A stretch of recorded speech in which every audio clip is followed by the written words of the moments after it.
Welcome back, everyone. This is your host, the DN WhatIf, here with another exciting fanfiction. Today, we're diving into the story of What If Hawks and Dabi Were Destined for More? A special shout out to the original creator, cat_skart_. Please make sure to show your support by checking out their work from the description. If you enjoy this video, don't forget to hit that like button and subscribe for more fanfiction content just like this. Now, let's get started with the fanfic. Hawks looked at his arm and realized two things: his soulmate was named Toya, and the commission would not like this development one bit. The commission had told students to report any soulmate markings immediately. Did his soulmate's mark say Hawks? Or would it say the name he'd been told to give up so he could be the best hero he could be? He decided to keep it to himself, only for today he vowed. A vow he broke day after day. Whenever Hawks was alone, he'd slide his sleeve up and trace over the kanji spelling Toya's name. Tracing it, daydreaming. What would this boy would look like? Did he go to school? He'd have to love heroes because Hawks was going to be the winged hero, Hawks when he grew up. Did Toya like Endeavor, too? Endeavor had saved Hawks when he was little and brought him to the commission. Endeavor was the hero Hawks most aspired to be like. Always trying hard, always giving your best. He managed to hide it for several weeks, but when he had his next checkup, the doctor found it. Why didn't you report this? The doctor's voice was stern. Shame flared. He had known he was breaking the rules by keeping it a secret, but he wanted that special connection with Toya. Something just for him, not for the commission or the public. Someone who would love Kigo, regardless of whether he's a hero or not. I'm sorry, he whispers. He screams it later that day when his handler rips out feathers by the handful as punishment for keeping his mark a secret. Soulmates are a distraction. A weakness. As a hero, they'd be exposed to all your enemies to hurt or even kill because of you. Hawks tried to protest that maybe his soulmate was strong. Maybe they were even strong enough to go to a hero school like Shiketsu or UA when they were older. No, that would be just as bad. If they were fighting near each other, they might take stupid risks for each other, or be less focused, which could lead to injury or death. They hammered at him for a week, until he agreed to undergo a procedure. When he woke up from it, he looked at the patch of skin and found the soulmate mark gone, as if it had never been there. That night he touched the patch of skin where his soulmate mark used to be. He had memorized the kanji, and he wrote it over and over with his finger. I'll meet you someday, Toya, he vows. Toya wasn't surprised when the name that appeared on his skin was male. He'd known for a while that he liked boys. His father wouldn't be happy, but when had he ever made his father happy? Maybe the first time his quirk manifested? Before it started hurting him. Endeavor was preoccupied with his masterpiece. Poor baby, Shoto was so small, so it was several months later before he noticed the mark at dinner one night. Toya had been reaching for something when his sleeve slid up, revealing the mark on his forearm. His father frowned. They all knew they were expected to make quirk marriages to enhance the line or some such shit. What's on your arm? Tattoo, he said laconically. Show me, Endeavor said. Toya knew what no would mean. Slowly he got to his feet. Yumi's face was tight with fear. She hated anything that ruined her mirage of a happy family. Natsuo mouthed I'm sorry at him like he could have helped. The quirkless Todoroki was a frequent punching bag for Enji. Shoto trembled, his eyes locked onto Toya's, too knowledgeable about what happens when their father is displeased. How many nights had he come to Toya for help with bandaging his wounds, or to sleep with Toya, as if Toya was a teddy bear who could keep the monsters at bay? He offered up his arm. His father's face screwed up in disgust and his flames grew larger. Toya took a step back. Enji grabbed his arm, right over the soulmate mark, and released his flames. Toya ground his teeth, trying not to cry, as his father held onto his arm, burning, burning, burning, until he screamed. Until he fell to his knees. Until all that was left of the soulmate mark was another scar. That night, Shoto came in crying. Father had taken out his anger on the little boy, too little to even know how to tie his shoes. Hatred burned in Toya's heart as he held his little brother, who sobbed out his hurt and his fear and his pain into Toya's pajama top. Once his baby brother was asleep, Toya looked at his forearm in the moonlight. The mark was obliterated, forever buried under a massive brand that wrapped around Toya's arm like a restraint in the hospital his bastard father had thrown their mother into. He'd once sneaked out to see her. He'd cried in his closet, into a pillow to muffle his tears that night. His siblings didn't need to know about what he'd seen. Toya whispered, "It's better this way, Kigo. You're safer the further you are from here." Hawks vibrated with excitement. Everything he'd been working for since the HPSC had taken him in was going to come to fruition. It was finally December 28th, and he was finally 18, and finally had his pro hero license. Perched on the top of the HPSC skyscraper, he looked around with interest. He'd been to Mizudafu before, of course, with his handler. They had been explained as training missions, so that he'd be acclimated to the world outside the HPSC's doors when the time came. He wouldn't be distracted by trivialities. His sharp eyesight had seen any number of crimes, and he diligently reported each one, only to be told to stay put. After the 10th crime he'd reported in less than an hour, the commission had stopped responding. He went inside and knocked on the president's door. "I think my comms are broken because Hawks." The president cut him off, her vehemence knocking Hawes back a step. "You want your debut to be a fucking purse snatch? That's a job you do and smile for the cameras to bring in good PR. Go back to the roof. We'll call when you're needed," she hissed. Then she turned to his handler. "2 feathers, ones that won't compromise his skills." "I'm sorry," he apologized, holding up his hands. Just, why didn't they understand he was so happy, so excited? "Shut up, Hawks," his handler says, grabbing onto his wing and opening it up. "You need a little discipline, so you'll remain calm. You only get one debut." Shame burned through Hawks that he was too excited, treating life like a video game. Not that he or the other commission kids had ever been allowed to play them, but when he'd been sent to birthday parties of HPSC officials' children so that he would be well socialized, the other kids would talk about them. Sometimes these parties would serve a double purpose, and the president would challenge him sneak a feather in the official's bedroom using his telekinesis, a special trick to train his feathers for covert operations, and then report on what he'd heard. He stood on the skyscraper, and he watched the people below.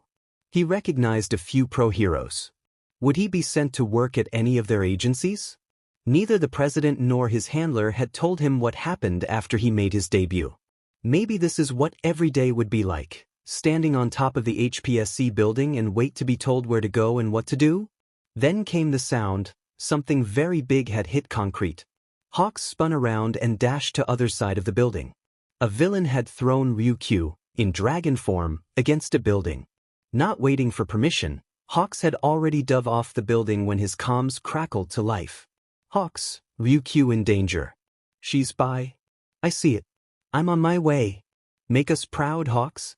When he arrived, Ryukyu was unmoving on the ground.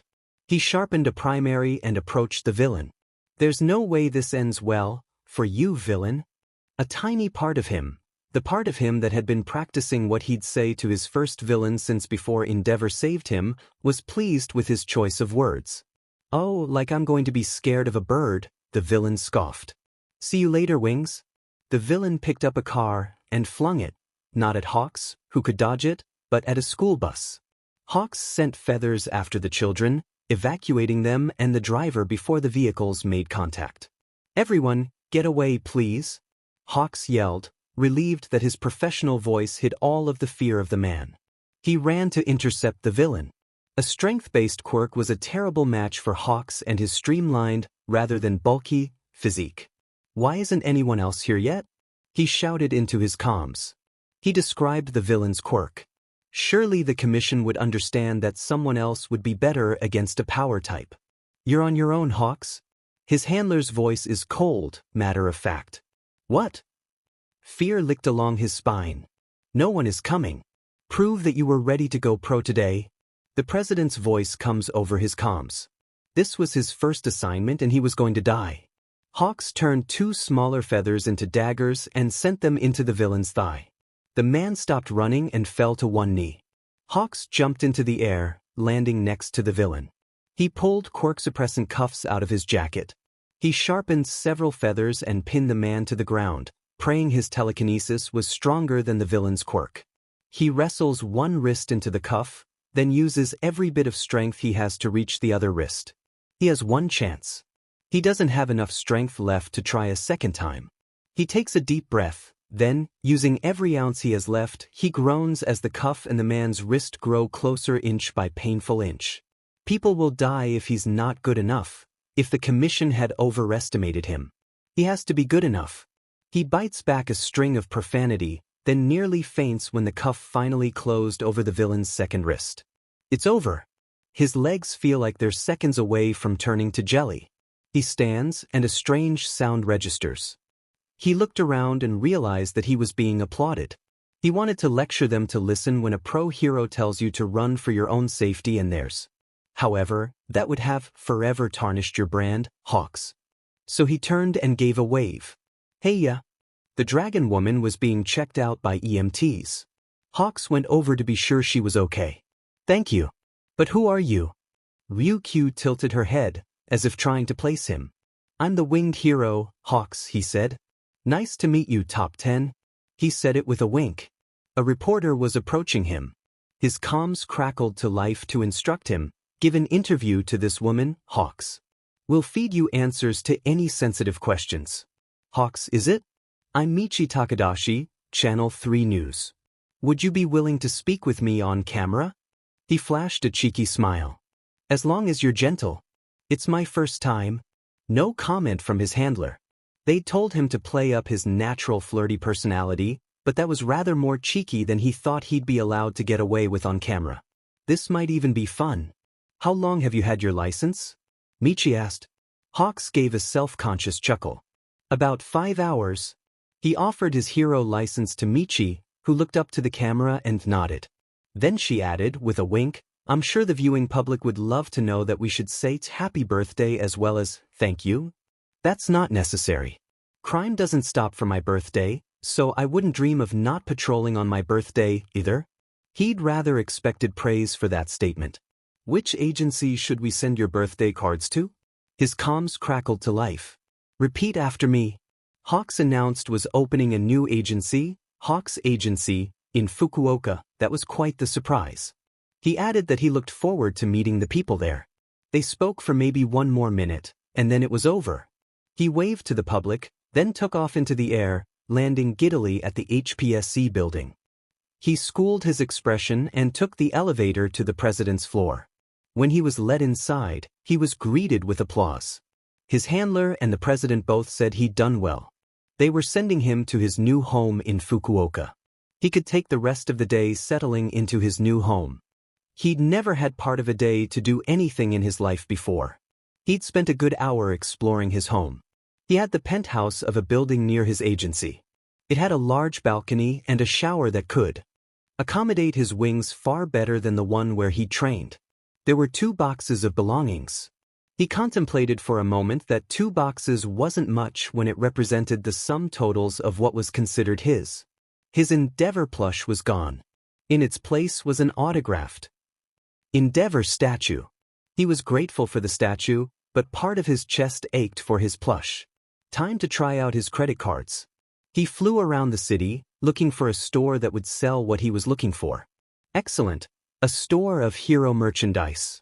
The clerk looked up, then kept staring at the sight of Hawks, even though he'd changed out of his hero costume to just a t-shirt and jeans. Well, the wings were recognizable. He gave a little wave, then headed to the Endeavor section, and picked up a plush that was as close to his as he could find. He'd given the clerk his first autograph. He decided to patrol the mile to KFC, stopping to give autographs, take selfies with fans, and even caught a purse snatcher, who he handed over to the grateful police who'd been chasing him. The commission may have given him the rest of the day off, but he felt a little guilty. So a productive mini-patrol was a success, and he was surprised by how many citizens of Fukuoka knew who he was. The villain fight had only been a few hours ago. He rewarded himself with a bucket of chicken he enjoyed on his couch as he scrolled through too many options on Netflix. He was halfway through some reality TV show called Say Yes to the Dress. Carrie, baby, honey, you look like a... The doorbell sounded. Confused, Hawks went to the door. Glancing through the peephole, he was surprised to see Mirko, the rabbit hero. He opened the door. Mirko? Hawks, right? Still confused, Hawks nodded. Yes. Great. I live directly beneath you. You can hit me up for anything. I know you're new to the area, she said. I'll be sure to save my tap dancing for when you're not home, he assured her. Anyway, I'm sure you have plans, but I brought you this. She lifted a bakery bag. Happy birthday. Thanks, he smiled. He didn't want to look like a friendless idiot in front of a hero he admired. She'd only been pro for 6 years and was in the top 10. Can I buy you lunch sometime soon to pick your brain about what makes a good agency? Absolutely. Give me your number, she handed him the phone. I should warn you that we're never going to date. I like women. He chuckled. You're too much woman for me, Mirko. He'd been ordered to flirt with both men and women, not an issue, but only men were invited to his bed. He was told to vet any potential partners with the commission for his good and theirs. Rumi. I only really use Hawks. How long had it been since he'd used that old name? But you need to talk to your comms team. They should have sent out a hero alert. I was only a mile from you, and I know Power Loader was nearby too. You had it rough, kid. You got lucky. But if you pulled that stunt for the PR... Rumi, I swear I don't know why they didn't put out a call. I wish they had, you're absolutely right. If his other wrist had been even 2 inches further from where it was, he'd be free and I'd be a splatter on the pavement. Talk to them. Don't bring them to your agency. That's tip number 1. They said goodbyes, and Hawks went into his apartment and dropped his smile. Why did the commission tell him no one was coming? Did they really have that much faith in him? Hawks forced the troubled thoughts to the back of his mind. Compartmentalizing, a useful skill to have, he'd learned. Whatever. It was over and he'd won. He found a box of matches, as Rumi had included a candle. He sang the song he'd learned at all those childhood parties with commission officials' kids. He lit the candle and thought about what he'd wish for. I wish to meet my soulmate. He strokes the skin where the mark used to be. I'm ready to meet you, Toya. Dabi spent the day before his 20th birthday in pain. Well, that was unfair. He was in pain every day, but he had a job to do. There were 3 apartment buildings a landlord wanted to burn to the ground in order to build something more profitable. Payment up front, he told the man. Half now, half later, the landlord responded. Dabi lit his hand on fire. The man swallowed and nodded. Up front, he agreed. The first building went up like dry tinder to a flame. The second building was a little harder. Dabi swore as his seams began to steam as the fire hit the top floors. It would be better if the third building were scheduled for another day, but he needed to finish the job. So he watched himself steam as the fire spread. You're bleeding, you know. Shut the fuck up. You're getting what you want. My blood is my business, Dabi snapped. Anger sent his fire blazing forth, and the third building was fully engulfed. I was never here, Dabi said and turned away. He went to an underground hospital. The doctor looked at his graphs and sighed. You can't keep doing this. Your burns didn't use to extend this far down your arms. We're going to have to talk about more extreme measures, Dabi. I'm going to give you another graft on your arms, but there's so much scar tissue and damage, I just don't know if they're going to take. We can staple the healthy tissue to the damaged tissue, but that would be gruesome. If you could take care of yourself, there's a chance we could successfully manage most of the burnt tissue, but you keep using your fire. Have you considered quirk suppressants? Not going to happen. My fire is how I eat. And gruesome is whatever. I don't care. Well, we're going to do some grafts first before we consider that extreme of a measure. Dr. Nakamura shrugged. The next morning, Dabi had a semi-normal looking arm. Dabi considered what it might be like to be covered in staples and to give up on grafts. The idea didn't exactly repulse him. It held a strange fascination. As he walked home, he glanced at a paper, January 18th. He gave a low chuckle. Happy birthday, he muttered to himself. He'd been drinking for years, but today he did what a lot of people did on the day they are able to drink legally. He bought a 6-pack of beer. Unlike most people, he took the beer to the cemetery where a headstone marked the end of his life and the beginning of life simultaneously. Todoroki Toya, only 15 years old when he died in a training accident. How tragic. He stared at the headstone and opened a beer and poured it on the plot. Happy birthday, right? A car approached. Dabi cursed and moved stealthily into the shadows. When the person approached Toya's grave, Dabi's heart hurt as if caught in a metal trap. What the fuck was Natsuo doing here? He inched closer until he could hear his little brother. Hey Toya. Happy birthday. His voice was thick with emotion. It's been 5 years, and I miss you every day. Yumi keeps a photo of the two of you hidden in a drawer, but she won't stand up to Dad. Shoto is still mostly kept away from us. I wish I could protect him like you did. Begging his father to train him, even though it hurt. Insisting he could take it. No, the quirkless brother nor the weak ice of his sister could step between Enji's flames and little Shoto. It was why he'd stayed as long as he had. Natsuo shared details about his life.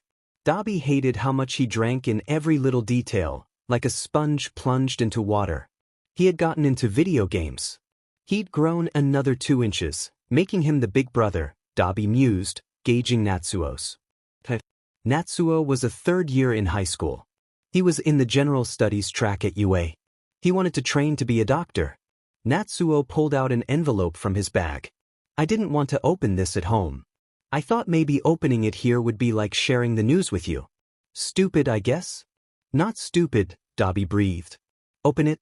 Natsuo took a big breath. My first choice school, Nisen. Let's see what they have to say. He opened the envelope. Dabi's heart clenched at the look on his brother's face. So, I got in. Congratulations, Todoroki Natsuo. You've been accepted, I did it. I wish you were here, Toya. I wish you could give me a hug, or call me stupid or anything. Natsuo was the sibling he was closest to. In this moment, Dabi actually considered approaching Natsuo. It could be a secret between them. Then Natsuo kept speaking. I met my soulmate. My mark is on my hip. Father has never seen it because of what he did to you. Her name is Sakura, and meeting her made something just click, you know. Something with her just feels right, like we were meant to be. His hand touched the tombstone. I hate knowing your soulmate is just walking around looking for you, Toya, and you're just gone. I hate that you're gone. He spent nearly half an hour at the grave. Dabi was glad his tear ducts had burned. He'd be crying if he were still capable. Just before Natsuo left, he put something in front of the stone. I've been holding on to this for 5 years, but it belongs to you. I feel like you should have it back. I love you, Toya. I'll see you again in September. Dabi was frozen where he sat. Natsuo comes twice a year? Did Yumi come? Sho probably couldn't because Endeavor wouldn't want him wasting time on his failure. After the car left, Dabi slowly stood and went to see what Natsuo had left for him. It was his stuffed horse. Yuki, he whispered. Snow, a name he'd chose specifically to piss off his father. He stared at it for 5 minutes or more, trying to decide what he should do with it. He'd lose whatever street cred he had if anyone found out he had a stuffed animal. Natsuo had held onto this and prized it for him. He shouldn't just leave it here. A fluffy snowflake hissed as it made contact with Dabi's high body temperature. Leave it here to be destroyed by snow? Poetic irony, but fuck it. Dabi picked the horse up and shoved it into his pocket. Since he was apparently in a sentimental mood, he donned his face mask and hoodie. He bought a cupcake and a candle, and took them back to his rent-by-the-week apartment. He put Yuki on the table and set out his cupcake and the remaining beer next to him. Dabi lit the candle and indulged in the silly wish tradition. He was happy for Natsuo, but he also burned with jealousy. Natsuo could hide his soulmate mark. Natsuo got to meet his soulmate. For the first time in years he thought about his soulmate. I wish I could meet Kigo.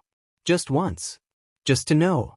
Hawks waited patiently for his handler to call him into the meeting with the president. He pulled out his phone and continued to watch an episode of Drag Race. He had hopes that he could finish it tonight over some dinner if the villains could just cut him a break for an hour or two. He was a billion seasons behind, and he already knew who won, and he didn't care. This was his happy place, and if his handler wanted to make him wait, he could at least do something fun with it. He wondered if they didn't like his stats. He had the 3rd highest capture count, after All Might and Endeavor, and he had the 2nd highest approval rating with All Might in 1st. That was as high as he could fly. He didn't care about his ranking, but the commission had spent years and May resources to get the very best out of him. They knew, better than him, what he was capable of. Sometimes he wondered if he'd rank so high if he had any say about it. Low enough that he wouldn't have to model, low enough to not be important enough to be on the Tokyo's top eligible bachelors list and People's Sexiest Man Alive for 2 years running, low enough that he could fight crime and have a life. Because as the number 3, he did a lot of the former and had almost nothing of the latter. But that sort of lecture was a phone call, not a summons. Most likely it would be a special request from the president. He'd done covert information gathering for them before. It was a small price for the little pieces of freedom he now had.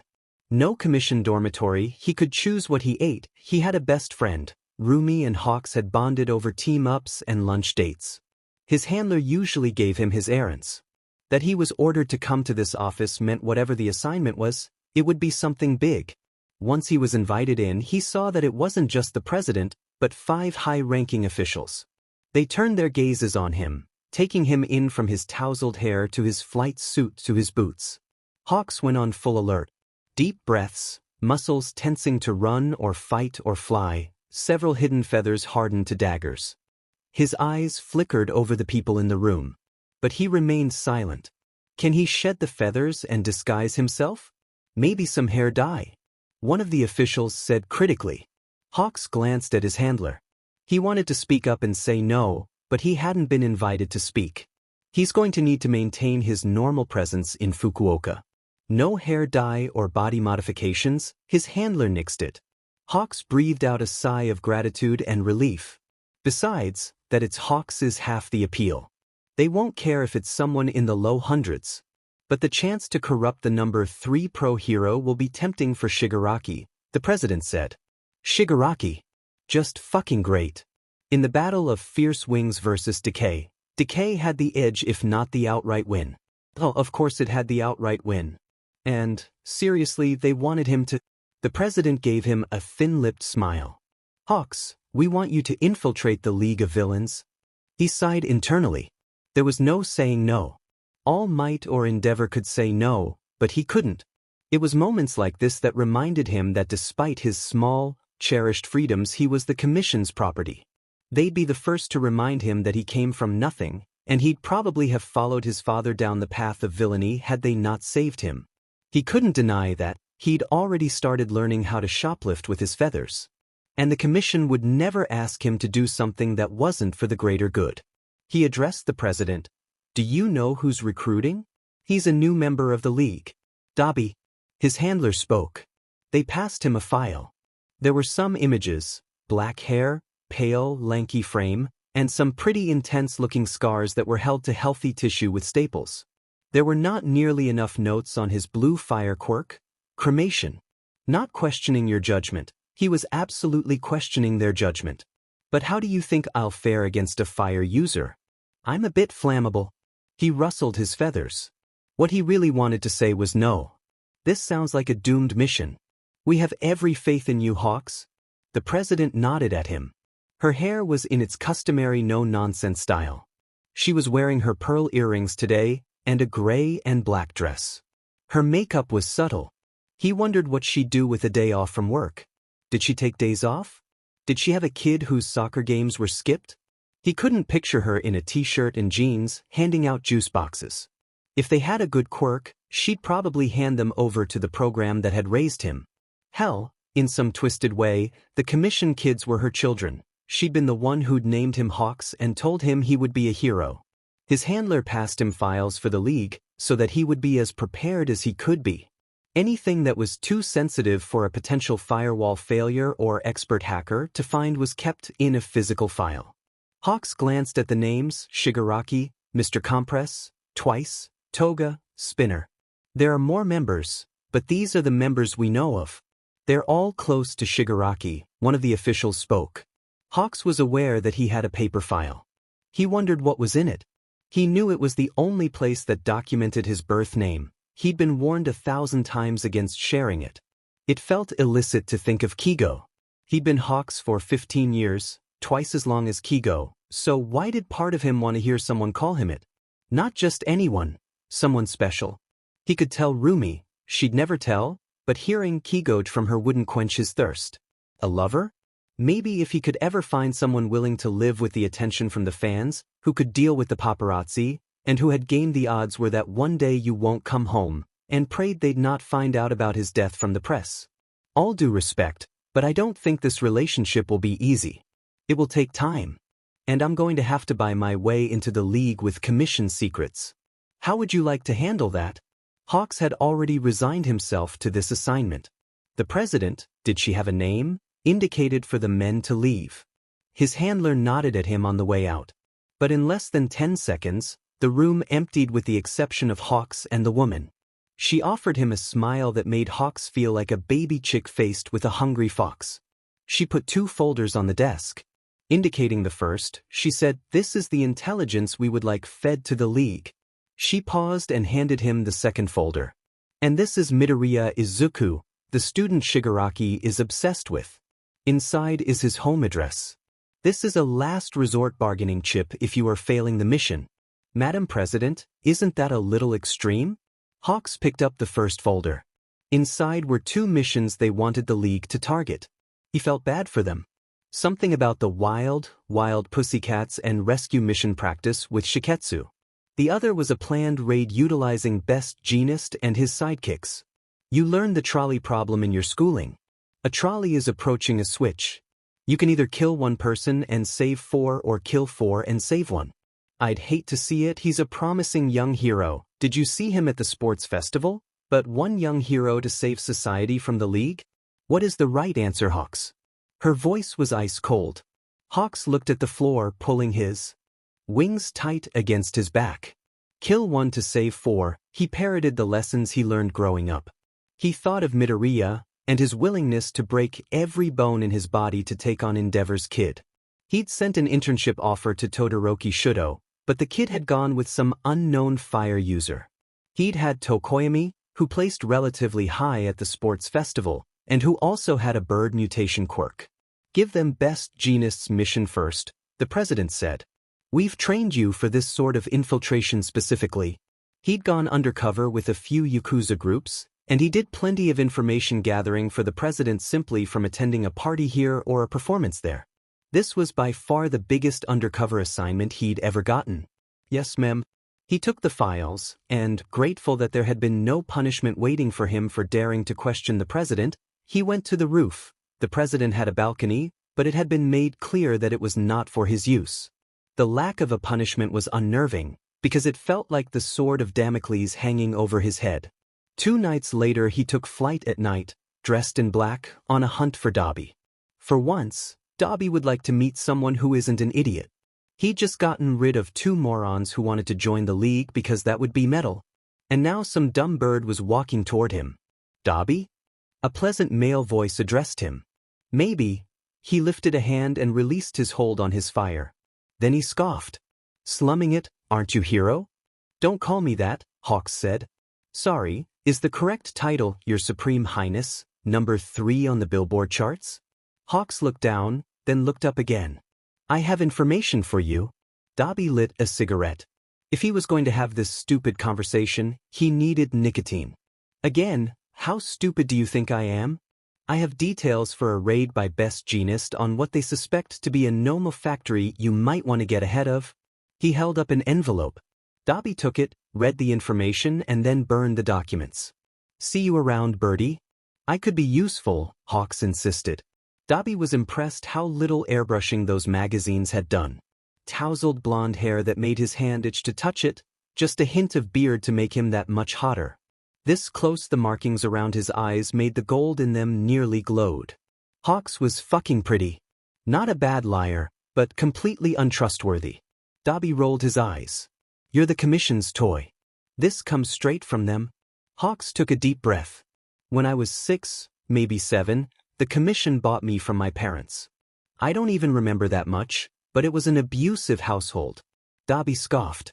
"On the scale of mythical happy family to very real but abusive dysfunctional family, NG blew right through the top of the scale to be the best, or, in Dabi's case, worst.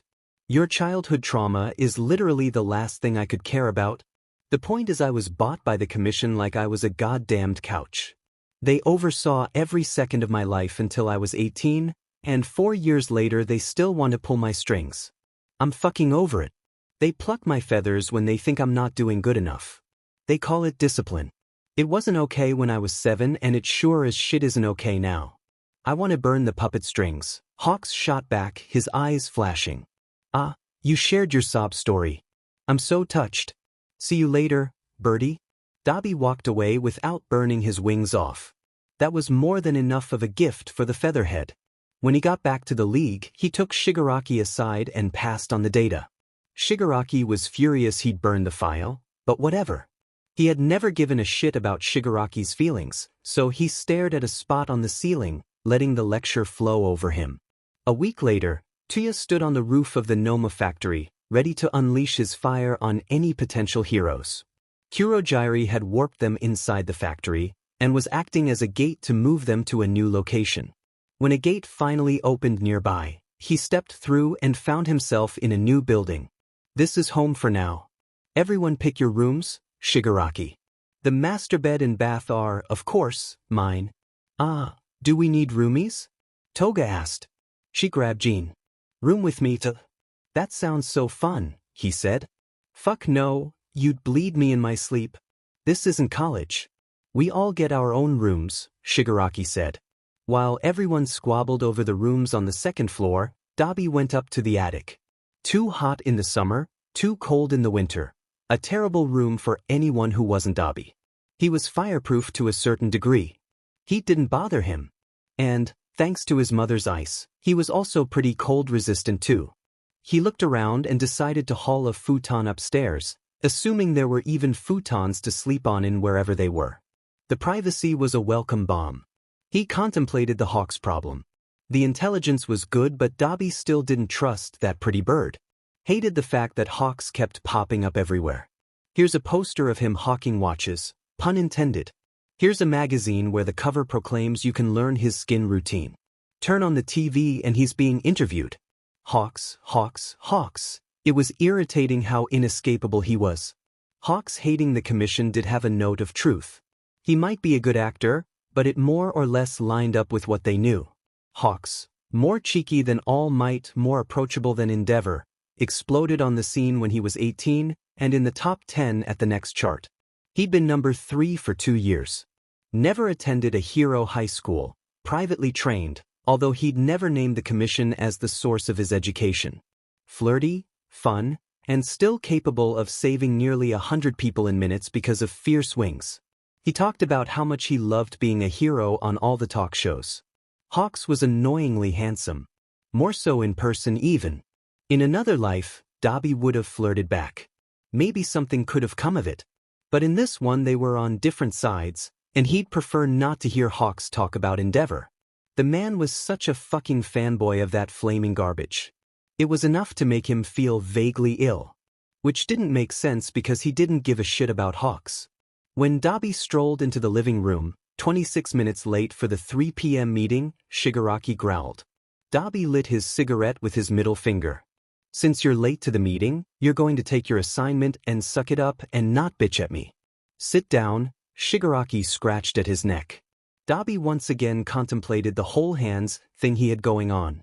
Was it like a sexual kink? It had nothing to do with his quirk. Dabi sat and smoked and listened to a lot of bullshit he didn't care about.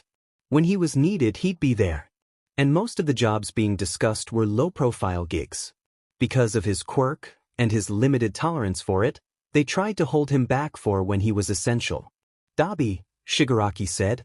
The edges of a maniacal smile poked out from behind the hand over his face.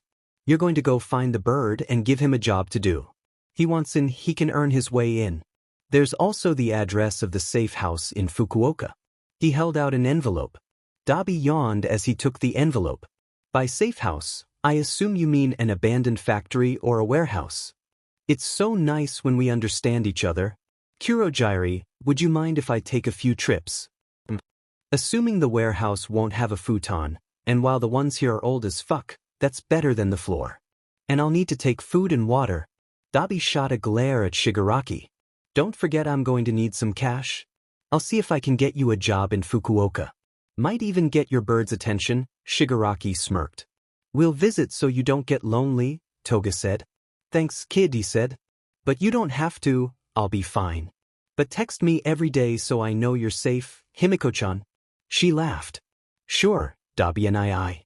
The first time she'd called him that, there had been a river of anguish as every thought he'd suppressed, every birthday he'd mentally marked, and worst of all were the memories of being someone's NII. He'd almost snapped at her to never call him that again when he realized that Dabi and I couldn't make up for stealing away NI, but it made him a little happy. He'd instead said she could call him that, but only if she'd let him call her Himiko-chan, and that she'd let him look out for her the way a real brother would. Was she a murderous little psychopath at times? Did she always come through one way or another? Also, she was the same age as Shoto, who he'd watched with wide eyes at the sports festival. Part of him was so proud. But he also raged. Endeavor was getting all he'd ever wanted from his goddamned masterpiece.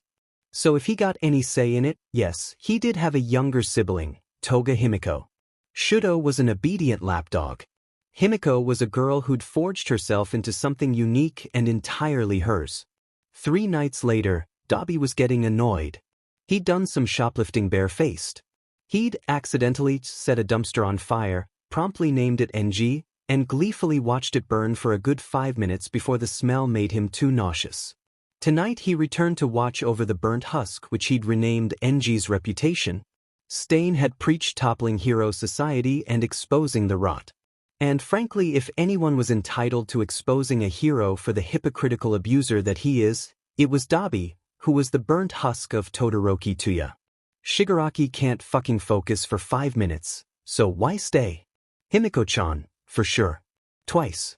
Spinner, who'd finally returned after a long assignment. The others?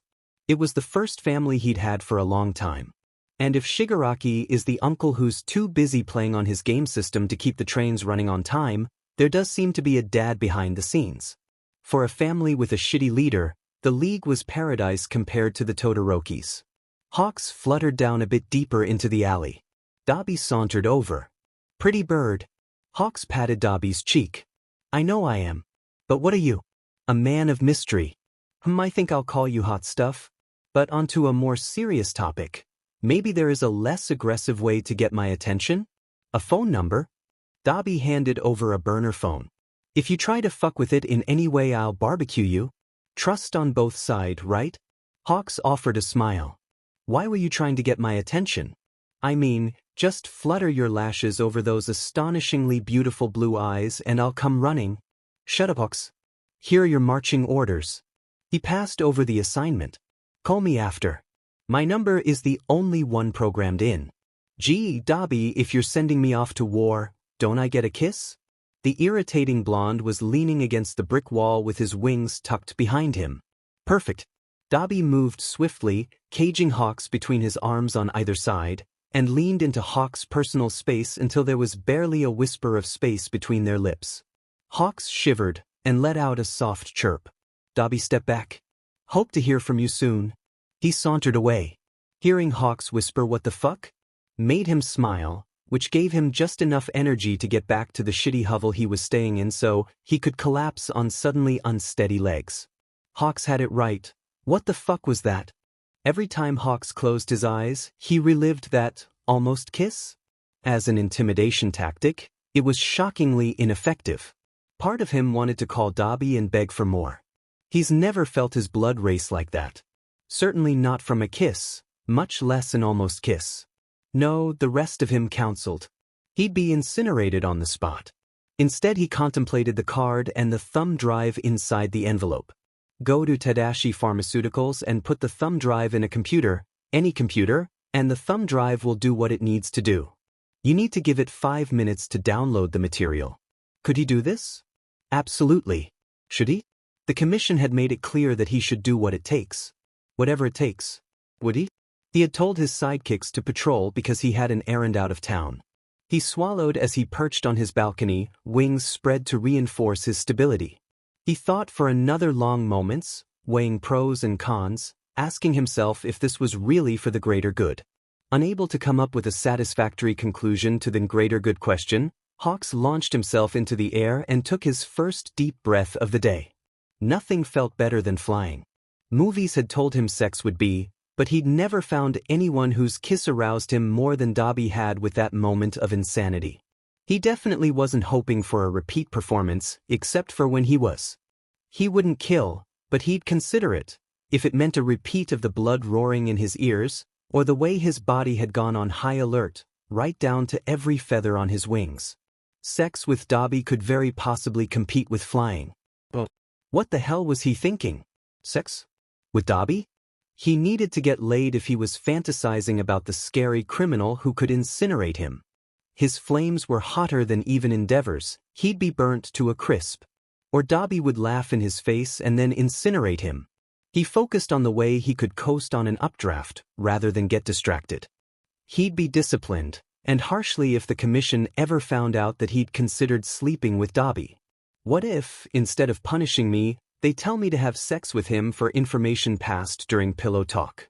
He ground his teeth together. That was the best-case scenario. At worst, they'll make him undergo re-education like Nissa had last year. She'd been the only other commission kid close to his age. She debuted a year later than Hawks, but had struggled to rise any further than the low hundreds. Then she'd undergone re-education and was now in the top 20. He'd gone to her house to congratulate her on her rise in the charts, but she looked dead in the eyes. The sparkle and daring wit were now a barely more than monotone statements of facts. There had been 6 commission kids in his time there. 3 were trained for the underground. Too bad the commission had decided he was the better target for the league. The underground heroes always had interesting informants and understood the dark side better than someone like him who was raised to be a hero in the light. Now that he thought about it, he didn't know what had happened to the other commission kids after they'd left. For some reason, the idea sent a chill down his spine. What if they were like Nissa? Would they make him undergo re-education after an assignment like this, where there's a risk of the spy falling for their own cover? Using "the commission bought me as a child and there are no records of me before I was Hawks" might get him somewhere with the league, but sharing the truth of his origin would upset public faith in the commission and in heroes in general. Would he willingly go, or would they force him? The thought was terrifying. He was about to do his first villainous act. Passing the information about the Noma factory raid had been bad, but this was the first time he was really getting his hands dirty. When he reached Mizudafu, he found Tadashi Pharmaceuticals and landed on their room. He prioritized the mission and shoved his feelings into a box. There would be cameras. Thinking carefully, Hawks had dyed 10 of his feathers black. It had been easy to do when he was the one deciding which feathers should come out. His handler always went for maximum pain. "Thanks, random commission dude. Dyeing my feathers was a great idea." He sent the feathers ahead to cover cameras. He slipped into someone's empty office. He stood, on full alert, as he watched the seconds tick by on his stupidly expensive watch. It was excessive, especially since his phone also told the time. But his contract required him to wear the watch for 2 years. He hated modeling so much. But the commission insisted he do modeling gigs like this. The public ate him up, and that is part of why he's the number 3 instead of the number 20 or something. His quirk was useful and cool and powerful, so he'd probably chart well even without the modeling and magazine articles. But since he was the commission's child, he had to live up to the expectations. And number 3 was as high as he could fly. As the 3rd minute dragged on, he contemplated Dabi. Did he have people forcing him to do things he didn't want? Could you force someone with such a powerful quirk to do anything they didn't want to do? What was the deal with the scarring? It had been hard to tell in the dark, until Dabi had lit his hand on fire, and Hawks realized they were massive burns. The staples that held healthy flesh against scar tissue were oddly compelling. But how could a fire user get such awful burns? He couldn't exactly ask Dabi to share personal information like they were braiding each other's hair at a slumber party. He doubted playing truth or dare would work with Dabi. He'd ask for truths that cut you to the bone, and his dares would push your limits. But the question was worth contemplating. Did his quirk hurt him?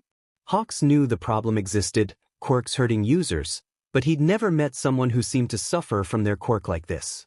Hell, he might have just gotten into a battle with Endeavor's Hellfire Strike and that was the result. 30 more seconds. Dabi's eyes were exquisite. Wildness in his eyes, maybe insanity, made it look like the sapphires were aflame with his quirk. Hawks knew he'd be tempted to do anything Dabi asked of him. For what? He was a random stranger, and Hawks cared about random strangers, but he didn't think about any of them the way he was doing with Dabi. But then his life wasn't on the line with other strangers, but Dabi could incinerate him. He'd looked up how hot blue flames got, and the answer was very not good. Around 1400 degrees Celsius. Not just his wings but his whole body could easily be consumed by that kind of heat. Wanting to please Dabi to keep from being ash was just logical, wasn't it? 5 seconds. A feather in the hallway vibrated as people approached it. 1 second. He opened the balcony door. Finished. As the door's handle turned, Hawks grabbed the memory stick and dove off the balcony. He pulled all his feathers back to him, leaving no evidence behind beyond camera footage when black feathers covered the lenses. He felt exhausted as the adrenaline bled away and he made the flight back to Fukuoka. Dabi was so fucking bored of being in Fukuoka. Me, how are you, Miko-chan? Miko-chan, I taught twice to braid my hair today. Me, how'd it go? Miko-chan, picture. Miko-chan, I'm impressed, are you Dabi and I? Me very. Miko-chan, you're next. Me, fuck no. Miko-chan, how's Hawks? Is he as cute as he looks on TV? Do you think he'd autograph a magazine? Me, he's just a pretty bird. Find someone of substance? Or do you think there are hidden depths of someone who uses that much hair product? Miko-chan, Dabi and I think you like him. Me, based on /what/? Miko-chan, you've never described anyone that way. Me don't. I do not like Hawks. I'm here because Shigaraki wanted to punish me. Miko-chan, if you say so. His phone rang with the burner's number displayed on the screen. Is it done? Dabi asked point blank, certain he was going to have to track down this useless bird and pluck him bare. Yes. Barely, Hawk's voice was softly. Same alley as before. 5 minutes from now, he said. But should, Hawk's voice was cut off as Dabi hung up on him. He waited a half hour, then slipped out of his temporary home and walked to the alley. The bird was pacing, his wings were a little puffed, which Dabi noted as a tell for agitation. Let's see it, Dabi held out a hand. Let's see it? Hawks asked with a slightly hysterical laugh. I was scared one of my sidekicks had picked you up and that Shigaraki would come after me and do his whole decay thing. Or maybe you'd pissed him off and he'd dusted you. And you... Dabi put a finger to Hawks' mouth. Hawks inhaled sharply, but didn't step backwards away from his touch. If there were more light, would he see Hawks' pupils blown wide with arousal? Were his pupils overtaking his eyes? Because he couldn't figure out exactly what he was feeling. His voice still gravel, but with a softer undertone. He removed his finger and immediately wanted to stroke Hawks' lips again. They'd been soft as hell, good skin care apparently extended to his lips, and he wanted to touch them again. Because, fuck if he knew why. He had to confront this thing between Hawks and himself and burn it to ash. So he reminded himself of what Hawks was. You're going to make a very bad spy if you keep getting this freaked out by breaking a law or 7. I'm not a damn spy. Dabi scoffed. He was still in Hawks' personal space. He could smell something citrusy, probably one of his countless products. Himiko-chan would know from the magazine. Which a spy would say. We seem to be at an impasse. What did I steal? The bird pulled his wings close to his body. Dabi laughed. When he spoke, he kept his volume low enough that Hawks leaned a little closer. You think you're high enough in the league that you get to ask those questions? Live with the knowledge that you'll never know. You think you can be a villain? Mr. Flirty fan favorite? We need to toughen you up, pretty bird. His ghosted his fingers over Hawk's feathers. They were soft, and felt so nice and cool against his warm skin. Hawks gasped. Naturally, Dabi did it again to be a dick. Poor little pigeon. I know what you want. And it will never happen. Then he withdrew his fingers and stepped back out of Hawk's personal space. You don't know anything. Hawks choked it out, his breathing ragged. Keep your phone on you at all times. Go where I tell you when I tell you. See you later, pretty bird. Dabi slipped the thumb drive into a pocket and sauntered away. He tossed the drive at Shigaraki when he returned, dragging his futon with him. He claims he came through. What do you think? Shigaraki asked. I think he's a fucking spy, Dabi replied. I guess that means next time I'll pick a job that both of you can do together, and you can keep an eye on our new toy. When Dabi grimaced, Shigaraki gave a slightly unhinged giggle. I think I'll keep him around purely to screw with you, asshole. As he settled in his attic room, he spared a thought for Hawks. Shigaraki was absolutely going to give the two of them a multi-day job together. Could he handle that much unfiltered, explosive chemistry? Or would Hawks lose interest once he got a first-hand look at his scars? He glanced at his forearm where the brand from NG still showed through all the burn damage he inflicted in his quest to beat All Might with the perfect child, and later, that Dabi had inflicted on himself to survive. It wasn't too bad in the shadows, even in the harsh glow of his flames. Direct sunlight would likely snuff the hint of fire between them. He woke cursing because his dreams had been full of red feathers and golden eyes. Dabi had summoned Hawks for his next assignment. He knew the bird would panic if he was late. So he was only half an hour late instead of an hour. Hawks was deep enough in the alley that Dabi wondered if he was even there. Perhaps he'd given up on his walk on the dark side, or he'll tell the Hero Commission that they'd need to be a bit more subtle the next time they tried to infiltrate the League. Dabi? Miss me, pretty bird? He deliberately dropped his voice. He lit his hand in time to see Hawks turn crimson. You're a terrible spy. I can read you like a book. Hawks kept his chin up defiantly. I came through for you. I completed my mission. I suppose. Here's another mission. We want a heads up on anything hot at these 5 agencies, Dabi had said. Shigaraki had given him 4 agencies. Dabi had added endeavors in a fit of flimsily self-justified logic. Hawks had kept his distance from Dabi, even as his gaze kept dipping from Dabi's eyes to his lips. After the 3rd time, Dabi had let a lazy smirk cross his face. Don't you remember, little pigeon, that you can't have it? Can't have me? In truth, he wasn't so sure about that last one. Goddamned hot, flirty as fuck, so obviously a spy Hawks might be able to twist Dabi around his little finger if he tried just a little harder. Damn it. What? Dabi needed to get laid if a hero could fluster him with a compliment about his eyes. Yes, fuck someone else and then Hawks would no longer have any hold over him. Several days later, he had a list of the top cases each agency thought Hawks or his agency could help with. Best Jeanist was furious that after all his information gathering and planning, the Noma factory either had never existed or someone had tipped off the League. He was looking for the new Noma factory. He'd learned from Best Jeanist that All Might was also looking for the Noma factory, which was cause for concern. Ed Shot was trying to find Dabi. Good to know to avoid Hosu. Fatgum's agency in Mizudafu was looking into some Yakuza group called the Shai Hasaikai. Ryuko was trying to take down a burglary ring using quirks to get in and out of safes, closed jewelry stores, and art galleries. And Endeavor? Dabi asked, relieved that his tone remained bored and unimpressed. Endeavor is undergoing Media 101, again, Hawks snickered. He made some reporter guy cry, and the commission has decided to make it their problem. The number 2 can't scare people. Dabi allowed himself a smirk at the idea of a commission official berating his father. The mental image was much less amusing when it was Hawks he imagined being berated. If he was telling the truth about how the commission treated him, he was being abused. By the very people who are supposed to keep hero society functioning in a responsible and ethical manner. Stain had been proven right yet again. Goddamn Hawks.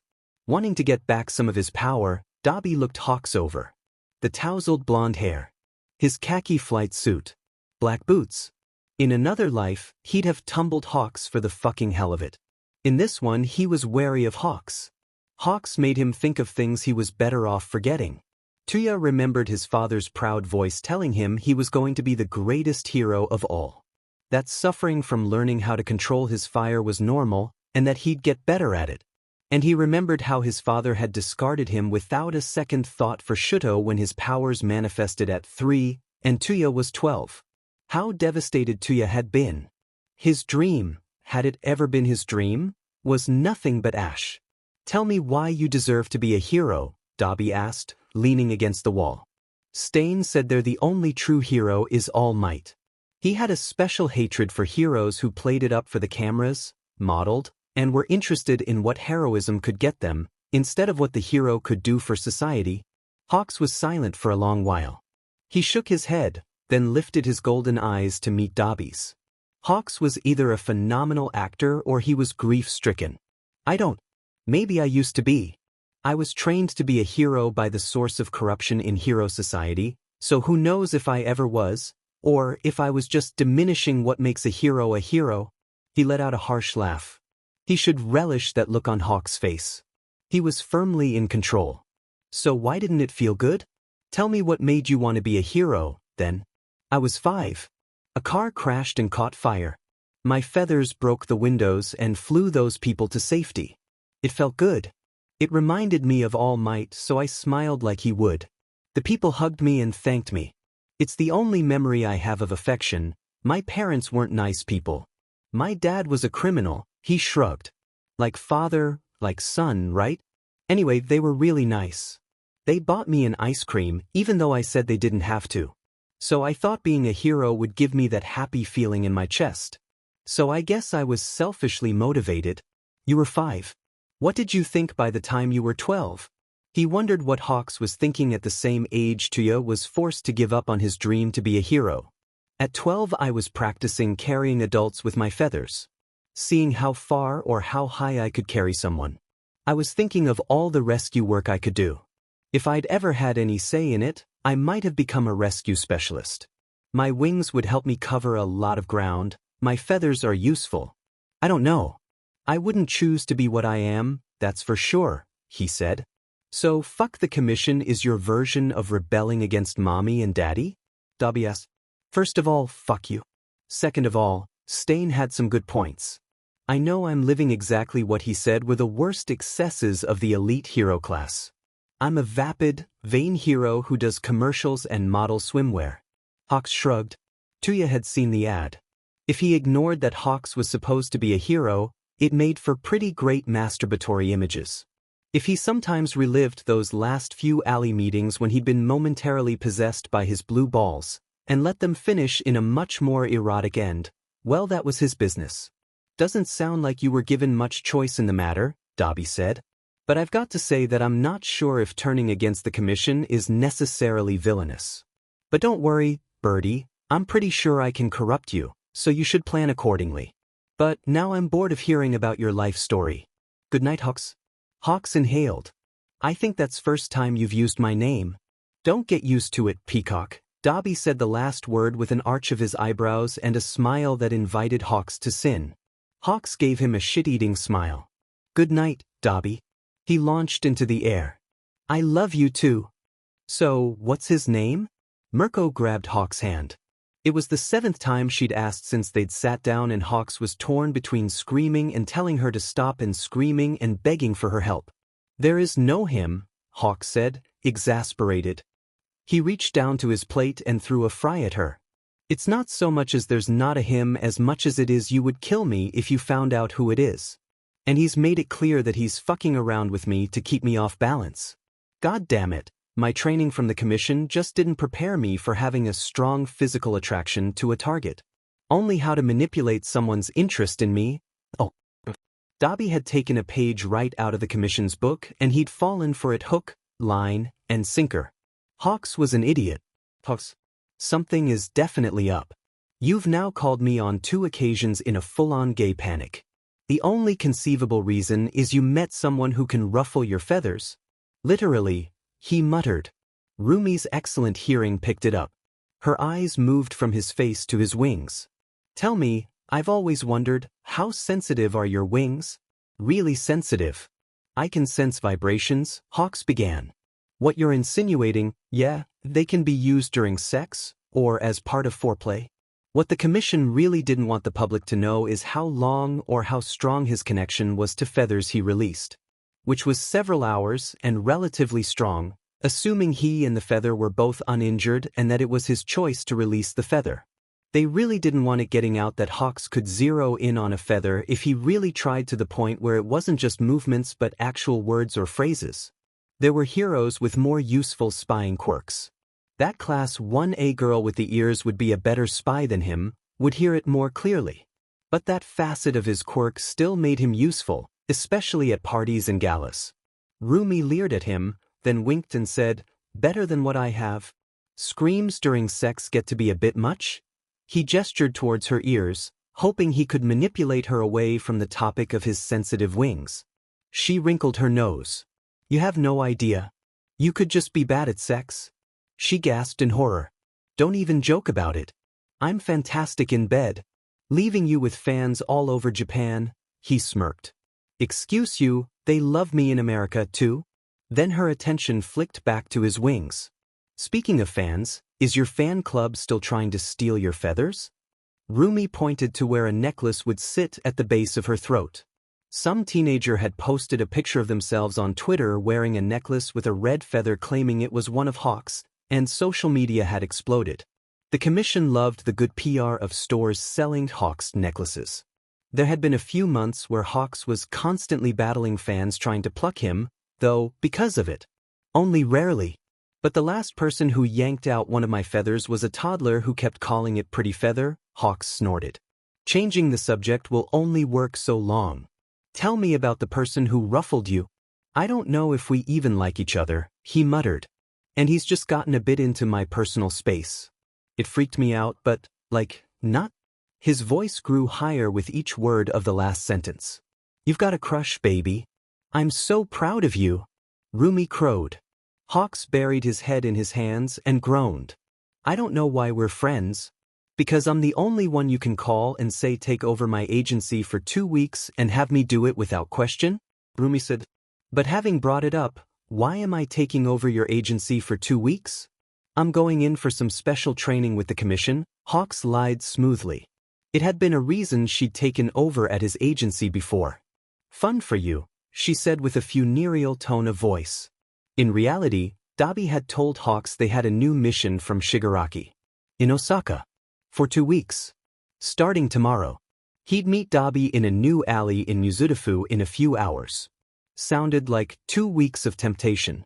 He doubted that seeing Dabi with bedhead would be a turn-off, or Dabi wearing a towel as he. Hawks. Earth to Hawks.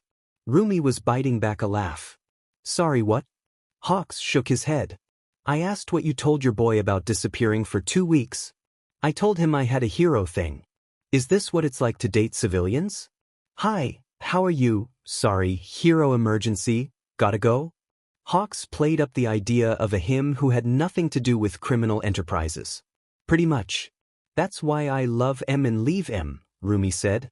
"But for real, is the commission going to?" She glanced around to ensure their privacy. "Are they going to hurt you?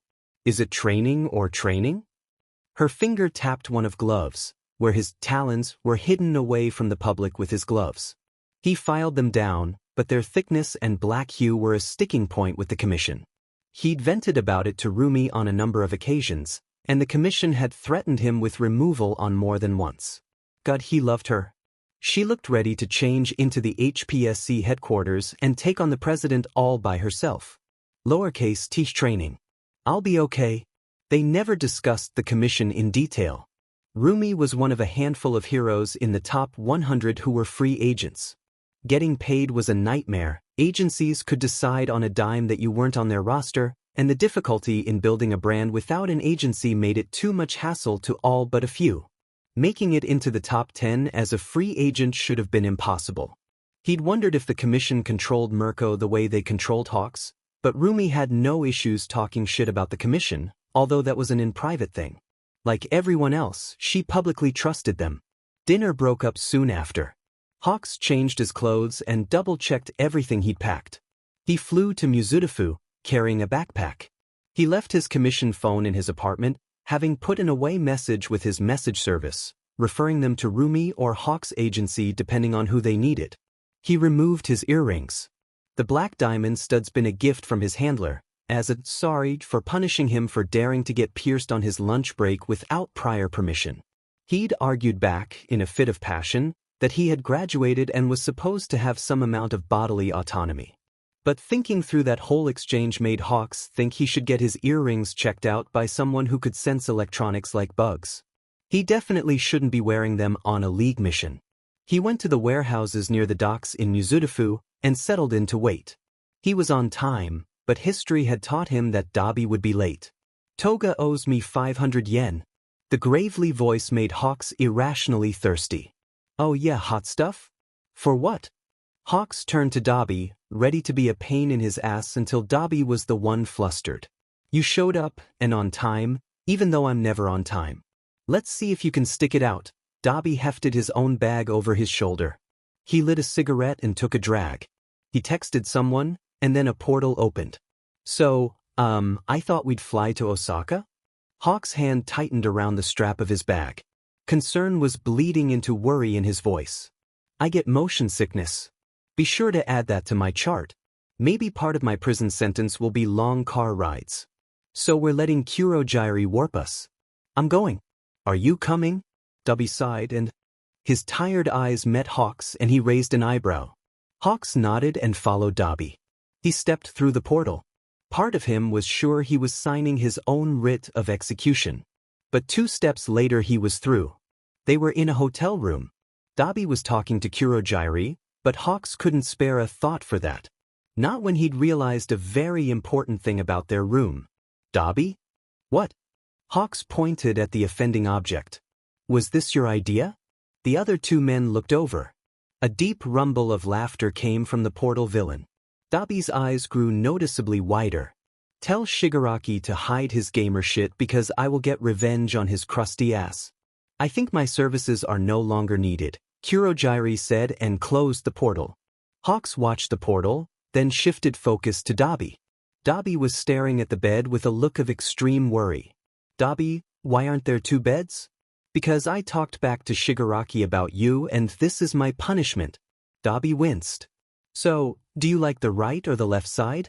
Hawks stared at Dabi. Excuse me? Do you want the left side or the right side of the bed? Dabi asked again. Or would your virginal ass prefer the floor? Hawks glared at Dabi. Virginal? You seem worried about your virtue. Allow me to allay that fear. You're not my type, birdie. I prefer someone less pure. Dabi drawled it out. You know what? You can suck my, Hawks began. Dabi cut him off with laughter. You're so much fun to screw with. Too easy. Hawks ran his hand through his hair. You're such an asshole. Let's play a game. What's your hospitalization stats? Your villain mortality? Hawks thought. I don't know the exact stats. Look them up. Hawks searched for them on his league phone. They're okay. They could be better. He handed it to Dabi who glanced at them and shrugged before handing the phone back to him. Now look up number 2 stats. Endeavor has quite the villain hospitalization rate for someone with his years of experience. It's double yours, nearly triple. If I called him out on it, would I be the next villain in the hospital? Endeavor deals with far more dangerous villains than I do. Let's be real, they're equally likely trying to land him in the hospital. Hawks defended his idol.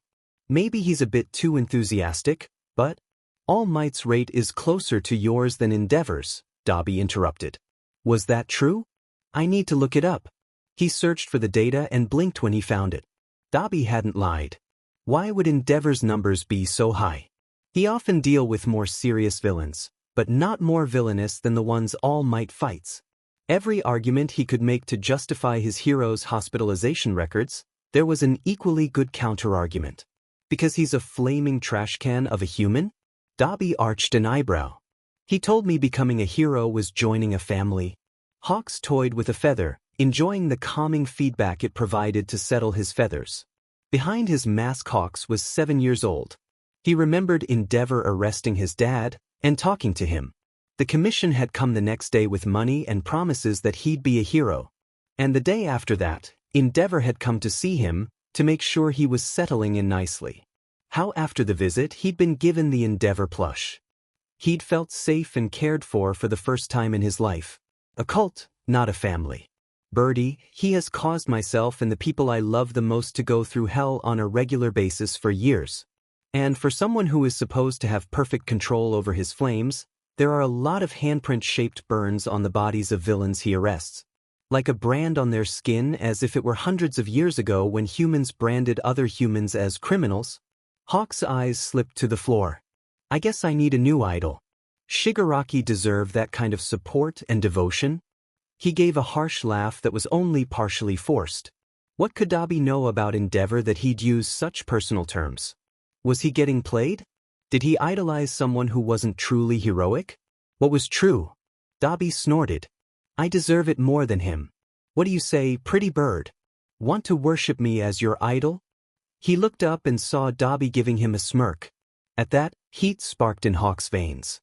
He crossed the room and trailed a finger down Dabi's jaw for a moment before Dabi yanked his head away. I thought I couldn't have you? Dabi narrowed his eyes, which made Hawks feel like he'd gotten a bit of his power back. Until Dabi rolled his eyes. I take cash, not blowjobs. Hawk's face burned in mortification. It was so easy to picture. He knew, because he'd pictured it far more than once. Had taken himself over the edge with that mental movie playing far more than once. But no, not in real life. Of course not. There was no such thing as enemies with benefits. Well, I prefer the inverse. But don't worry, I get it, I'm not your type, or I'm entirely your type and you're scared that I'm the best you'll ever have. I mean, we both know which it is, no need to convince me. That would do nicely. He might be rosy-cheeked, but flirting was something he could do. And if Dabi took him up on it? Well, that would be a piece of cake, his answer obvious and ready to go if Dabi volleyed back. Where did you fall on the whole side of the bed debate? Hawks noticed the abrupt change of subject. It amused him. His good humor quickly evaporated when he realized what he'd have to say to Dabi. This conversation will not be fun.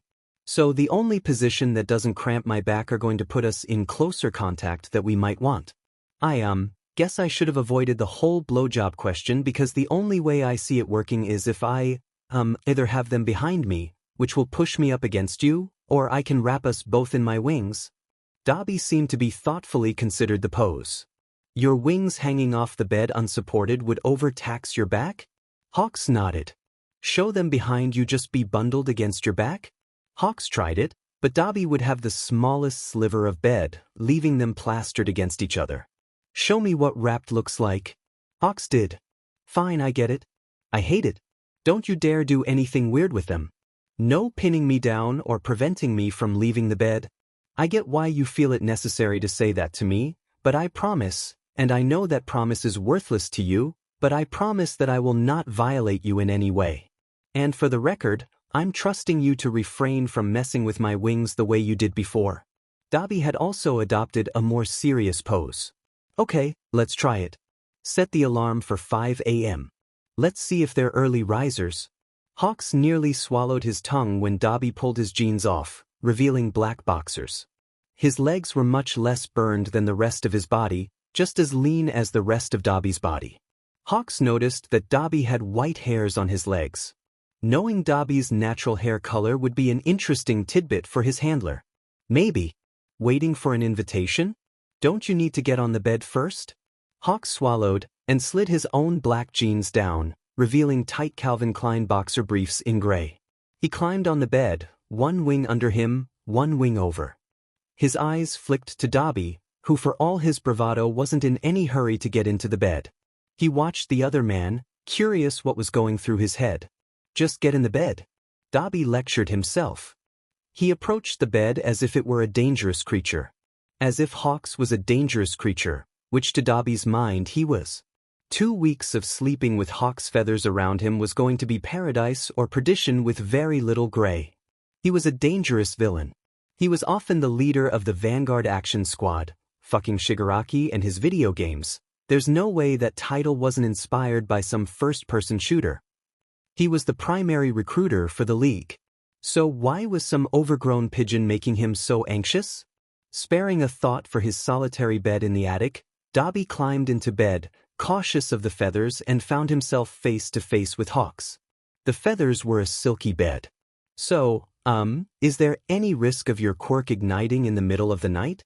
No, I can control the quirk.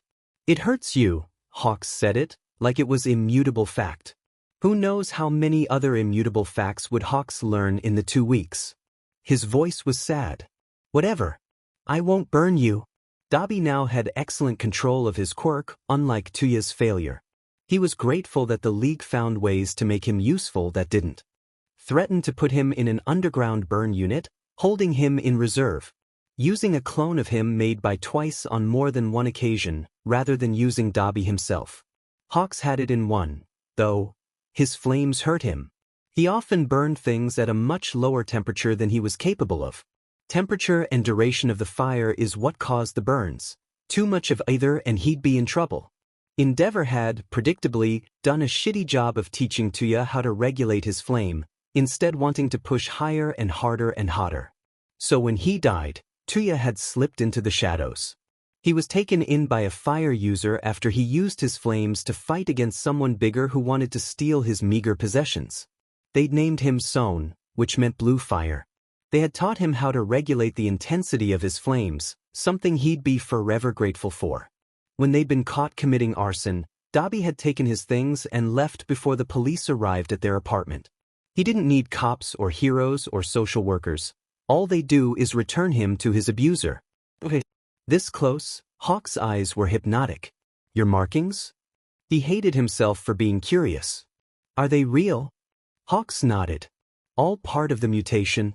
He tugged off a glove. These two. He indicated his nails. He tugged the second one off, and a feather detached to take them to the nightstand before returning to him. Which parent did you get your fire from?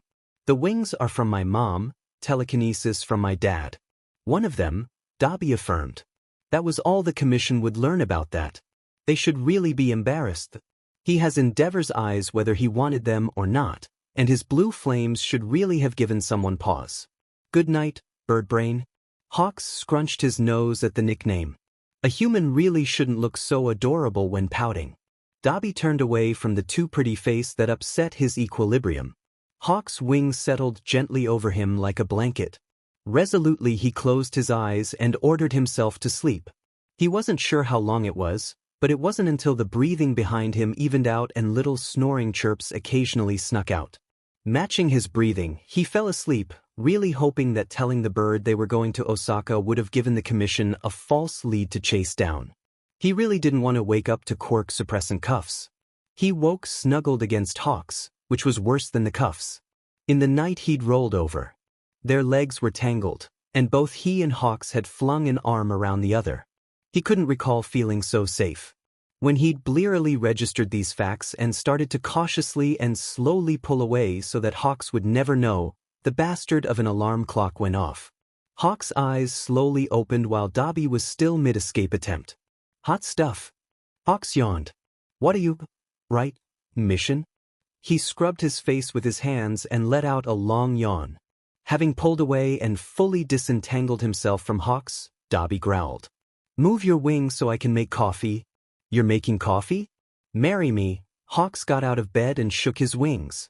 A feather whirled around his head before going under the door. So, in terms of safety, that feather in the hall, just under our door frame. That should warn us if anyone is approaching us. Anywhere else? It's a love hotel, so I don't think anyone will be much of an issue, but you never know. For the next few days Shigaraki wants us to watch the property and then report in. He'll tell us how he wants to proceed. Hope you're ready to take down a gang. Dabi watched the first precious drops of coffee land in the coffee maker. Yakuza? I could have gotten some intel from the Osaka heroes instead of us walking in blind, Hawks said, his eyes also trained on the coffee maker. Well, we aren't in Osaka, and we don't want you reaching out to any hero contacts. No one trusts you not to call in an agency and throw me in Tartarus. But yet, a Yakuza group that is claiming to be the League, and look, I'm not going to pretend the League doesn't have blood on our hands or that we have heroic intentions, but we're not involved in human trafficking. We think this is one of their buildings. Why don't I slip a feather in, tumbling on the wind just inside the door? Hawks opened the window. Easy peasy.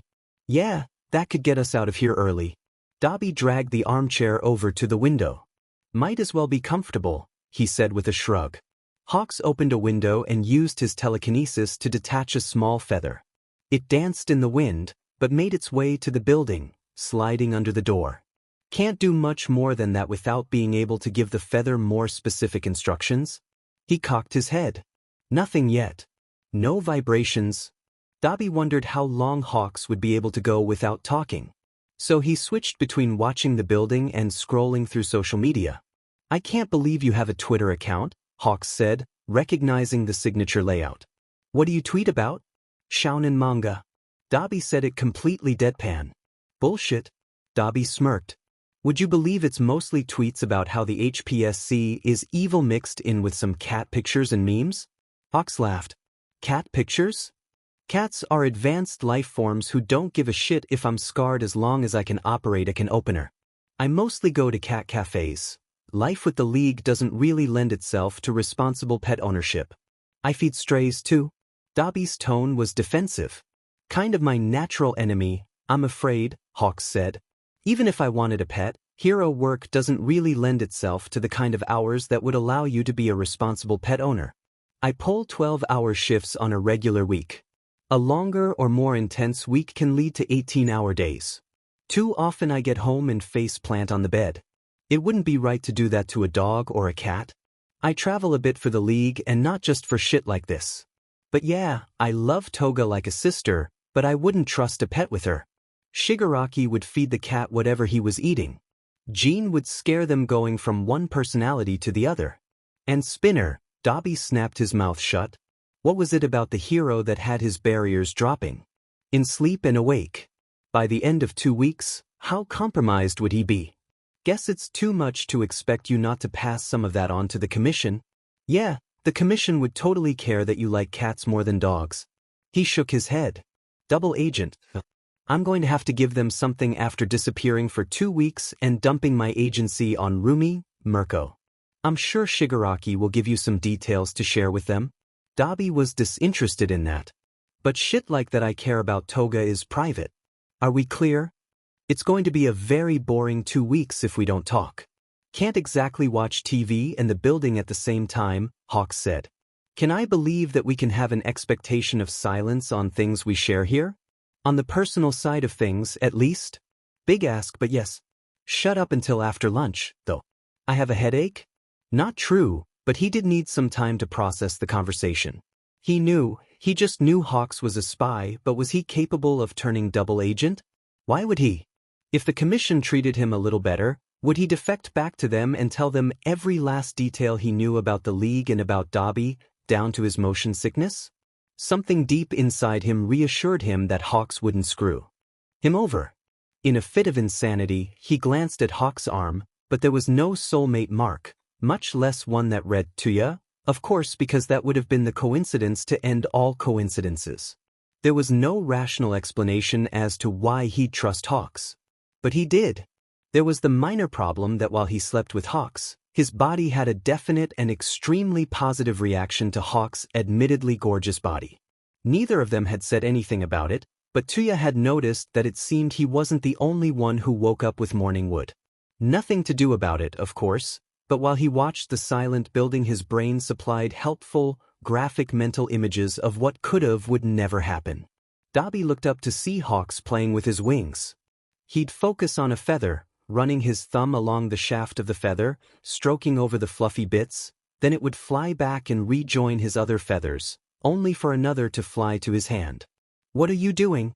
Hawks made a quizzical look. When Dabi pointed at his wing, a look of realization crossed Hawks' face. I'm preening. Cleaning and straightening the feathers. I do it every morning, usually fast, but since I have all this time, I might as well do a full preen. Does it bother you? No, it just looks weird. Dabi teased. Hawks shrugged, although there was a note of sadness when he said, yeah, there's a lot of things about me that people think are weird. Whatever. Dabi closed his eyes. Sorry. When had he last apologized for anything? Maybe to Toga because he couldn't do one of her things. Hawks waved it away. It's fine. We're good. Or as good as we get. Do you want me to make lunch, or do you want to? You can, Dabi answered. I'll do dinner. This must have been a more upscale hotel because it had a hot plate, microwave, and so on. Shigaraki must know something incriminating about the owners. There's no way he'd shell out for something like this. Would the commission put you up in a place so swanky? Dabi asked absently. Depends. I've been in a dingy apartment with no heat in January, and I've been at the Mandarin Oriental in Singapore in the presidential suite, although that was in conjunction with a modeling trip, but then they let me participate in some patrols with local heroes. That was actually a really awesome trip. Hawks reminisced. You did a few good PR patrols and modeled. Totally deserving of the presidential suite, Dabi said. I never said it was a good thing. But I'm not going to say it wasn't fun. I'm not going to lie. I'm a fucked up hero, and I'm trying to atone for it, Hawks said with a shrug. You think being a double agent will wipe your slate clean? Dabi posed. No, Hawks said flatly. Dabi once again wondered how good of an actor Hawks might be. How much of what he told Dabi was even true? He decided to look up the trip Hawks had mentioned. There he was 2 years ago in Singapore. Was this somehow part of how he jumped from number 5 to 3 on the Billboard charts? First the modeling, because he was weak, and Hawks always looked delicious in his ads. He almost swallowed his tongue. Hawks in a 3-piece suit. Hawks in just the pants, shirt and vest. Hawks with a loosened tie, his shirt sleeves rolled halfway up his muscular forearms. Hawks in the pants and shirt, sleeves still rolled up, first few buttons of the shirt undone, no tie. Suit porn. It was suit porn in its purest form. He lingered over the images, distracted, imagining it was him who was undressing Hawks. He'd contemplate those thoughts in the shower later, and let things go to their natural conclusion. Then he found the article about the visiting hero. Turns out Hawks was there to consult on a villain named Dionysus who was turning fountains into wine fountains. There was a current countrywide ban on all water parks and fountains in the malls and on playgrounds with water features. There was a deep fear of the country's water supply would be contaminated. Hawks had seen the villain turning a condo's pool to wine from the air and had captured him, for which the country had had a Hawks celebration day. It was a wonder he wasn't cockier than he already was. Nothing of note happened that first day. There were barely any pedestrians at all. Hawks had offered to fly around the building to see if there were other entrances, but Dabi shut it down. Shigaraki didn't want Hawks to know what city they were in, and flying might give him a clue. Hawks had, however, sent a feather around the building looking for human breath, but it had found nothing. That night he laid down with his back to Hawks. Good night, Hawks.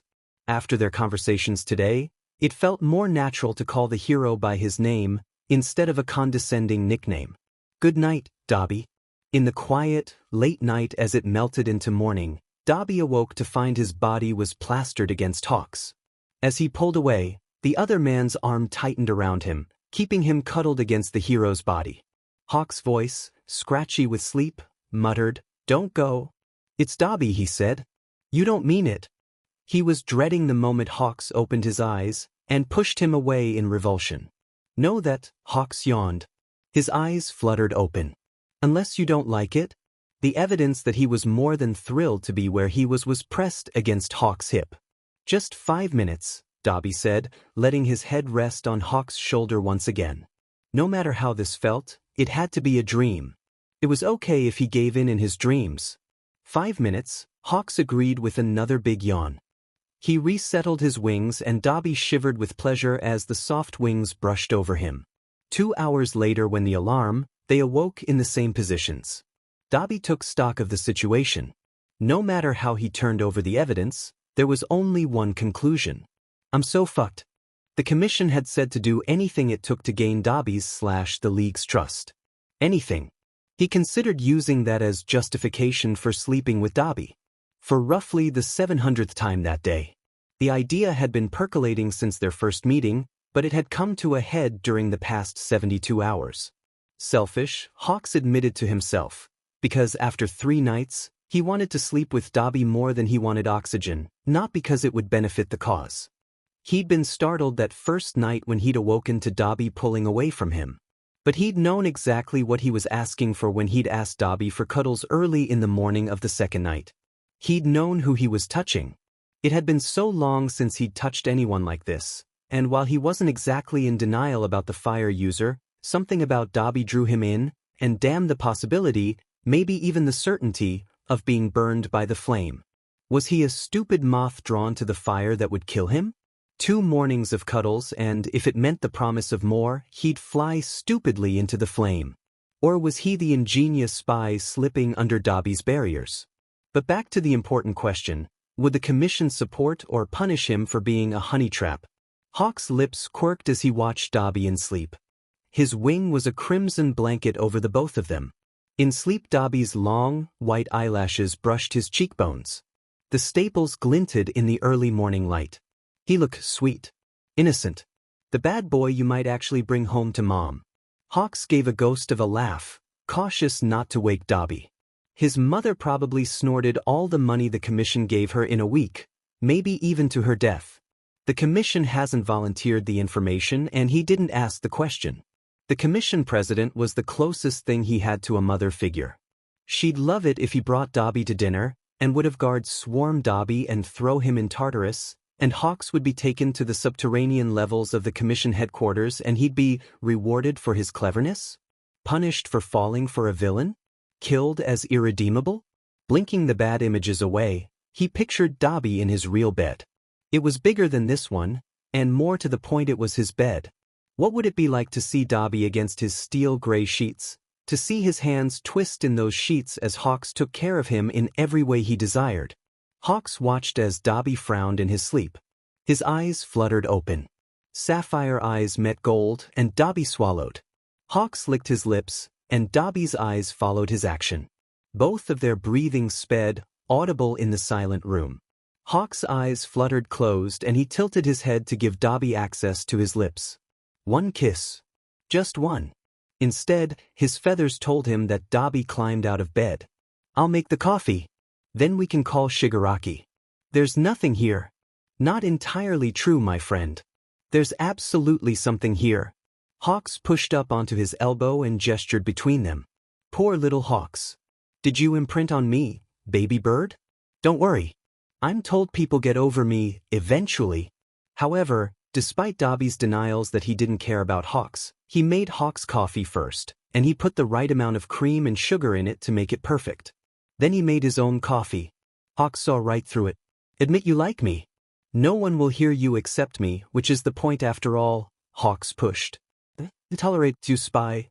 The word tolerate amused Hawks. Close, but not enough. Hawks rolled his eyes. Double agent, if you must? So you'll finally admit that you sought me out under orders? That you were supposed to infiltrate the League? Dabi countered. While part of him quaked, was Dabi going to incinerate him? Hawks outwardly shrugged. Look, you had my number from the jump. You just didn't get that I'm actually the perfect candidate to turn double agent. Who would ever suspect vain, sexy, brash Hawks was actually feeding the League secrets and working behind the scenes to pull down hero culture? Why would you turn double agent, pretty bird? Like you said, you're the number 2 hero. You benefit from this society more than anyone except Endeavor, Dabi countered. Hawks crossed his arms across his chest protectively. Call it a rebellion against the commission, call it disillusionment, call it reading Stain's manifesto and seeing some valid points. Call it whatever you want to. And if your handler at the commission gives you a hug for the first time ever, will you gladly fall to your knees and spill every last thing I've told you over the past few days? Dabi's voice was skeptical. I don't know, Dabi. If my handler in the League ever gave me a reason to drop to my knees and spill everything, what then? Their eyes locked, and Hawk's voice was rough under Dabi's gaze. He cupped Dabi's cheek and stroked it. Or, you could just use me. Dabi flushed a deep red, color showing above the staples on his cheeks, the direction his mind had taken obvious to both himself and Hawks. Hawk's lips curved. He crowded Dabi against the wall. What are you doing? I'm pretty sure I'm going to kiss you, hot stuff, Hawks said, his bravado faltering a bit towards the end. Dabi swallowed hard. Just once, Hawks murmured, hating that it was a plea and not a casual offer. Dabi swallowed. I want, fuck it. Hawks was swept into Dabi's arms. Despite his lanky frame, he was strong, banding his arm around Hawk's hip, hand grabbing at the winged hero's ass, the other fisting in the other man's blonde hair. Hawks was equally eager, one hand at his shoulder, the other around Dabi's back. Their lips came together the way warriors' swords came together, thrust and parry. They hit the wall, and neither looked up. Dabi grabbed the back of Hawk's thighs, and Hawks wrapped his legs around Dabi's waist. Dabi's lips were soft on top and rough beneath. The competing textures only further solidified that this was a kiss unlike any other kiss Hawks had ever had. Hawks was drowning in Dabi. He smelled of the hotel shower amenities, something vaguely floral, with an underflavor of smoke. In that moment, if he'd been asked to choose between Hero Society and Dabi, he wouldn't even need to think. He'd save one and kill four, the wrong answer to the trolley problem. But did that matter when their lips crashed together and Hawk's brain shut down entirely? All that was left was instinct and desire. He'd only kissed someone unapproved of once before, his first kiss. "Nissa, I don't think we should be in here," Hawks said. Nissa laughed. "But I can't do what I want to out there." Confused, Hawks said, "What do you want to do?" "Close your eyes," she whispered. Hawks had obeyed, and something soft had brushed his lips. He opened his eyes to see Nissa Scarlet. "Close your eyes," he echoed. He'd leaned forward and kissed her back. They were caught just before their 1-month anniversary. He still had nightmares about that correction. Hawks realized he was in deep because even that memory didn't affect him one iota. Right now there was only this moment and he was kissing Dabi. Dabi, whose touches turned from rough to gentle and back to rough, was making it hard to not drag him to the bed. Especially when he was pinned against a wall and Dabi ground himself against Hawks. Hawks threw his head back from the pleasure.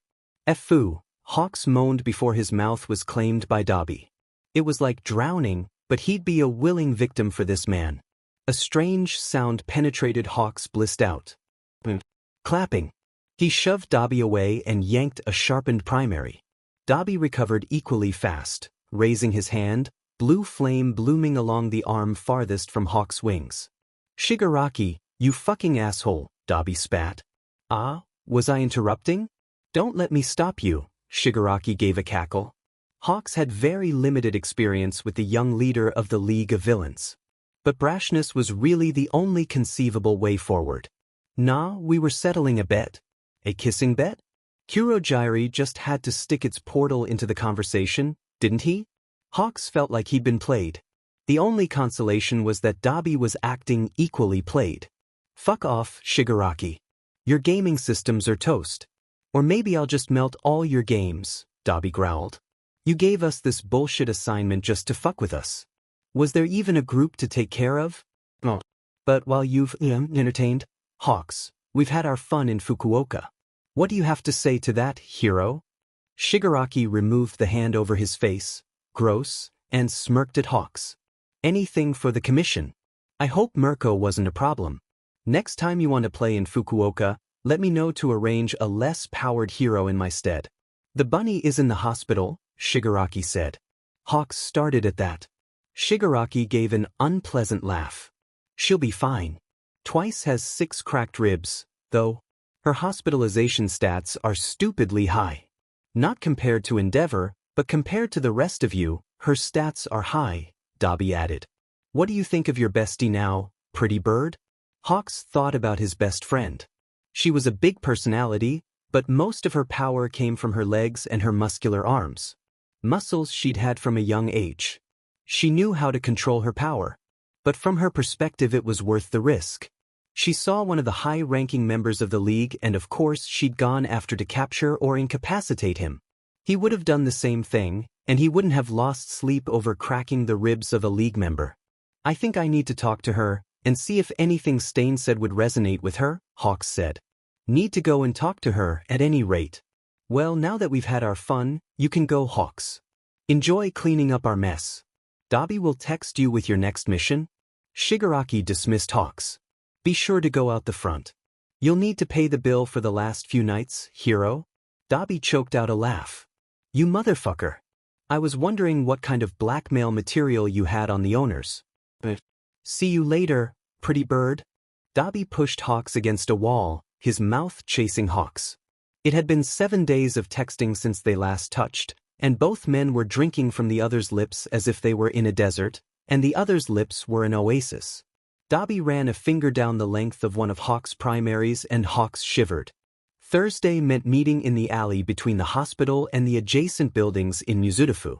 It was ideal. Low foot traffic outside the alley meant their odds of being seen were low. The late hour meant most people would be in their beds, asleep, and the alley would be nearly pitch black. Which meant Dabi could meet Hawks and Hawks could linger. It was only when the night began to transition from black to dawn's riotous colors that they separated. Both men were a mess, kiss-swollen lips, hair and clothes in a disarray. I have to go patrol in 5 hours. I need to go back to Fukuoka. Next Thursday, why don't you come to my place? So your commission can take me prisoner? Dabi still had his doubts about the veracity of Hawk's convenient claim to be on the League's side against the commission. So we can be alone. In my apartment, which is a step up from an alleyway near a dumpster. You could, Hawk's voice lowered to a mumble. I could what, pretty bird? Stay the night? Dabi was shocked by how urgently his body, or at least one of his heads, was demanding he take Hawk's offer. I'll think about it. Wait, don't forget this. Hawks reached into his coat pocket and handed a drive to Dabi. It's the blueprints Shigaraki asked for. Thanks, pretty bird. See you next week? Dabi pulled Hawks in for one last kiss. Alas, it was not to be. The next Thursday found Dabi in a meeting with Shigaraki, wherein he laid out a plan to terrorize UA's Class 1A. Shigaraki was positively giddy over their newest piece of intelligence. Seeing that wide, unhinged smile gave Dabi a bad feeling. Bad enough that he showed up on time to the meeting. Dabi, you'll lead the Vanguard Action Squad, Shigaraki said. Dabi rolled his eyes. Which video game did you steal Vanguard Action Squad from? You'll take Toga, Twice, Compress, Spinner, Magna, Muscular, Mustard, Moonfish, and a Nomu to create the necessary chaos, Shigaraki continued as if Dabi had never spoken. The priority was to find and capture that Bakugo kid that won the sports festival. He had such intense anger issues that he was chained and refused to take the first-place ribbon. Shigaraki was convinced he could be turned. Dabi wasn't so sure. He remembered what it was like to be told you have a powerful quirk, and we're going to train you to be a hero, just like All Might. Or, in Hawk's case, Endeavor, a piece of shit who didn't even deserve those accolades. Gross. That drive was strong, and now that UA was reinforcing he could be a hero, they probably had a better chance at converting Hawks to the villain's side than this kid. Dabi was starting to wonder if Hawks might be legit, or if he was just that good a liar, a manipulative, deceptively and publicly underestimated intellect. Fukuoka had been cleaned up, but Hawks was still struggling with instincts that had been beaten into him for over a decade, that he should have been there to defend Fukuoka. Dabi would say the odds were 60-40 that he'd turn for real. Dabi spared a moment to despair that he was in this meeting, planning to lead League members on a raid on Shoto's class, which Dabi was conflicted about. Dabi hadn't been around when the villains attacked the USJ, although he had certainly spent time ripping apart an encounter where the children and Eraser had held off a much larger group of villains. They should never have won. Except for All Might's arrival, they might have lost. But still, the USJ was a clusterfuck. The Vanguard Action Squad, Dabi rolled his eyes internally, would be like using a scalpel, get in, get the kid, get out. This was not how he wanted to spend Thursday. Especially if Hawks wanted him to spend the night. Burn it after you memorize the address. I don't want to wake up to Toga in my apartment or Shigaraki. Why are you giving this to me? Why do you think? The next night, Dabi looked down on the forest and the training camp. All the first years were down there, including Shoto. How would Daddy's masterpiece handle an assault on his class and 1B? It was unfair, he knew, but he resented Shoto for giving in and becoming the perfect little hero. And Endeavor got everything he ever wanted. Does Shoto even remember Toya, or was he too little in the end, and I'm nothing to him? Could I hurt him? Would I test my flames against his? Against his ice? What would I feel if I hurt him? It would be a strike back against Endeavor. By hurting Sho. He shook his head to clear it of the ghosts of Toya and Shoto. He was Dabi. He was on a mission that would further both the League's mission, sow the seeds of distrust, show the cracks in the armor of hero society, expose the heroes for the frauds they were, and his own ambition to bring down Endeavor. The first thing we have to do, we take away their sense of peace, and show them that their lives rest in our hands, he said, his voice calm despite his inner turmoil. I'm ready to go now. Muscular said. Dabi rolled his eyes. Tomorrow night. When it was Dabi's turn to keep an eye out the next day, he saw Shoto, sitting in a barrel blasting ice, then fire around the metal barrel he sat in. Endeavor had the world's best luck. It took 4 tries, but there it was, a joint fire and ice quirk. What was his hero name? Flashpoint? Freezer burn? Icy hot? Natsuo must know. He probably shared it with Toya's grave on one of Toya's birthdays or the September day Natsuo went. He hadn't been back. Too much temptation. There was no space for Toya in Dabi's life. Except for his stuffed horse, Yuki, that Natsuo had left on his 20th birthday. Yuki was the only remaining tie to Toya, and was the one tie he refused to cut. He justified it as doing so to pay Natsuo back for the 5 years he'd held onto the stuffed horse, for remembering and grieving him. Someone who still cared about Toya. He shouldn't be thinking of Shoto as anything other than an obstacle. He definitely shouldn't be thinking of all the nights little Shoto had crawled onto his futon, begging to spend the night.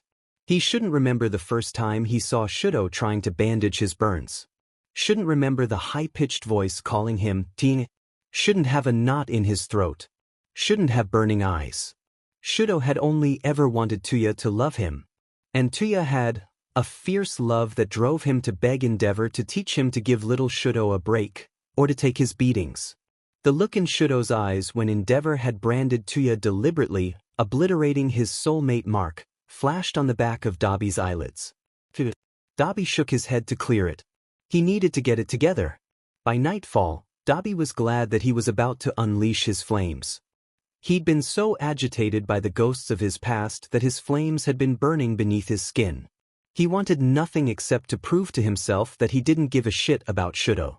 The masterpiece was brainwashed and unredeemable. He'd be the perfect hero Endeavor had wanted. He was here for Bakugo. That was all. Once darkness fell, each member of the team made their way to their designated spots. Dabi glanced at his phone. 8 p.m., perfect. He flung out his arm, setting fire to the forest. The signal for the games to begin. Make another of me, Dabi said. To Twice. You got it, Twice replied. Oh sure, make me do all the work. He sent his clone to the building classes and dinner seemed to be held, the most likely regrouping spot. Students were probably being told to go there, and he could grab the brat and get them out of there. There was a strange disorientation that came with a clone. He was aware of both of him. The first time Twice had made a clone of him, he'd puked because of how disturbing it was. He was vaguely aware of his clone's interaction with Aizawa, and its inevitable demise. Come on, Dabi, you got your ass handed to you. By a magic scarf. That happened fast, huh? Dabi wasn't too bothered. Twice could keep it up all night. Don't say that. Better to frame this as the pro being too strong. It's important to mind your self-esteem, even on a perilous mission. Whatever, Twice, just make another one of me. We need to keep those pros occupied. Another Dabi coming right up, Twice said. Leave it to me. His second clone of the night returned to where the students were in hiding with Vlad King. Their comms crackled to life. Vanguard Action Squad, I've acquired our target. Our little show has officially come to a close. Meet me at the retrieval point in the next 5 minutes for the final bow. Dabi and Twice began the walk back to the clearing. Hey Dabi, did you heard the radio? I'm so pumped up. Our boy Compress totally got the job done. Jin's mental health was semi-stable as long as he had on his hood. Dabi felt for him. His quirk had caused the degradation of his mental health. All people ever talked about was how cool a quirk was. How powerful. How flashy. Society never talked about the quirks that did more harm than good, with himself and Jin as prime examples of that. The man certainly took his time. I was starting to get bored. Don't be a pain. He did a good job. Now we just have to wait for everyone to regroup here. As they walked through the forest, Dabi shrugged. There should have been poisonous gas, but somehow Mustard must have been captured or incapacitated. Plans never really lasted past the first engagement. You're the pain. Forgive me. Twice reminded Dabi to call back the Nomu Shigaraki had designed just for him. Dabi wondered what had been going through Shigaraki's head when he gave the damn thing a retractable chainsaw. The damn thing had probably killed a brat or 3. What if it kills Shoto? What then? Dabi's conscience, long silent, spoke up. What then indeed? Why hadn't his brother gone to fucking Shiketsu? Why did it have to be this class? He used the controller to tell the Nomu to stand down and return to him. When he and Twice reached the clearing, Kurogiri was waiting with Toga. Hey Miko-chan. How much blood did you get? How many types of blood? Dabi looked at her backpack blood bank thing. It looked suspiciously empty. One person. That's just how it went down. But I met a cute boy and a cute girl though. She gave him a wink and a giggle. Is it me? No thanks, babe. I love you too. Both of you shut it right now. You're too loud, Dabi said, his tone sharp. All four villains were caught off guard when Compress came flying through the air with two student heroes on his back. They slammed into the ground not 5 feet from where Dabi was standing. Whoa, what's this? Oh hey wait, I know these kids. Who are they? Dabi registered that his clone had reached the building where students were hiding with Vlad King. He was immediately pinned to the wall with blood. You're doing exactly as I predicted. You've already been defeated, regardless of what happens to me. The two most trusted pillars of the superhuman society are linked together. UA, the pinnacle of hero education, and All Might, the symbol of peace. But embarrassing incidents have damaged the world's trust in you both. Sloppy management keeps allowing villains to slip in and attack. People are so shaken that they've almost lost all faith in you. Imagine how they'll react when you let a student get kidnapped. He mocked the teachers. Aizawa took it out seconds later, but Dabi knew that the kids and the teachers were rattled. Dabi had more immediate concerns, specifically the two student heroes. One was that kid Shigaraki was so obsessed with Midoriya. Did he have 2 broken arms? This kid was hardcore. Dabi glanced at the other villains, to see Toga blowing Midoriya kisses. Out of the way, Compress. Dabi lit his hand on fire. The second Compress had sent himself into a marble. Dabi sent low-temperature flames in the direction of the kids, getting them to skip backwards to avoid the fire. He wanted to scare, not maim them, despite a power quirk. You're on Shigaraki's kill list. No, he's not. Twice had finally realized who they were fighting against. Twice engaged with the student with the arm mutation. Toga threw knives at Midoriya, all the while flirting with him. Dabi walked to Compress Marble and knocked on it. Compress demarbled himself. You got Bakugo? Of course. Dabi's head whipped around. Hey! The hero student with the arm mutation showed off the marbles he stole from Compress' pocket. It's been 5 minutes since the signal. Let's go, Dabi, Kira Girl said. Toga walked backwards through the portal. Sorry, Izuku. But I'll see you later, Kei? Give Achiko a kiss for me. Twice decided to cartwheel through the portal. Compress started to walk through the portal. Dabi grabbed his arm. Hold on. We're not leaving without the kid. Compress' voice echoed through the clearing. Don't worry. They were so proud of themselves for rooting through my pockets that I thought I'd let them gloat. The boys froze and turned back. But allow me to explain a basic tenet of magic. If I'm flaunting something shiny, Compress took off his hat and mask. It's because there's something that I don't want you to see. He stuck out his tongue with the 3 real marbles. The students gasped. Midoriya shouted, He's got them. Compress laughed. He gave a small bow. Forgive me. I do so adore a twist ending. Midoriya screamed, You can't do this. Dabi joined Compress and started to step back through the warp. One last bow and then the curtain falls. Compress chuckled, displaying the 3 marbles. A beam of light blasted Compress' hand, causing him to drop the marbles. The many-armed kid caught one, and Compress and Dabi grabbed the others. Make sure we've got the Bakugo boy, Dabi said. Compress snapped his fingers. Dabi had the kid they were here for. Compress had just walked through the portal with his baby brother. Hawks had been called into the president's office. He flew to the HPSC skyscraper's roof and took the elevator down to her office. When he stepped inside, he was confused to find only the president, and not his handler or various agents standing guard around her. It's been 2 months since first approaching the League, Hawks. Has it been long enough that you know the location of a safe house where the missing UA students might be? Dabi was reportedly the one who pulled Bakugo through the portal. What is your current relationship with Dabi, Hawks? Hawks' blood ran cold. There was a question he really didn't want to answer. He breathed in silent relief when she kept talking. Will Dabi tell you where the missing students are? I don't know. I've been texting him since the attack on the camp and no response. I'm not deep enough yet. I've never even officially met Shigaraki. He very carefully told the truth. He'd met Shigaraki, but not officially met. I'm barely restraining Endeavor from kicking in the door to ever dingy bar, abandoned warehouse, or any other location he thinks his son might be in. You have to keep trying. The president closed her eyes, looking stressed. For a moment, Hawks believed that she was worried, and he was seeing beneath her calm mask. We need those boys back in one piece, preferably in camera-ready condition. Camera-ready? Hawks ground his teeth. If Dabi were in the room, he would have just pointed out the hypocrisy. He'd point out how little the president cared about the boys. Or even about Endeavor's need to go on a rampage to get his kid back. She just wanted the media circus to die down. The president thought for a moment, then mused aloud. Well, Endeavor's son needs to be returned at minimum. If you have to pick, the Bakugo boy isn't such a huge loss. Not with that attitude of his. We can lie and say the villains killed him when they couldn't turn him. That he resisted until the last, a true hero, and give him a funeral worthy of one, compensate the family and so on. If there has to be collateral damage, you know what to do. The Todoroki boy is your primary target, Bakugo your secondary. Work your connection hooks. It's been 4 days.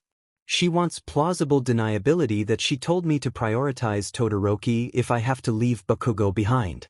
No witnesses makes it my word against hers. And I'll get the bad press. Seething behind his mask, he gave a grim nod. Yes, ma'am, he said, and was promptly dismissed. He sat on the edge of the roof, looking down at the ground over 20 stories below. The people scurried here and there. Pro-heroes patrolled. And the League? They must be gleeful at all the news coverage, and that public sentiment was turning against UA in particular, and faith in hero society was shaking in general. We need those boys back in one piece, preferably in camera-ready condition. Camera-ready. The Bakugo boy isn't such a huge loss. Stain wasn't wrong. Hawks had read his manifesto, and could concede Stain's point that true heroism had fallen prey to fame. Fuck, look at himself. While he could blame the HPSC for some of it, he's made choices too. He's vain, he's impatient, and part of him loved the crowds and the adulation. Dabi believed in Stain, and he had a vendetta against Endeavor in particular, for reasons that were still a mystery to Hawks. Dabi might want to expose the underbelly of hero culture, but kidnapping children wasn't exactly claiming the moral high ground. Dabi chose to do it. Under Shigaraki's orders, no doubt, but he still was the one who kidnapped children. Come on, hot stuff. Pick up the damn phone. There had been a fire at the camp, Dabi's doing. Had he overtaxed himself? Once Hawks had figured out that Dabi's quirk wasn't compatible with his body, it had been a reasonable assumption that the scars that covered large patches of his body were caused by quirk overuse. Had he burned himself again? How badly?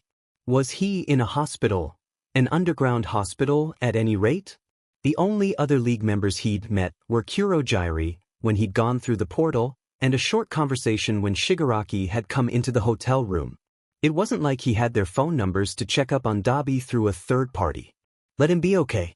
Midoriya and Shoji's testimony was that Dabi pulled Bakugo through the portal, and that Compress had been the one to take Todoroki. Hawks had been alarmed to learn that his intern, Tokoyami, had also been trapped in a marble prison, and had come frighteningly close to getting kidnapped himself. He'd flown to see Tokoyami at his home yesterday, just to reassure himself that the boy was safe and was not suffering ill effects from his imprisonment. While at Tokoyami's home, he asked the boy to run him through the events of the night. It seemed the 3 boys who'd been taken by Compress had been at the back of the group escorting Bakugo to the teachers. Unfortunately, for Fumikage it had been like everything going dark at once, then impossibly bright. He didn't remember being in the marble at all. They'd kept the boy at the hospital for a couple of days to make sure he'd suffered no ill effects from Compress quirk, but he was unharmed. The phone rang and rang. Nice to know Dabi didn't feel like whatever they were doing obliged him to tell Hawks anything. Of course, if he did pick up the phone, he'd probably just tell Hawks that he'd failed a test and proven that he was too flimsy a spy to ever be trusted. He texted Endeavor, Because hospitalization stats be damned, the man's kid was missing. Hawks had barely slept in the past 4 days, only grabbing enough hours to keep him safe as he made flying passes over Mizudafu, Fukuoka, and Hosu, the cities with the most league activity over the past 6 months, using his keen eyesight for any hint of what the boys had been wearing, heterochromatic red and white hair, or spiky blonde hair. But if he had gotten maybe 10 hours in the past 4 days, Endeavor reportedly had had none. Hawks, Endeavor-san, I had to stop by the HPSC. I'm heading back out there, now. Are there any new locations to be scouted from the sky? Endeavor, no. Thank you.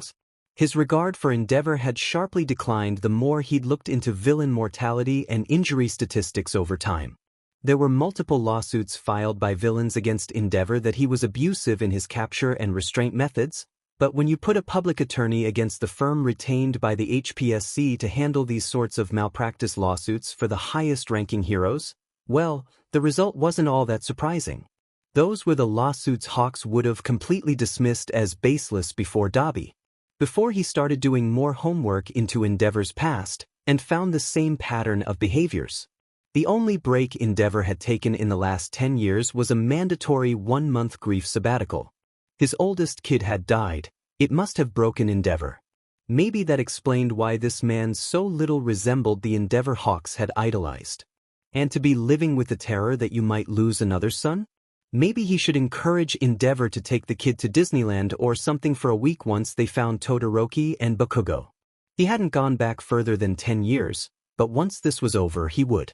There was no excuse for Endeavor's actions, but maybe Hawks could broach the topic with Endeavor and convince him to take it easier out there. Hawks wanted Endeavor to be the hero he'd always believed him to be. He sighed. He also wanted the HPSC to be the people he'd believed them to be, that they were here for the good of all. They weren't. And it was breaking his heart. Dabi would probably find all this disillusionment adorable and rub it in. Assuming he ever heard from Dabi again. Bakugo had started yelling the moment he woke up. He only stopped yelling to eat, drink, and sleep, until he'd yelled himself hoarse sometime around late afternoon day 2. Shigaraki had been fed up with Bakugo and left to pick the next safe house, arguing that the only way they'd keep the hero students long enough to turn them is if they stayed on the move. Shigaraki put Dabi in charge of the captives. Predictably, the second Shigaraki had left, everyone but Toga deserted him. He'd convinced her to stay with Bakugo. He had spent 4 days staring at Shoto, wondering if Sho would look at him and see Toya. When he didn't, Dabi's mood swung wildly from relieved to resentful to mournful. He hadn't spoken, and neither had his brother. Dabi took a moment to reflect that his life was some kind of cosmic joke. His burner buzzed in his pocket. Pucks. Fin. He'd pick up when he knew what the hell to say. Hey pretty bird, what's new? Kidnapped? No, I liberated my baby brother. Brother? Oh, forgot to tell you my name is Todoroki Toya. I'm the family failure. Dabi and I can't stand being in that room one more day. I'm going to go find good blood donors. Bye. Toga's voice clearly communicated there would be no reasoning with her. He contemplated his brother. The perfect quirk holder. Endeavor's ambitions live and in person before him. Let me guess, your daddy's favorite? Apparently he'd hit his silent treatment limit. Go to hell, Shoto snapped. What have you done with Bakugo? Nothing. You heard him yelling until he blew out his vocal cords. I mean, they wanted to tape his mouth shut, but kind of hard to win someone over while you're doing that. You think you're going to win Bakugo over? Shoto said, a note of incredulity creeping into his voice. That was what I said, kid, but I got voted down. It was a mistake to take me. Endeavor won't give up until he finds me, and he won't stop until all of you are dead, Shoto said. Daddy's favorite? Shut up. Would you prefer Daddy's masterpiece? It slipped out. Fuck you. How dare you call me that? Shoto half yelled, half sobbed it. Instantly Shoto was 5. Toya had pushed in front of Sho and demanded Enji train him. He'd come back to his room, shaking in so much pain, to find Shoto in his bed. Tears had pricked his eyes. He just wanted to be alone and cry. He didn't want to be the strong one. Why did he always have to be the strong one? Why couldn't he just be alone? His burns covered both arms. He couldn't pick Sho up and carry him back to his bed. Out of options, he shook Shoto awake. Sho-chan? Please wake up. Come on, wake up. His voice was sharper than it would have been if he weren't in physical and emotional pain. Tuanai. Shoto's eyes blinked open and he squinted at the light. How bad did he hurt you? Don't worry, Shoto. But I have burns on both arms. You don't want to bump them and make them hurt. So can you go back to bed? Your bed? Why does your quirk hurt you, Anin? Why? He demanded, insisting the universe be fair in the way of the very young. Because I'm not Daddy's masterpiece? He'd regretted it the second he'd said it. Comprehension flashed across Shoto's tiny face. Tears filled Shoto's eyes and rolled down his cheeks. I'm sorry, and I'm sorry. It's my fault. I promise I won't make you take training for me ever again. Or punishments. Don't hate me. Sho had sobbed. The pain in Toya's arms from sweeping Sho into a hug was nothing compared to the pain in his heart. I didn't mean it like that. I will always love you. I'm sorry, I'm so sorry, Sho. Eventually Toya had settled Shoto in his own bed. When he'd stumbled back to his room, he took one of the pain pills an HPSC doctor had prescribed. He scowled at the bottle. Fucking typical.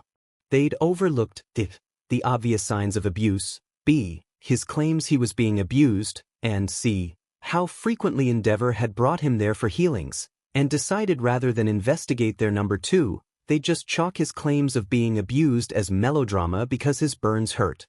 So they prescribed painkillers because more burns were inevitable. After all, his flames were hotter than Endeavor's. Maybe Endeavor could build his tolerance after all, and he wanted to train after all. Endeavor told them so. And the word of the number two hero was more trustworthy than Endeavor's child. Any particular reason that upset you? I mean, I know Endeavor's an asshole to villains, but he's got to have a soft side or something, right? Turns off his flames to kiss you goodnight? He wondered how deep Endeavor's claws had gotten into Sho. Was he a brainwashed puppet? Shoto glared at him. Dabi had to give it to him. The kid gave good glare. Why do you even want to talk to me? Dabi shrugged. Not like I have anything better to do and I'm bored. I don't exactly have a library card, and not like I've got access to Endeavor's credit card. If you want to talk, then quit talking about Endeavor. If you give me one reason why you want to quit and we'll move on to something else. What are you an otaku for? Because Endeavor is an asshole. Is that what you want to hear? Kid, I've been calling him an asshole this whole conversation. Shoto heaved a sigh. I'm not happy to agree with you on anything. There's nothing I'm an otaku for. I have a friend who's a huge hero otaku. A hint of a smile crossed his face, and his cheeks went light pink. Interesting. What about you? Kind of hard to develop a hobby or an interest like that in the whole villain lifestyle, he said with a wry grin. Shoto tried to hide a laugh with a cough. Dabi's face softened to a fond smile. I used to be into art. I guess most kids are. Most kids didn't sneak out to go to museums. The first time he ducked inside one was because it had started to rain and he'd forgotten an umbrella. The next time he'd looked at his phone, over 4 hours had passed and he hadn't even seen everything. He'd started to take sketchbooks with him and sketched for hours. He'd learned about lines and shading. Perspective had taken him months to master. Despite his having claimed one of Endeavor's credit cards for himself, Endeavor never said a word, especially when it meant he could train Shoto without Toya inserting himself into the dojo. Shoto gave him a strange look, then shook his head. Why become a villain? Dabi found truth tumbling out. Bad home situation, I ended up on the streets when I should have been a first year in high school. The only jobs you can get when you're underage and in that situation aren't legal ones. By the time you turn 18 you're an adult without a high school diploma, no fixed address, and look like this, you're out of options. Why didn't you ask heroes for help? They could have found you somewhere safe to live. A high school you could live at. Because I did and they did nothing. Nothing, Todoroki. So I didn't feel safe trying again. I read Stain's manifesto, it made sense to me. So I started reading. I might not have a degree, but I know how to read, and I know how to think. Dabi went on to bring up the same statistics that had shaken Hawks, his observations of heroes proving they shouldn't be heroes. Shoto bit his lip and looked away. If hero society is bad, that doesn't mean it can't be saved. I'm going to be better than Endeavor. Maybe not better than All Might, but better than my father. I don't care about my ranking. I'm going to be the best hero I can be, Shoto said, his voice growing louder and stronger. His mismatched eyes blazed with passion. Dabi doused the ember of hope he'd nourished with the hope that Shoto could be talked out of becoming a hero. He didn't have to be a villain. Toya Dabi just wanted him to not fall prey to their father's ambitions. He's so sure he and his friends can right the ship of hero culture. This is pointless. If Shigaraki comes back to Bakugo yelling, he might slit his throat. Or shows, killing the number 2's kid would send a message for sure. And while Dabi was guilty of his share of murders, he'd never murdered a kid. Shigaraki? Dabi considered that Shigaraki was too unpredictable. I'm going to go make lunch. There was nothing else to say to his brother's declaration. The only bomb was that Shoto said he didn't care about rankings. Yet, whispered his cynicism. As he made lunch, he thought of Hawks. What was Hawks like at 15? Idealistic like Shoto? Probably, he was still an idealist. Dabi was doing a good job of dragging the bird down to earth with statistics and examples and anecdotes. Did he trust Hawks? He glanced at the ceiling and thought of his brother, and the other kid. It was their lives on the line. He was going to have to trust the pretty bird if his plan had any chance of success. When he stepped into the room, Sho raised his eyes to Dabi's. No lunch? Here's what's going to happen, Shoto. I'm going to unlock your handcuffs. You will not use your quirk on me, because then we're getting Bakugo. You're not telling anyone that I helped you. Can you do prominence burn? Say you used that or some other power move. You're going to say that you were able to disarm me. I'm going to dose Bakugo with a sedative now. He can't know that I helped. I'm going to burn the house down while you get out of here. I need the building in ash so that Shigaraki can never find out what I did. You should run to the right when you leave. I'll leave once the house is engulfed and go elsewhere. Are you listening? The boy stared at him in shock. Shoto. That jolted the teen back to the present moment. Why are you doing this? My business, not yours, Sho-chan. You will not tell anyone that I helped. Are we clear? That's my condition for helping you. The affectionate nickname didn't register for him until too late. Okay. His brother looked him dead in the eyes. Toya nai. Toya flinched. Who's Toya? I'm not stupid, the boy scoffed. You have Endeavor's eyes. I've never seen them up close. You have Toya's blue fire. And you called me Daddy's masterpiece. Do you think I'd ever forget the night you called me that? Fuck you for abandoning me. Shoto burned into tears. Who there loved me after you left? Yumi wanted us to be a family, so she ignored all the times she found me with burns, or nearly delirious with exhaustion. Natsuo isolated himself. Endeavor? Shoto let out a bitter laugh. You know what that means as much as I do. I hate him. Sorrow and satisfaction coiled in Toya's stomach. Yeah, it's me, Sho-chan. After you left, I refused to train my fire. Midoriya convinced me it was my fire and not his, if that makes sense, during our sports festival. I didn't intern with Endeavor and Aizen. I found a fire user in the 50s, and used Enji's card to rent a more fireproof training room than she had, so she could train me. He didn't talk to me for a week. It was great. Shoto gave a wet laugh, but so had Dabi. Dabi. Whoever. Toya nai. Sho, I lost control at a training facility. Endeavor pushed me too far. And I knew it wouldn't stop. I was scared. I'm sorry. I really am. And I'm begging you, don't tell anyone. Toya is dead. Do you understand? He asked urgently. Shoto nodded. I will. I can't even tell Natsu? I wouldn't dare tell Yumi, but Natsu loves you. He visits your grave on your birthday and the anniversary of the accident. I wish, but I can't trust that it won't get out. If it does, Toya's a good pawn for both the heroes and the villains. As Dabi, I get to choose. Toya nai. Okay, Shoto was blinking back tears. I'm going to knock out Bakugo first. Dabi injected the croaking Bakugo. Blah blah dumbass blah blah, arrested blah blah All Might. It was the rare scenario where things went according to plan. With one addition that would have brought tears to his eyes, if he were still capable of producing them. The moment Shoto's hands were free, he threw himself at his older brother. I love you, Toya. He was crying as he clutched Toya as close as he could.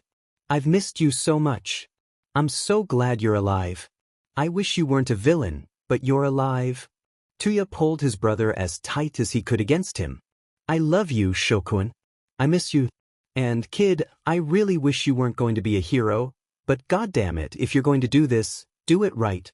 None of the kind of bullshit modeling Hawks does or things that benefit you more than the people you're supposed to protect.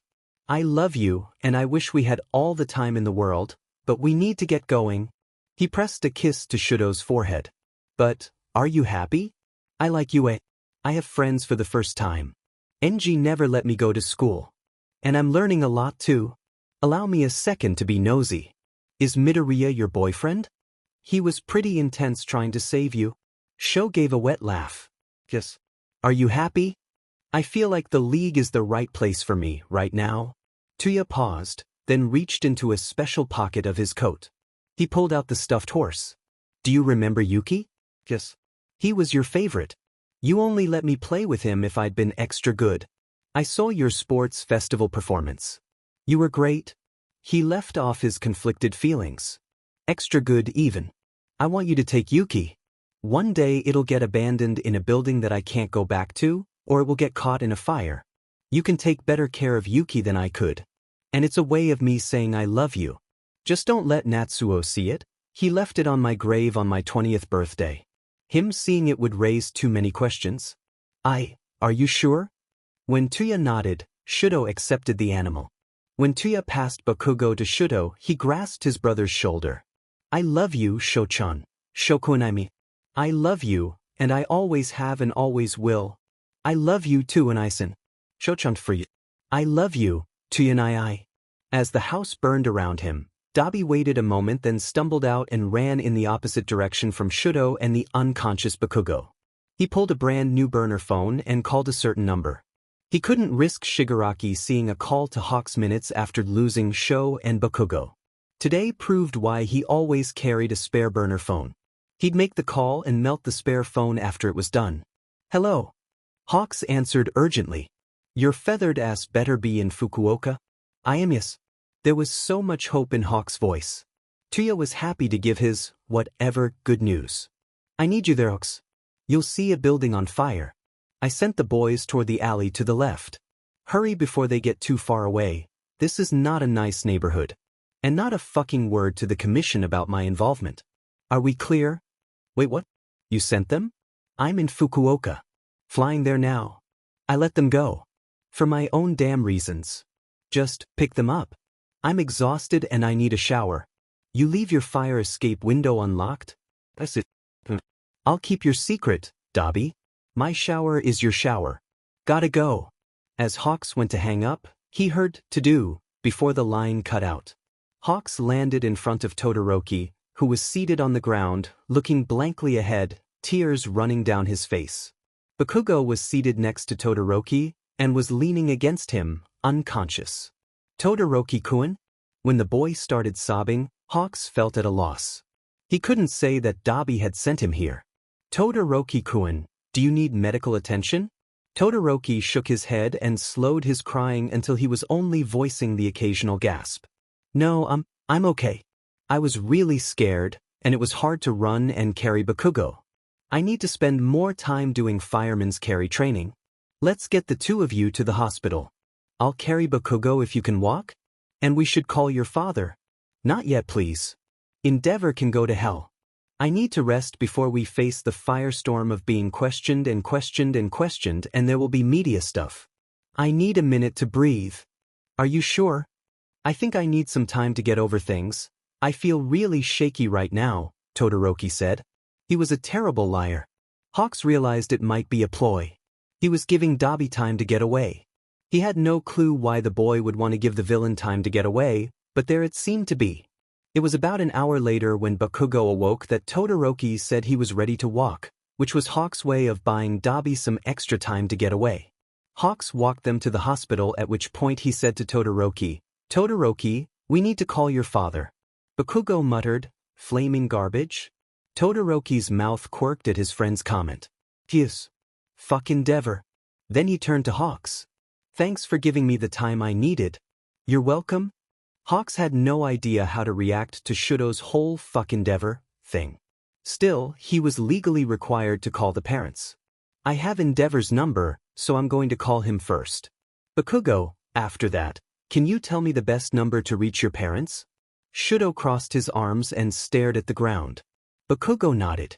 Endeavor's voice roared down the line. Yes? I have them. Toya stood in the shower, letting the gentle rain from the overhead showerhead rinse him clean. He washed himself mechanically, gritting his teeth and using extra care as he cleaned his fresh burns, as the day ran on repeat in his brain. Toya told himself that he'd have deserved it if Shoto had hated him for running away the way he had. He could have gone back, but what would have awaited him beyond more abuse? He'd told the truth, he was too scared to go back, no matter how much he loved his siblings. He never thought he'd ever have the chance to see Sho, just see him outside a battlefield, much less to interact with him or for that to go well. Hugging Shoto. Knowing his last words to Shoto were, "I love you," felt like it had healed, or half-healed something broken in him. Even so, his shoulders shook as a sob broke free, and he leaned against the wall, holding himself as he cried. Water from the shower replaced the tears that would have rolled down his cheeks and dripped onto the floor if his tear ducts hadn't been burned away. A soft knock sounded on the bathroom door. "Do you need anything, Dabi? Are you okay?" Toya turned off the water. Too tired to pretend, he replied, "No, I'm not okay. Come out. I can give you a hug, or we can figure out what you need, and I'll try to get it for you." Like he had the faintest idea what he needed in this moment. He needed his brother. He needed Hawks. He needed to kill Enji. Needed to tear down Hero Society. Toya gave a hollow laugh. "Why do you care?" "Dabs, I care about you, so, hearing you cry affects me. What do you need?" Hawk's voice was urgent. Toya helped himself to a liberal amount of burn cream to wrap the new burns on his legs. He glanced down at how Hawk's pajama pants exposed his bony ankles and the lowest bandages, but shrugged it off. The shirt he'd nicked had wing holes, which gave him a small moment of amusement. But the moment passed, and his brother's face flashed in front of him, and knowing he'd never see Sho again, except across a battlefield, caused another sob to catch in his throat. He came out of the bathroom to find Hawks pacing outside the door. "Dabi," he sighed as though he were relieved, and pulled Toya into a hug. Toya was stiff for a moment, then he melted against Hawks, and he leaned down to press his face to Hawks' neck. "Let's lie down," Hawks suggested in a soft, gentle voice as he wrapped his wings protectively around them. "I think you need to cry some more, and that way I can hold you and my wings can hold you more easily." Toya nodded dully, exhaustion weighing his body down. Hawks took his hand and led him back into the master bedroom, where Hawks flushed at the unmade bed. "Sorry, I wasn't expecting company." "Don't care," Toya said in a pale imitation of Dabi's normal speaking voice. He let Hawks settle, then slid into the bed, pressing himself up against his whatever, and buried his face in Hawks' chest. "Had to let them go. I didn't know what Shigaraki would do once he realized we couldn't turn the boys. Especially Todoroki, they'd make an example of him. I was alone with them, and I took advantage of the opportunity." Hawks was silent for a moment. "You got burned again. There are bandages peeking out from your pants. Do you need a hospital? I can pay for it." Toya let out a harsh laugh. That would have been easier than the soup of emotions. "Physically, yeah, there are new burns. I noticed you had burn cream and bandages, so I took care of them. Emotionally? None of your business." Another time he'd have teased Hawks about the excessive amounts of burn cream and bandages. That he'd overprepared to meet Dabi, or he'd really expected to be partially incinerated. Hawks pulled his wings tighter against the fire user. "If you say so, but you look like you need a friend. I thought we were that, at least." Too tired to play mental games with the bird, Toya was silent for a moment before he whispered, "We are." "What can you tell me?" Toya thought for a moment. "The Todoroki kid reminded me of my father, and what he considered training, and I'd have every right to call abuse. Physical sparring followed by sparring with quirks. Making my fire hotter and hotter. Not giving a shit that I got burned. You think the Todoroki kid is a monster like your father?" Hawks looked horrified. "No, but we had a nice little chat, and it seems Endeavor isn't any kinder to his kid than he is to villains. Like I once told you, he's a flaming piece of garbage. It's been a fucking day and His voice trailed off. Hawks was kissing his forehead and rubbing his back. Toya soaked in the comfort. "Make me forget," he murmured. They'd never taken this step, not that Dabi hadn't fucked in an alleyway, but Hawks deserved better. And here they were in Hawks' ridiculously comfortable bed, with no risk of being caught. Toya couldn't think of anything else that would turn his brain off better than finally fully giving in to the heat between them. Hawks hesitated. "Not all way. I don't want you to regret me, regret us. Nothing we haven't already done. And you're hurt, Dibs." Disappointed and frustrated, Toya muttered. "Fine. Hey, I want to. But it would kill me if you regretted it. I want to."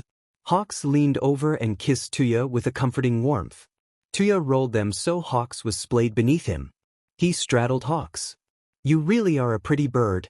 Hawks slid his hands under Toya's shirt and pulled it off. "The wing holes are sexy on you." Toya scoffed. "You're weird." "So? You like weird?" Careful of his staples, Hawks mapped his chest and back with scarred hands. Toya leaned down and was caught in a brain-blurring kiss. As it heated to frantic, Toya whimpered. "That's right, Dabi." Hawks growled. "Moan for me." "Toya," he said. He was so tired of Dabi. Almost all his decisions as Dabi were questionable, but if he could trust anyone in the world to entrust his true name to, it was Hawks. Something deep inside him was sure of it. "What?" Hawks pulled back and was looking at him with haunted eyes. "What did you say?" "Toya. It was my name." Hawks felt like he'd been dipped in Arctic water, then plunged into lava. "Toya. It couldn't be. It was a stupid coincidence." What is he supposed to ask? "Hey, did you have a soulmate mark on your forearm before you were all burn scars there? Did it say Kigo?" Toya was having some kind of day. His sobs had been so raw, a flashback or a panic attack. Hawks felt helpless, unsure of what he should do. He knew his soulmate panic wasn't what Toya needed right now, though. Not today. "So, what would it be like for Toya to call me Kigo?" "Toya," he said. It felt like a verbal caress. A symphony he hadn't dared think of in months, if not years. This Toya wasn't his soulmate. He wasn't. His soulmate couldn't be a villain. Hawks tried to stamp out the blossom of hope that had bloomed in his heart the second Toya had told him his name. He failed. Toya leaned his mouth down for a kiss. "Go back to distracting me, Hawks." Hawks smiled. "Of course, Toya." Several hours of heavy making out later, the men were sprawled on the bed, Hawks' wing resting lightly on their sweaty skin. "Thanks," Toya murmured. Hawks gave him a teasing smile. "Yes, it was awful for me. Don't be ridiculous. I was happy to give you what you needed. And now I think you need some food." Toya's phone buzzed. Hawks raised an eyebrow when Toya sent it to voicemail. "It's Shigaraki. He's been blowing up my phone since you announced that they'd freed themselves or whatever. I'll answer it tomorrow. I can't deal with his shit today." Hawks opened his refrigerator. "What are you in the mood for?" "I have soba, yakitori, chicken nuggets, a bunch of options." "Cold soba," Toya said. His eyes looked far away for a moment before they refocused on him. "Thanks. You're staying, right? Or are you?" Hawks' voice trailed off. He looked over his shoulder at Toya. "You want me here?" Toya's eyes were aimed at the floor. "Of course I do." With his back to his boyfriend friend, Hawks stroked the skin where his mark used to be, writing out the kanji that spelled Toya. And even if this Toya was his Toya, he couldn't just ignore that he was a criminal. Hawks' contact into a domestic terrorist organization. But when he turned those exquisite blue eyes on Hawks, his resolve crumbled. Whatever they were, Toya mattered to him, and he didn't want to see him in a jail cell in Tartarus. He knew he'd go to great lengths to prevent it. He was getting compromised. He was heading to re-education for sure when the commission found out. "Why didn't you want the boys to tell the truth? Going so far as to drug Bakugo? Did you tell Todoroki to use that terrible explanation of how he got away? Because of Shigaraki and the HPSC? Yes to both. The HPSC wouldn't send me to Tartarus. They'd try to brainwash me into being another obedient asset, like you," he said. "I'm not so obedient these days," Hawks said. "The president called me into a meeting and told me to get back the boys, or at least Todoroki. Todoroki was my primary target. She had a whole plan to handle Bakugo's parents if I left him behind. She also wanted them in camera-ready condition. And it was just the two of us, so she could disavow any knowledge, and that I acted alone if I left Bakugo behind. Of course she'd prioritize the number 2 hero's kid, Toya said, rolling his eyes. And I gave you time to get away, and now I'm sheltering you in my apartment. Not so obedient, Hawks said. Toya shrugged, then nodded. They ate in comfortable silence. Toya looked lost in thought. Hawks thought back to his day. The phone call, then retrieving the boys. Todoroki saying, "Fuck Endeavor," then making up a stupid story about his fire overpowering Dabi because Dabi was caught off guard. Apparently so off guard that he melted Bakugo's quirk-canceling cuffs and got out of the house before Dabi shot flames at him. It didn't make sense, but had been accepted as fact. That the League had discount cuffs that weren't fireproof or some such bullshit. That Dabi was that easy to incapacitate. The next time Endeavor faced off against Dabi, he'd severely underestimate his opponent. Something was bothering him. He couldn't figure out what it was. Something about Toya was familiar. Maybe the soulmate bond? Maybe his own desperation to have Toya in his life. He shook his head and dismissed it as nonsense. The HPSC had made a big deal out of the fact that they weren't charging Todoroki with violating the underage/unlicensed ban on using your quirk because it was a special case that demanded compassion and kindness. That had been mentioned nearly as much as the adulation being heaped on Todoroki by every news outlet, blogger, and herogrammer. Stain's point about heroes being nothing but celebrities felt a little too on the nose. Plenty of the coverage by bloggers and herogrammers focused on Todoroki's good looks rather than his act of heroism. It reminded Hawks of when he'd once saved a puppy in a tree, put there by a child who lost control of their flotation quirk, and all the praise was that the hot hero was holding a puppy. He'd gotten a bump to fan favorite for a week before All Might did something All Mightish again. He hated that he knew where he stood on the Japan chart, the fan favorite chart, even the Pan-Asian charts. After dinner, Hawks checked in with Toya if he'd like to watch TV or just go to bed. What the hell TV? But not the news, please? How does bad reality TV sound to you? Toya rolled his eyes. Yeah, that'll shut off my brain. They watched RuPaul's Drag Race, which Hawks said was his favorite reality show. Toya cuddled up against Hawks, with Hawks' wings enfolding him. Toya idly preened Hawks as Hawks carted his hand through Toya's dark hair, sending little shivers of delight down his back. And for one night it was enough. Looking around his new dorm room, Shoto let out a deep breath. He was free.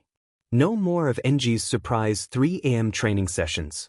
No more beatings that only left marks where others wouldn't easily see them, although Shoto knew Zuka had seen them more than once in the locker rooms and had suspicions. No more Yumi trying to smooth things over so they could play happy family. For the first time in a long time, Shoto felt safe. He took Yuki out of his suitcase and lay it on his futon. He'd hid the little horse, terrified someone would take this from him before he could leave Enji's house. Natsuo didn't live at home anymore, but Shoto was paranoid that Yumi would recognize Yuki. Or worse, that Enji might, even though the odds of Enji giving a shit about something that wasn't his quirk were next to zero. Still, it was his only tangible connection to Toya, and Shoto wasn't willing to risk losing Yuki after only just getting it. He didn't need to hide it at Heights Alliance. He'd been quietly excited about the room decorating contest. Was this what being a real kid was like? He was pleased a number of students also had a plush or two, or every All Might plush ever made, *Zuku**, so Yuki wouldn't stand out like a sore thumb. When Uraraka had noticed it and asked, he'd shared that Yuki was a gift from his brother. He hadn't been able to hide the small smile that crossed his face at the thought of Toya. The room contest also put into stark relief how Spartan his childhood was. He had remodeled the room with some help from Enji's credit card.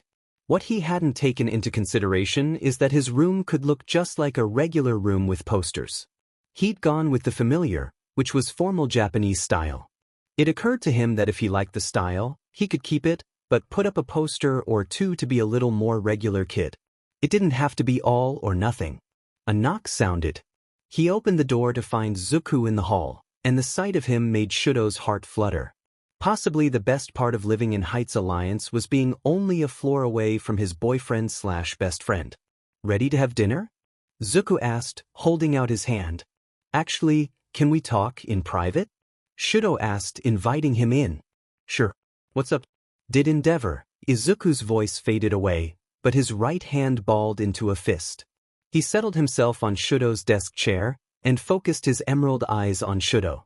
I need your analytical mind for a minute, Zuko. I don't know how to say this, but what happens if I tell Aizawa that Endeavor is a child abuser? I have a few bruises, but they could just as easily be from school. My word against the number 2 hero? There's no way this ends well for me, does it? Izuku's mouth had fallen open. You'd need a judge or a lawyer or a police officer with a truth-sensing quirk. Better if it's someone who can retrieve and display memories. How it plays out depends on how the HPSC wants to play it. His eyes were far away. They could try to discredit you. Claim you have fragile mental health, probably pointing at your mother. I'm sorry, that would be beyond awful, but I don't think you can rule it out. Or they could cut their losses and throw your father away because you're more powerful than your father and it's better to back you so you'll think well of them. I can't predict which it would be. Shoto processed Izuku's comments. Do you think I should? His boyfriend wrapped his arms around him. I can't decide that for you, Sho. Why now? Because he can't directly retaliate if I'm here. Truth, but he'd only been focused on getting away from his father and being a better hero than Endeavor could only hope to be. Toya had questioned why their father was allowed to be the number 2 hero when he treated his kids and his family so poorly, and Shoto had always naively hoped there was a reason that would justify the pain, but there never was. He'd had to be extremely careful, but at night Shoto had read Stain's manifesto. It had given him a lot to think about. Toya believed in Stain. He wouldn't without a good reason, right? He could see examples of all of Stain's accusations, including that his father, who demonstrated that you can mistreat villains and the HPSC will look the other way. That people treated heroes like celebrities, and Shoto himself could attest to that. He'd had to resort to wearing a black beanie whenever he went out to hide his too recognizable hair. People had been trying to get selfies, or taking photos they could sell.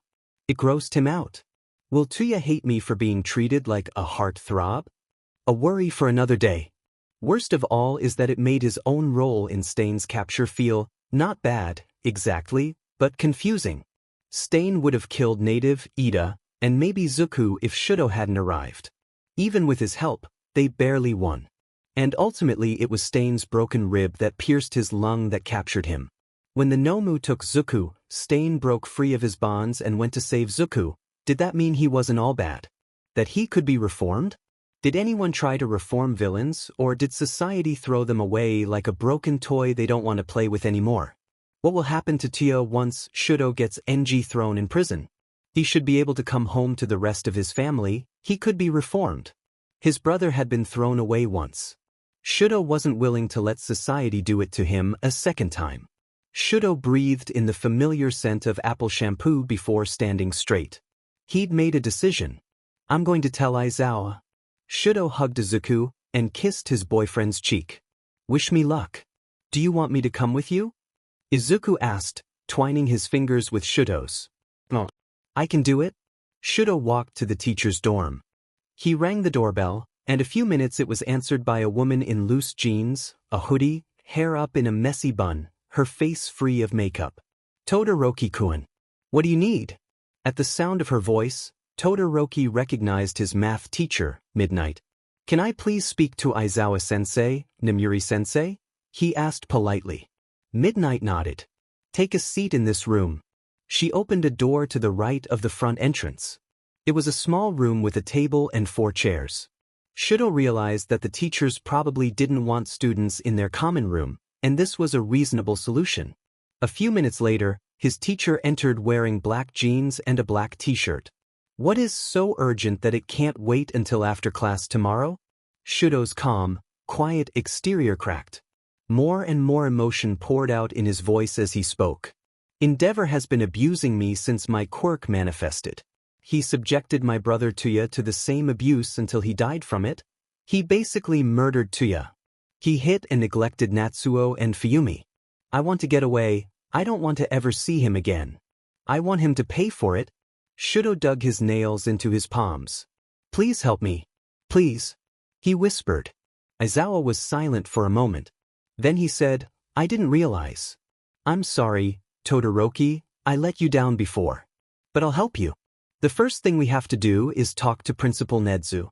When they got to Nedzu's office, Shoto repeated what he'd said to Aizawa. At Nedzu's request, Shoto started to list all the ways in which Endeavor had abused him. Aizawa shuddered at his descriptions of the 3 a.m. fights, and how there were days that Endeavor would have him awake from 3 until 6, only for Shoto to turn around and fight during hero class, leaving him with muscles so sore he could barely move his arms. How he was taken to special HPSC doctors or they came to the mansion so that Shoto would be good as new the next day. After 3 or 4 minutes straight, Nedzu told him he could stop. Aizawa looked nauseous. Please help me. Shoto begged, falling to the floor and bowing forward until his forehead touched the floor. Todoroki-kun, are you ready for the publicity? We'll keep you safe on campus, but you'll want to avoid going off campus grounds. Are you prepared to have people question your honesty and your character? You will be painted as the villain by a lot of people. If you say you are ready, UA will file for full custody tomorrow. Nedzu's voice was somber. Shoto took a deep breath, thought of all the abuse. He wanted revenge justice for Toya. Exposing a corrupt hero was the best thing for Japan. Endeavor's voice rang in his ears, his fist connected with Shoto's ribs. Only to have the HPSC doctor was summoned to heal Shoto's broken ribs, and to heal the burn he'd also left as a memento. File for custody. Shoto said. Can we get someone who will show that I'm telling the truth? Of course. That's the next rational step, Aizawa said. I'll ask Polygraph to come, and we'll videotape a questioning by the police and she will confirm that you're telling the truth. With your consent we'll release it to counter the pro-Endeavor media. Thank you, Sensei. Shoto said, then burst into tears. Instantly his teacher wrapped him in a hug, the first paternal hug he could remember ever getting. He clung to Aizawa until he ran out of tears and was just breathing in little gasps. Aizawa never stopped rubbing his back, telling him he was safe, that they'd take care of him, that they wouldn't allow Endeavor on campus. Nedzu murmurs that he'd calculated the odds of the success was quite high. His breathing returns to normal and he pulls away a little embarrassed. I'm sorry, Sensei. You have nothing to apologize for. Let's get you some food. What do you want? Cold soba? We can do that. Later that night Shoto hugged Yuki. I'm going to get justice for us all, Toya. You can stop being a villain. You can get your degree by taking that test, Nizan. When I'm a hero I'll pay for your grafts. You can be whatever you want. You can be Toya. I know you said he's dead, but Toya doesn't have to be. You'll be able to come home once I get revenge for you, for all of us. Dabi hadn't heard from Shigaraki after his first call where he screamed about Dabi losing the boys. He hadn't really paid attention to that conversation. He knew why Shigaraki was pissed. He just didn't care. After a few weeks of radio silence, though, Shigaraki called again. Dabi rolled his eyes as he answered it. What? I have a job for you. You'll love it, based on what I saw. Shigaraki snorted. Do tell, fearless leader, Dabi drawled in a bored voice. I want you to corrupt Hawks. He isn't loyal yet, right? Dabi sighed. Not completely. That's your job. Corrupt him until he's ours. Am I clear? After that bullshit with the kids you owe us. Don't call me until you're done. Shigaraki said and hung up. What was that? Hawks asked from the other end of the couch. Shigaraki wants me to do some stupid shit? Toya was guarded in a way he hadn't been since he'd arrived in Hawks' luxurious nest. Let me know if I can be of assistance, Hawks said and opened his arms. Shigaraki's order made him uncomfortable. Hawks was now both his lover and his boyfriend. Toya wasn't sure he was willing to abuse his relationship like that. But until Hawks was fully compromised, there was always the odds that the commission could get every private detail of Dabi's life, including his real name and all the information about the league that he'd shared with Hawks. And, at some point, with all of Hawks' input, someone would figure out he was a Todoroki, which would make him a lovely pawn in the commission's game. Goddammit. He was going to have to do it. Part of him wanted to Dabi. Part of him loathed himself for doing it. Toya. Who would win out? The angel or the devil on his shoulder? Toya slid over to snuggle with Hawks one last time, before Dabi buried Toya deep inside his memories that were too painful to revisit. Can we check the news? Hawk says. Sure, Toya said, leaning up for a kiss before settling in Hawk's arms and reaching for his favorite toys, Hawk's feathers. Tonight's breaking news is that Todoroki Shoto has accused his father, Enji Todoroki, otherwise known as the number 2 hero Endeavor, of abuse going back to his older brother, Todoroki Toya's quirk training. Toya went rigid, sitting up sharply, accidentally yanking out the feather he'd been idling preening. What? He could feel anxiety and anger and pride rise in his chest. Toya? Are you okay? Hawks could clearly tell he wasn't okay. Babe? Todoroki Natsuo has also testified to the abuse he both experienced and witnessed. What is even happening? Toya whispered. Did the Todoroki kid tell you he was going to do this? Did you convince him to do it? Why do you care? Hawks tried to pull him back down to recline against Hawk's side, but Toya sat rigidly upright, refusing Hawk's efforts. Endeavor's daughter, Todoroki Fuyumi, has been silent on these allegations. Toya gave a harsh laugh. No surprise there, Yumi. Hawks was looking at him oddly, as if he were trying to put the puzzle pieces together. Pro-hero polygraph will confirm whether they are telling the truth or not. Yue has been granted temporary custody of Todoroki Shoto. We will be discussing these shocking accusations for the remainder of the newscast. The other news will be broadcast on our website. Toya rested his face in his hands for a moment. Then he grabbed a decorative pillow and screamed into it. Toya? You're kind of freaking me out. Yeah, well, my little brother is kind of freaking me out, so I don't have time for your crisis, Toya snapped. Holy shit. Holy shit. Holy shit. Toya was Todoroki Toya? It came together in a flash. The sapphire eyes in the kid's picture. The blue fire. Yumi? My little brother? Toya shot to standing and began ranting at the television. I tried to tell Sho. I tried. I told you I tried and that the HPSC didn't listen. You can't win. You're just destroying your future before it even starts. How can you fucking reform the fucking heroes if no one will hire you? God damn it, Sho. He paced back and forth. Hawks, you have to get me in. Hawks frowned. Get you where? Toya gave him an exasperated look. Fucking. I'm not taking you to you, Toya. Hawks held up a hand when Toya opened his mouth to protest. I don't have a good reason to go there, and even the number 3 hero can't just stroll, or fly, onto campus. Hawks watched Todoroki Toya pace in his living room. And while I could probably sweet-talk Nedzu if I was caught, Aizawa has no love for me. You can't go at all. How are you going to explain yourself? How will you get to Shoto? After the news, they'll have him locked down tight, I'd imagine. Toya closed his eyes, clearly in pain, arms wrapped around himself. Pretty bird, Hawks, I have to talk to Shoto. He doesn't know what he's doing. And he has no idea how much worse things can get with Enji, much less the commission. No one found out about my allegations. This time everyone knows. Hawk's heart ached for Toya and Shoto. But his fears over Shoto had Toya lost without the ability to coldly assess the situation. He was using his heart, which meant Hawks had to be the one of them to use his head and force Toya to listen to logic. Toya, let's think of a way for you to do that. He chewed over ideas quickly, then realizing he had just the answer. I'll text Tokoyami that I want to check up on the boys and I'll get their numbers from him. Then you'll be able to text Shoto. Toya ran a scarred hand through his messy black hair and pulled on it. Fuck, Sho, why are you giving the commission the middle finger? Hawk's phone beeped, and a wave of relief had rolled over him. His intern had come through. He created a group chat. Hawks has named this chat Checking In. Hawks has added Bakugo Katsuki and Todoroki Shoto. Hawks, I just wanted to touch base how you're both doing now that it's been a few weeks. Okay with dorm life?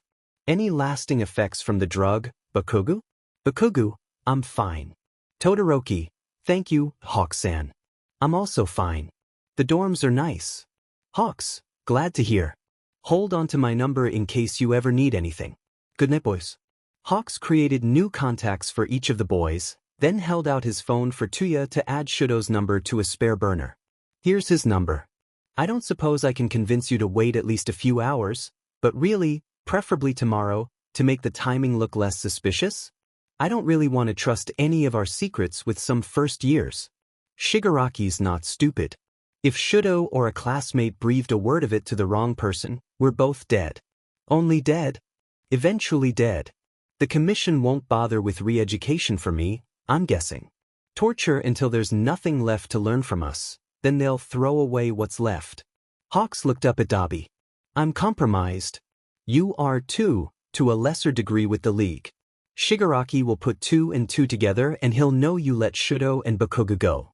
Not to mention the commission would love to get their hands on you. Toya opened his mouth, then closed it. Fuck, we're screwed if I text him now. He marched over to the couch, grabbed the decorative pillow, and screamed into it for the second time that night. Text him tomorrow and say you saw the news and had a League member hack into Endeavor's phone for Shoto's number. I know that you really want to talk to him right now, but nothing is going to happen tonight. Hawks pulled Toya into his lap. And at some point we need to address the elephant in the room. I know you were feeling really emotional, but do you realize how much you let slip? Toya went stiff in his arms. I don't suppose we could just skip over that part? Toya. That it was gentle made it no less of a reprimand. Hawks pressed a kiss to Toya's collarbone. Congrats. I'm sure the reward for finding me very much alive will be much smaller than you'd imagine it to be, Toya scoffed. Toya. Endeavor won't say thank you, you know. Toya pulled away and walked to the floor-to-ceiling windows. Hawks had let him know that the windows were glazed to keep paparazzi from invading his privacy. Which meant they also protected Toya's privacy. But you're his. Hawks remembered the hatred Toya's younger brother had expressed when Hawks said he was going to call Endeavor and report that he had Shoto. Fuck Endeavor. Failure. The word you're looking for is failure, and he'd even tell you so. My fucking fire hurts me, which you already figured out. My mom has ice magic, and I inherited just enough to make me less heat-resistant than I should be given the temperature of my flames. Toya's voice was flat. He turned to face Hawks and leaned back against the glass. I wouldn't surpass All Might. He knew I couldn't handle hero school. I was okay with going the general studies route, but NG wouldn't let me go. And then I died. Toya used finger quotes. He gave a harsh laugh. I even died of failure, victim of my own quirk. And I burned down a dojo NG really liked. He quirked a small, sad smile. Fireproof, of course, but not nearly fireproof enough.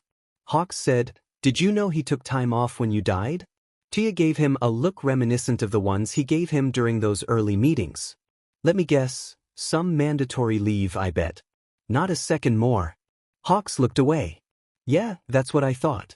Birdie, stop thinking with your fanboy heart and start use your brain.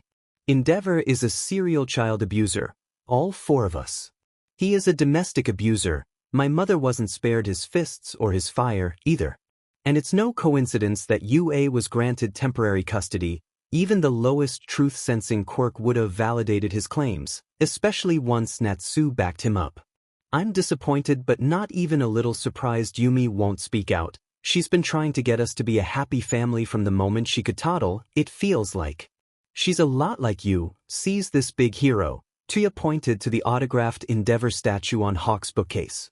And wants to believe in the legend rather than face the man. Shoto reported the abuse went back to your quirk training. Is there how you got? Hawks felt his voice trail off. Toya sighed. It was the genesis of them. I get taken to the HPSC to get a doctor to treat my burns, or someone would come to the house if they were serious. I only had some scarring, maybe 10% of my body, but the scarring was much less intense when I died. These scars are the cost of filling my belly. Like I told Sho, there aren't a lot of legal jobs for street kids. The fire user found me first, helped me control my output, lower my temperature. They saved my life. But after they got picked up for arson, I was on my own. And arson was what I could do with a middle school education and a shitty quirk. But yeah, if Endeavor actually gave a fuck about us as kids instead of eugenics experiments, I wouldn't have these.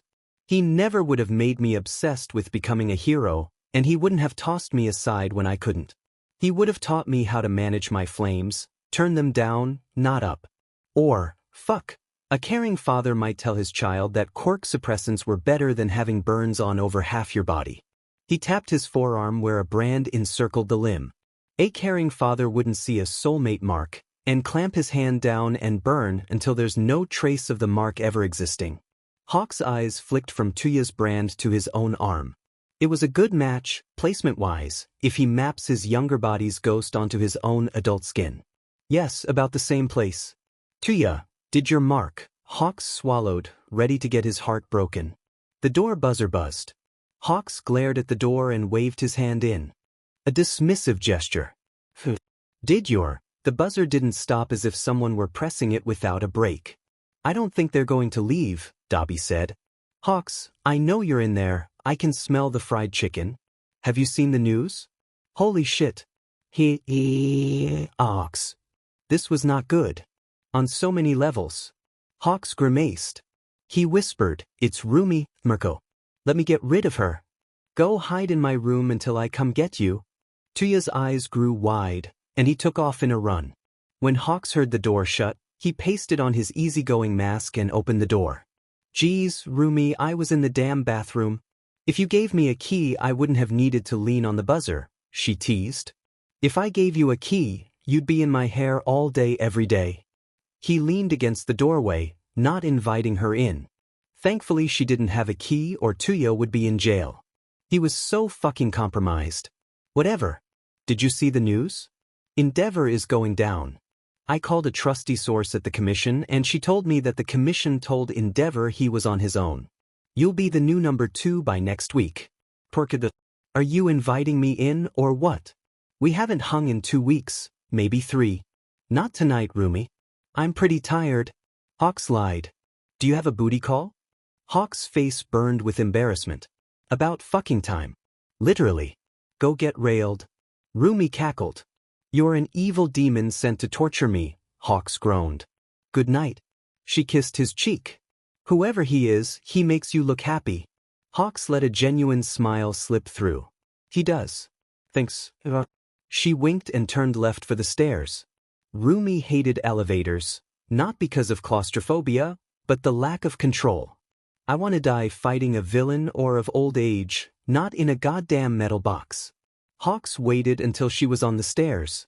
Then he locked his door, using all the secure locks, and the door bar he never used. He'd been too lax about Toya's safety. Toya was in his room, in the far corner, holding the baseball bat Hawks kept under the bed, barely visible in the dark room. Toya had pointed out that he had feathers he could turn into knives, so a baseball bat was perhaps excessive and unnecessary. Hawks had countered that there were times when he had too few feathers or if the person had a quirk-canceling power like Eraserheads. It's just me, Toya. Mirko is gone. Hawks flicked on the light. Toya flinched and used his arm to block out the light. I'm so sorry. Are you okay? Toya looked at him oddly. What are you sorry for? Scaring you. Not being able to protect you? Hawks could feel his feathers drooping at his frustration. Mirko scared me, not you. And at least half my fear was that they'd find out you're compromised and housing me in your home and your bed, Toya said. And you have the power to protect me. Toya stroked a feather and Hawks found himself fighting back a shiver of anticipation. With these beautiful wings. You really are my pretty bird. At the word my, Hawks' heart fluttered away and landed in Toya's pocket. Mirko did say I should go get railed. Hawks smirked when Toya choked on air. She decided that I wouldn't let her in is because I have a hot piece of ass waiting for me. She wasn't wrong. Hot. Play on words, very clever, Toya said with a roll of his eyes. That wouldn't do. Hawks grabbed Toya and kissed him deeply. Toya seemed glad to follow him to the bed, all the while unbuttoning, unzipping, groping, squeezing and stroking. And when they were naked, Hawks stopped. He looked Toya over. You are a handsome man. I don't like you despite the scars. They're just part of you and I want all of you, Hawks said firmly. He wouldn't brook any dissent on this. A blush suffused Toya's face, disappearing into the scars, but above and below his face and neck scarring there was enough pink for Hawks to tell. I'm not kidding or stroking your ego or whatever. You are handsome and hot and sexy and kind and sarcastic, and I'm sold on the whole package. Come here, Dove. Toya held his arms open. Hawks was the moth drawn to the flame. He lay his head on Toya's shoulder and shivered when Toya stroked the sensitive downy skin between his wings. They stood like that for a moment. Then Toya's gravelly voice was at his ear, low and sexy with arousal. I seem to remember Mirko told you to do something. Call me. Who is this? I once called you Daddy's masterpiece. The phone rang immediately. Listen. Shoto's voice was full of hope. Hi Sho. I know you probably can't leave campus right now with all the Endeavor shit, but can you get your boyfriend or whoever to pick up a burner for you? I don't want a record of our calls on your phone. But for now, delete that text thread. Do it right now, I'll wait. One of these days Toya would remember that Sho is now 15, and not 5. Apparently not today though. Okay. He heard rustling for a moment, then Shoto came back. So you know. Why do you think I'm calling? Toya sighed. It's dangerous for me to contact you, but you have to know how scared I am for you. The HPSC isn't going to be fond of you for exposing their number 2. Because Endeavor retiring still won't fix this shit. There will be investigations, exposés, and a lot of mud will get slung around. And you will be at the center of it because in the public's eyes you started it, not Endeavor. Toya thought he might expire on the spot at Shoto's next words. Isn't that what Stain talked about? That those things need to happen? That false heroes should be exposed. And you think it's a 15-year-old's job to do it? Toya rubbed at his temples. Look, Sho, I agree with Stain on a lot of things, but not everything. Surely you didn't believe in it wholeheartedly? No, not everything he said was valid, and he didn't picture a world where heroes serve the public. I think it's possible, although people will still slip through the cracks, and not every hero will be well-intentioned. As for Hero Society, if my accusing my father of actual, real child abuse he's committed is enough to tear down Hero Society, then it isn't as strong as we've been told. His brother's voice was defensive. He was constantly learning new things about Sho. This quality though, to be all defensive and self-righteous, and land punches with logic? Yeah, he knew the Sho. But just like when he was littler, he was naive. Endeavor sheltering him had done him no favors. Kind of amazing he'd landed a boyfriend, given that he probably wasn't allowed friends until he got to UA. But his brother was being too goddamn noble. Surely Nedzu, because even he had heard of Nedzu, could have cut a backdoor deal that Sho would never have to go home until graduation, at which point he was free to leave Enji's home officially. It hadn't needed to go down this way. For fuck's sake, Sho, you will be on the commission's shit list. You can take Endeavor down, but you are taking yourself down too. They'll never let you be a hero. You're destroying everything you worked so hard to achieve. Isn't that what 6 vigilantes are for? Sho's voice shook. How the hell had Toya ended up in the middle of Hero Ethics 101? I think that in a perfect world the ruling body wouldn't be corrupt. The sickness comes from the top down, Sho. Toya walked past the bookcase, then turned his head to look back. The Endeavor statue was gone. Ditto the picture of Hawks and Endeavor from the last Billboard charts. Interesting. Out of care? Out of guilt? He wondered if Sho had any pictures of the two of them anymore. Natsuo had said Yumi had a picture of the two of them that she kept hidden. What about Sho and Natsuchan? The silence stretched out as Shoto considered his point. Toya blurted out, Did Natsu become a doctor? Fuck, sorry, never mind. We're here to talk about you. Toya kicked the couch. He was a shit older brother. He couldn't even keep his eye on the prize here. He's in med school in Iisen. 1 more year. He's engaged. Sho's words flowed over Toya like a cool cloth calming down his overheated seams. Yumi's a kindergarten teacher. It's okay to talk about people who aren't me too. Nisan does. Never use that name. Nisan means people will assume it's Natsuo. Toya cut him off before he could say it. Sorry. It's fine. Look, tell me what happened from your side. What happened? Did NG beat you up the night you got out of the hospital or something? Punish you for getting captured? No. He could practically feel Shoto trying to find his words. I mean, yeah, he beat me up for getting captured, and then once he'd used me as a punching bag for about an hour, he asked me to show him what fire output I'd used to burn through quirk-canceling cuffs. Phew, breathed Toya. Sho. No, you'll like this part. I told him I used his prominence burn. He asked me to demonstrate it, and I took out a whole wall of the dojo. You know the one, with the awards? Sho's tone had turned downright vindictive. When Toya hadn't suppressed the gasp that managed to leave his mouth, Shoto responded with a deadpan, "Whoops. Please tell me you melted the award he beat All Might for like 20 years ago. His most prized possession?" Sho was actually NG's most prized possession, but if he said that, Sho would flip his shit, and they had important stuff to talk about. His brother just laughed. Shared trauma, super fun. So then why? Toya sighed. I thought you were going to fix Hero Society from the inside out. You can't do that when they've barred you from entry.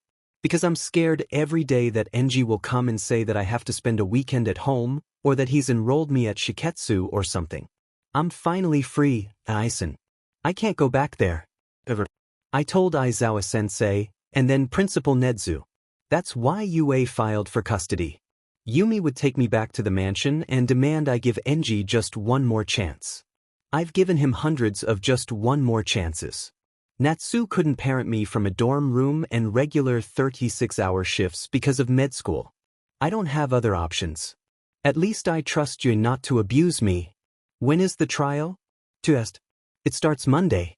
I'm late to meet with the lawyer, but you're more important, Shoto said. Toya felt a pang in his chest. Dabi didn't stand a chance against Toya. The big bad villain was a marshmallow for the people he loved. Including Hawks, although he'd never tell him, it would be an iron shackle. Once the trial was over, Toya was going to disappear. Cremate his old phones and his connection to everyone in them. Do enough arson to go to another island, another country. He'd realized he was only holding Hawks back. He wasn't seeing his friends. He was constantly alert for someone who could discover their secret. His presence in Hawks' life wasn't good for either of them. He'd stopped being a bad influence on Sho. The idea choked him up, and his voice was a little hoarse. Go meet with the lawyer. And when you get a burner phone, text me just the fire emoji, okay? I love you and Aizen. I brought Yuki to school with me. I love you too, Sho. Give Yuki a hug from me. Fuck, but he was a sap about that damned stuffed horse. Bye. Bye.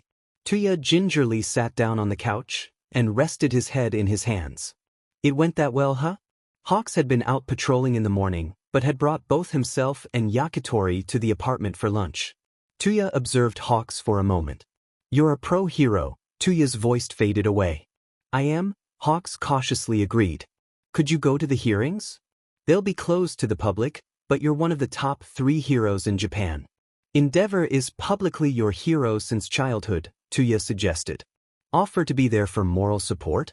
Hawks tilted his head to the side, body language that indicated Hawks was considering his request from every angle. Obviously, he wanted a spy in the room. Someone who could compartmentalize feelings and give a dispassionate report on what was and wasn't being said, the feel of the jury, and 1,000 small details Hawks would notice and Shoto wouldn't. Hawks nodded and picked up his phone. His tone was somber, and he schooled his expression into one of concern. Endeavor-san. I wanted to reach out and ask if you'd like me to be in the courtroom as moral support. He wandered the room, nodding and interjecting little comments like, that sounds really difficult. When he saw Toya watching him with a bemused smile, Hawks theatrically rolled his eyes. He pantomimed throwing up, which made Toya cover his mouth with a hand. Hawks' eyes got really big. All Might said what? Without warning, Hawks put NG on speaker. NG had never liked All Might, even avoiding being seen together. Toya knew that no matter what AM had said to NG, it would be taken out of context and twisted into an unrecognizable thing. Toya had avoided his father's voice as much as he could, and given that the hero was one of the most recognizable in Japan, if not the world. He hated that the sound of it, but NG was about to bitch about M and those rants were a delight. He suggested that I had never taken the time to properly grieve my dead son, and that it must have impacted my relationships as well as Shoto's. NG spat. Toya's eyes were wide as saucers. Any wider and his eyes would fall into his lap. He suggested I go to therapy and that with time and hard work, I could earn the right to ask Shoto to do therapy with me and that eventually our relationship could heal because young Todoroki respects it when people put in the work. Oh yeah, NG was being extra as fuck. He was so glad Hawks put this on speaker. You know how All Might likes to be all benevolent and shit, Endeavor-san. Hawks' voice and intonation changed slightly, taking on the timbre of his hero voice he used during interviews. Can't say I don't recommend therapy. We see things no one else sees. Gotta preserve our health to help others. Whatever. If you want to come, be there at 8:55 on the dot. I'll get my lawyer to clear your entry. Don't make me regret this, Hawks. Thank you, Endeavor-san. Hawks ended the call. You'll go and keep me up to date on how it's going. Sho will update me too, but he has a dangerous idea that justice is assured. He assumes that just because he's telling the truth that people will believe him. He thinks he'll still be allowed to be a hero after exposing the number 2 hero and shaking faith in hero society. You understand how the world works? Toya said with a wry smile as Hawks nodded. I don't want him to be a hero, but I want it to be his choice. He'll have to go to America or Australia to be a hero. Hawks sighed. I'll text you as much as I can. Toya walked and looked out over Fukuoka through the wall of windows. Hawks' penthouse had one hell of a view.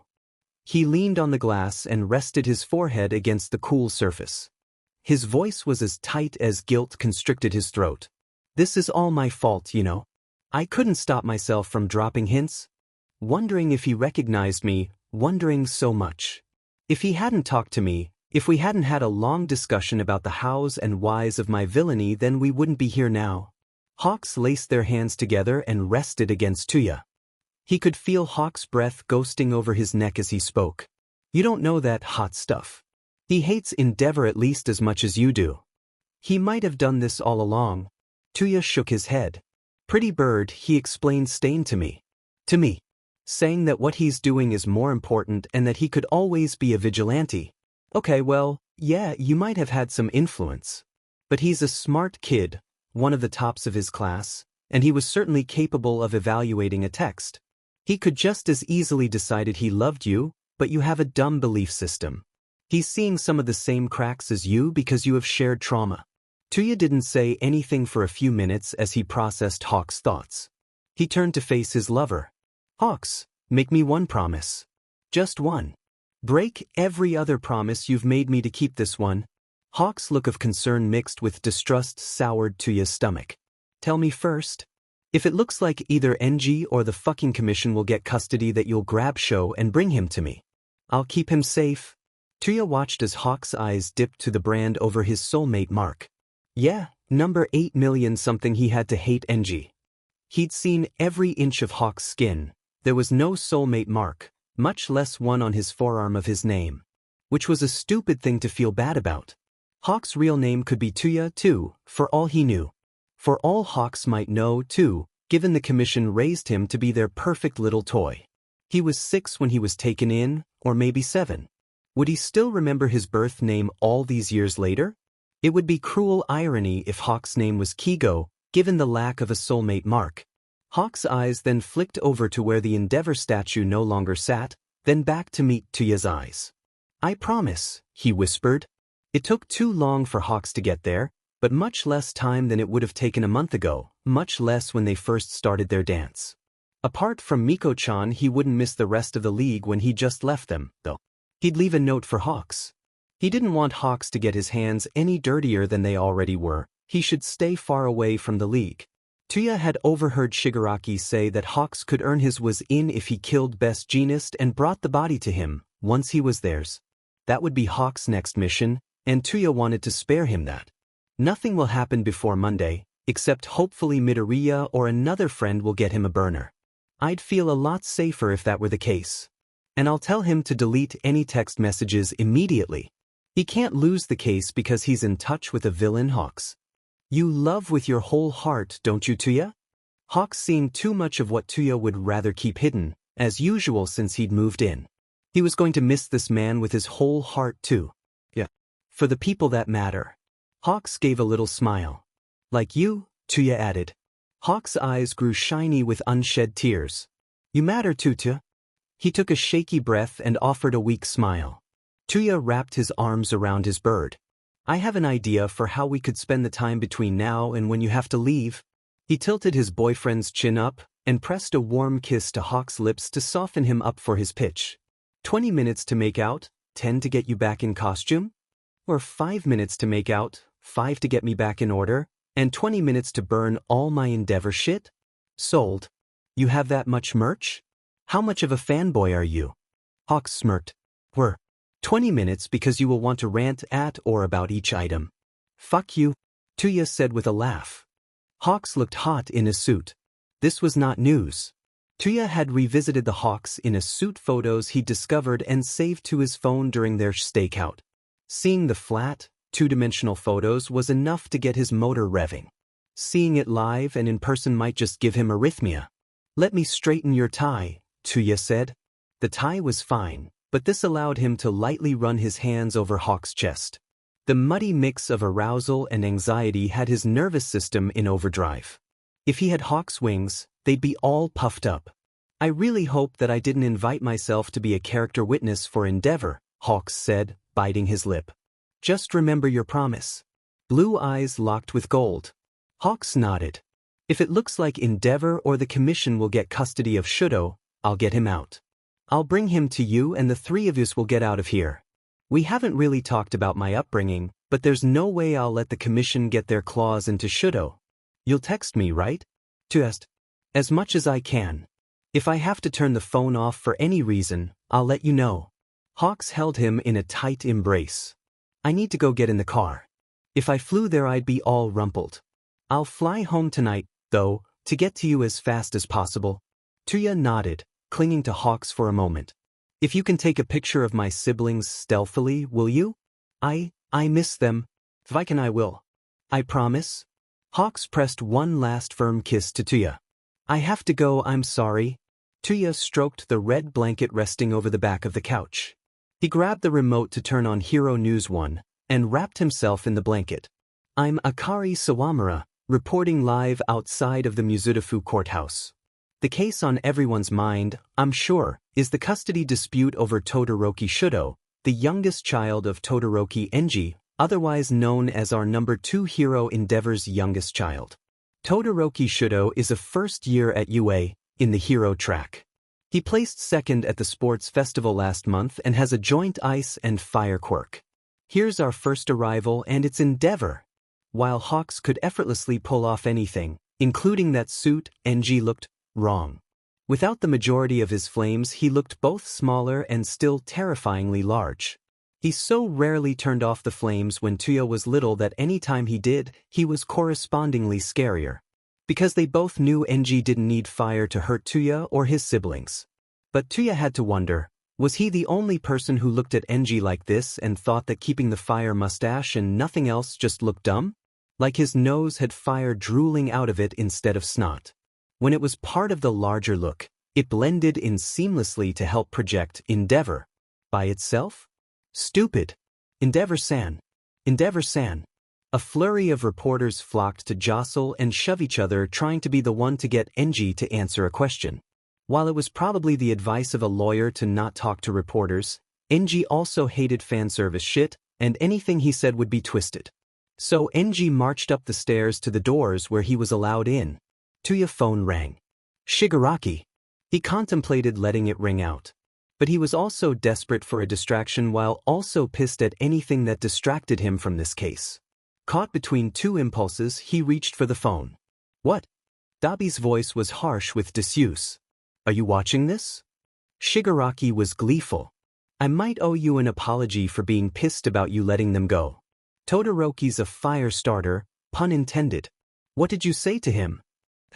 Wouldn't you like to know? I thought you were going to give me time to work on Hawks. I'm going to need a bit more time. Turns out the Featherhead's fucking idol is Endeavor, Dabi sighed deeply. But things are trending in the right direction. Got a magic dick, do you? Shigaraki giggled. My magic dick is my business. I'll deliver Hawks once the trial is over and I reprogram him. The TV he'd muted showed another car pulling up in front of the courthouse. When he saw Eraserhead get out of the car, Dabi mumbled, gotta go, and hung up on Shigaraki. He unmuted the television. Now arriving is Todoroki Shoto under the care of his teachers, Eraserhead and All Might. Todoroki-san. All Might. Eraserhead. Would you like to share any of the evidence you'll be presenting in court? His brother was also in a suit, heterochromatic eyes wide, fear crossing his face before Eraserhead put an arm around his shoulders. Eraser and AM exchanged a glance. AM approached the press, while Eraser guided his brother into the courthouse. AM gave the reporters a reproachful look. I'd like to request that young Todoroki's privacy be respected. He is a minor, and while his allegations have implications for all of Hero Society, he is still entitled to privacy. However, I will state that there was enough evidence for an emergency transfer of custody. We should respect the bravery of any child, any person, who has come forward to share painful truths. Personally, Toya found the whole All Might thing to be a bit much. Blah blah symbol blah blah smash blah blah justice. And both he and Endeavor were jacked to what were surely unhealthy levels. Was the human thigh meant to be that big? And his whole, have no fear for I am here, was meaningless. He was like using a tank when you only needed tweezers. There was a lull, and just as Toya was thinking he'd go get another cup of tea, a car carrying Natsu and Yumi pulled up, and Toya felt frozen to the couch. The ambient light in the cemetery when Natsuo had come on his 20th birthday hadn't really shown him his brother's face, and he hadn't seen Yumi's in 9 years. He scrutinized each of them. Natsu-chan was tall and broad, the closest any of them came to their father's build. His suit strained across his broad shoulders, and Toya smiled fondly. Natsuo felt that something was appropriate to wear until he physically couldn't get it on or off. Clearly his whole, I don't need a sweater, I have a sweater mentality had continued. His mother, and then Toya had been the ones to sneak into his room and steal away all the too small things. His white hair stuck out stubbornly, just as when they were kids, but then so did Toya's. He tried to picture his brother in scrubs, or in a white coat, and the image was surprisingly easy. Toya took a moment to mourn that he'd never get to sit down with Natsu and ask what he wanted to specialize in or to ask for Natsu's wildest hospital stories. Natsuo had a protective arm around Yumi-chan, whose eyes were red and puffy. She looked pale, and in the face of the media she stared at the ground, her default when she was scared of getting yelled at. Her white and red hair was pulled back in a bun, and her black sheath dress would have fit in well at a business seminar or a funeral.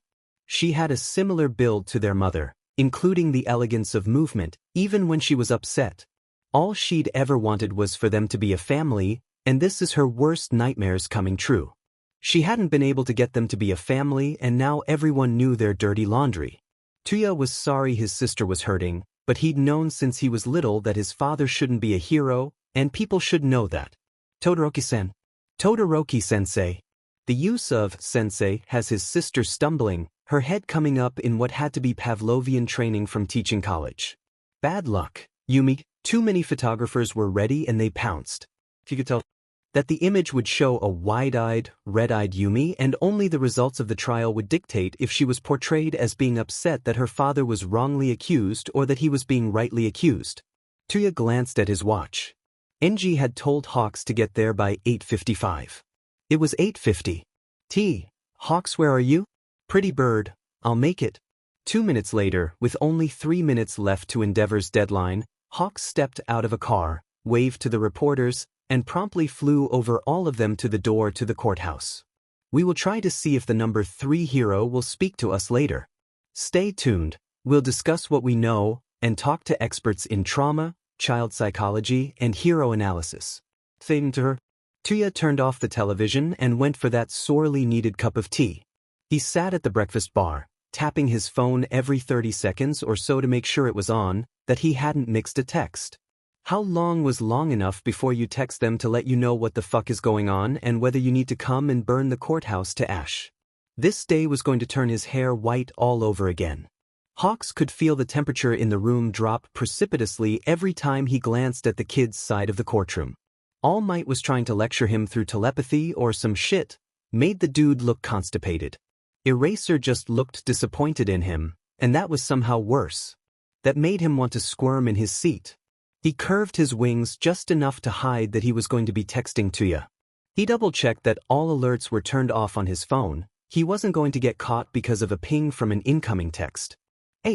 Your brother is at a table with Eraser and 6 lawyers. All of whom are wearing suits that say they think mine is barely one step up from a potato sack, and this is not an inexpensive text. E is sitting at a table with 3 lawyers in what I think are cheap suits, so use that as your measuring stick. UA gets hit with lawsuits all the time, so they have some of the best lawyers in Japan. The rumor is that the commission told he was on his own with lawyers because they think he'll lose. We're using capitalism to decide how good the lawyers are? Yes? When you're swimming in these waters, money talks. How good is your agency? How much money did it make last year? How many top heroes work with you? What you're willing to pay them will determine that. There's a basic suit. How much nicer it gets is directly related to disposable income. You realize I think that's all bullshit, right? You asked. Why were you almost late? I went to get a tea on the way, and the place got held up like I needed that shit. I had to call it in and wait for the damn police and I never got my tea. Next time bring a damn thermos from home. I would have plucked you bare if you hadn't made it. Kinky. Okay, opening statements are about to go. Shoto's lawyers told the story of a power-mad patriarch obsessed with surpassing all might. An illegal quirk marriage that a corrupt commission chose to allow. The search for the perfect child. What Endeavor did to Toya, and then Shoto. That abuse can't stand. UA should get permanent custody of Shoto. Endeavor's lawyers painted the story of a loving father who wanted the best for his children. He should never have indulged mentally ill Toya's desire to train. And that Shoto's view of the situation was twisted by grief for his older brother. He needed time to repair his relationship with Shoto, and would like the boy to live at home on weekends and breaks, as well as a weekly family dinner. Of course my mental health was shit. He kept making me burn the ever-living fuck out of myself. I had to protect my siblings from our parents. That's not something a kid should have to do. Shoto's lawyers went first. Their description of Toya wounded Hawks in ways he couldn't describe. Pictures of a happy red-haired boy posing next to his father. Video of the first time Toya used his fire. Toya is shouting out Osan. Lu, when the tenor of Toya's voice changed and his cries became high and sharp, lancing into his already broken heart. Papa, Papa, make it stop. Fuyumi's high-pitched cries verbalized what her older brothers couldn't. The video cut out while Toya was still screaming. It was all Hawks could do to stay put and not do something stupid, but oh so satisfying, like punch Endeavor in his evil fucking face. Or fly right through that window and get back to his Toya. It was nearly impossible to contemplate that Hawks had ever questioned that Toya was his Toya. There were pictures of Toya covered in burns. Hawks felt dread in his stomach when he saw the patch of white forming in Toya's hair. Toya continued to be burned. There were photos from the commission's hospital. The first graphs. The frequency of the healing. The progression of red to white hair until his head was covered in white hair that stuck out in a familiar style. They told the story of a boy who tried to protect his siblings to the best of his abilities. How he'd comforted Fuyumi when she'd been neglected. How he'd taken punishments given to his siblings to keep them as safe as he could. How he'd become their de facto parent after their mother was remanded to psychiatric care. In his pursuit of keeping their father's attention to spare the others, he'd gone too far, and there had been an accident. A forest fire. He was presumed perished. All in the pursuit of producing a heroic successor who could take the #1 spot. All of that birthed Dabi. Hawks blinked and found his cheeks wet. Unapologetic, he swiped away any stray tears. He wants to text Toya, but there's both too much and not nearly enough to be said. Most of it he wants to say while wrapped in his wings the way they had on their faux mission in the Love Hotel. He wants to protect Toya, give him something real. He'd been considering it for a while, but everything Hawks had just heard cemented that he was going to walk away from all of it after this court case. Once they knew Shoto was safe, he was going to convince Toya to go away. Forever. Somewhere remote like New Zealand, and they could raise sheep or whatever it was people in New Zealand did. Blame it on the soulmate bond. Blame it on disillusionment. Hero society was corrupt. Maybe the new #2 should pack it in. Or maybe he wanted to escape the commission and bring Toya with him. Whatever the reason, it was time for Toya and Kigo to leave Dabi and Hawks behind. Shoto felt oddly calm as he took the stand. He was going to tell the truth. It would all go okay. First his lawyers went over questions they'd planned for Shoto's testimony. He felt like things were going well. He kept his eyes on Aizawa-sensei, believing his teacher when he'd said that Shoto would be safe in the courtroom. Things started to go wrong when Enji's lawyers began to cross-examine him. How old were you when your brother died? I was 6. He had an inkling that 6 was the wrong answer. Too young. He braced for the next question. Do you really think your memories from when you were 6 aren't clouded with a personal grudge? Aren't early memories often unreliable? Shoto looked to his teacher, who was glaring at the lawyers. Objection, leading the witness. His lawyer called out before Shoto could figure out how to start to answer the question.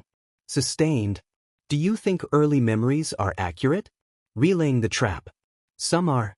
He had to avoid being backed into a corner. Which means some aren't, right, Todoroki-kun? Enji's lawyer smirked at him. His lawyers grimaced. I suppose, he said reluctantly. How do we know the difference? If you believe it to be true, is it possible for a person to misread your truth because you believe it so strongly? Do you blame your father for your brother's death? An easy question. Absolutely, he said, and was confused when both his brother Natsuo and teacher flinched. Is it not possible that your blame over Toya's death misled you into a negative relationship with your father? It might have contributed, but not as much as his abuse of me let me into a negative relationship with my father, Shoto punched back. Were you aware of your brother's mental health problems? The lawyer asked. No, Shoto confessed. Did you look up to your brother? Of course I did. He was my nii-san and he protected me from our father, Shoto countered angrily. So we have a young man who idolized his older brother, feels that he protected Shoto from training, who was also unaware of Toya's mental health struggles. We argue that his perspective is skewed and unbalanced. No further questions. Shoto was led off the stand and sat. Natsuo took the stand and pushed back, but they argued that he may have been 12, but he had an irrational hatred of their father. Yumi took the stand and was practically a character witness for their father. Shoto felt betrayed, and was glad that he hadn't asked Yumi to take care of him instead of Yue. By the end of the day, Enji's lawyers had discredited nearly every witness on the subject of Toya. They'd been young, too young to understand what was happening with Toya. It was a tragedy, but it wasn't abuse. No, Enji wasn't a warm and fuzzy father, but he got results. Shoto was in the top 3 of his year. His quirk was powerful and came with certain risks. A hero of his caliber needed to be trained differently, and accidents were inevitable. Shoto was soft and Enji was toughening him up, despite his grudge. Shoto felt discouraged when Aizawa-sensei put an arm around him to lead him back through the throng of reporters. When he got back to the dorms, he texted Toya. I don't understand how, but Enji's lawyers are making it sound like I'm a baby who couldn't handle training. That you were mentally ill and unsafe to be around. I was mentally ill. Probably still am. That doesn't change the abuse. It will be okay. Toya read over the messages through the day, charting the change in temperature in the courtroom. They all wanted the hero, and didn't care about the man. Or the children. Things were worse on the second day. Yue was caught off guard and went on the defensive. As Toya saw it, he had one solution. Pretty bird, I have to ask you for something you won't want to do. Hawks frowned, but nodded. I need you to arrest me, and take me to the courthouse. If you won't do it, I'll go downstairs to Mirko. I'm not joking. He crossed his arms and stared at Hawks, who looked devastated. Answer a question for me first, Hawks said. Did your soulmate mark say Kigo? Because mine said Toya before the commission removed it. Toya was relieved he was still seated. Had he been standing he would have slid or fallen to the floor. Yes, he whispered. Kigo straddled Toya. You're mine. His lips were insistent, as Toya met his kisses eagerly. Kigo tasted of tea and the cookie he'd eaten. Toya fisted his hand in Kigo's hair and pulled his head to the side, baring his neck. Toya replaced the fading hickey with a new one. It was handy that Kigo's hero costume was a low turtleneck. Kigo, for his part, melted against Toya, and let him have his way with him. Then Kigo turned the tables on Toya, pulling him in for a deep kiss, tongues mingling, lips demanding until Kigo couldn't take it anymore. Let me have you one last time, Toya. Kigo, Toya whispered. Later, he screamed it insensate with pleasure. In the pre-dawn light, Toya cupped Kigo's face and told him something he'd known for a while. I love you, Kigo. No matter what happens, it was my choice. I love you. We can run away. Be in another country before bedtime. Toya, please, Kigo offered with tears in his eyes. I can't do that to Shoto. I've left my siblings alone for too long, and I'm still their Nii-sen. I need to testify. It's time to get ready. Did you get the dye remove I asked for? Toya pressed kisses all over Kigo's face. Yes. An hour later, a white-haired Toya stood in Dabi's go-to clothes, jeans, white t-shirt, coat. Are you sure? Toya nodded. I give up. My name is Todoroki Toya, recently known as the villain Dabi. Take me in, Hawks. Are you sure, Toya? They were standing on the roof of a building close to the courthouse. Hawks was in his hero uniform. We can leave. We can disappear. You don't have to do this. They'll send you to Tartarus and I'll never see you again. Kigo knew what Toya would say, but he had to ask one last time. Kigo, I can't. I don't know if Sho would even have started this if it weren't for seeing me. Toya gently stroked the backs of his fingers over his cheek. I love you completely. But they're my siblings, and Enji's the monster who has starred in our nightmares for over 20 years. I won't let them use my story to change the narrative or lessen the significance of what my father did. Pretty bird, we have to go. Kigo swallowed. What if we kidnap Shoto? He hasn't arrived yet. I could swoop down and take him. Natsuo and Fuyumi are legal adults. They'll be fine. Kigo's fingers twisted in Toya's shirt. Toya stroked his hands, then sighed. Love, that's the last resort option. And leave me behind. Promise you'll take Sho? Kigo wanted to sob, to scream, to rant at the heavens. He'd only just found his soulmate. And he'd be lucky if they allowed him into Tartarus once a year to see him. But this was what Toya wanted, what he needed. And who was Kigo that he had the right to deny his soulmate this? If he hesitated, Toya would go to the nearest hero and give up, and they wouldn't take him to the courthouse. It was on Hawks. I promise. Promise me you won't forget. I mean that you. Kigo went to brush at stray tears, only to find his soulmate's lips kissing them away. He kissed Toya as if to show that Kigo wanted him the way a drowning man wants oxygen. When they broke apart, Hawks straightened his shoulders and ruffled his feathers. Toya's burning sapphire gaze caught his, and he swallowed. I know. I promise. He put on his hero mask, the serious one he'd use at a commission meeting. Hawks pulled a pair of quirk-canceling handcuffs. You can burn through these, right? Not those. Not commission-level ones. It's okay, K. Hawks felt a knife drill into his chest at the nickname. He loved it. Put them on me. Please, Birdie. Hawks recited a prisoner's rights. When Shoto and his entourage arrived, Hawks and Toya waited quietly. They couldn't hear the noise up where they were perched. Once Shoto was inside, Hawks picked Toya up in a bridal carry and flew over the reporters. At the door he turned to the reporters. The villain Dabi has surrendered himself, and asked that he be accurately identified not as Dabi, but as Todoroki Toya. He revealed private information he could not otherwise have.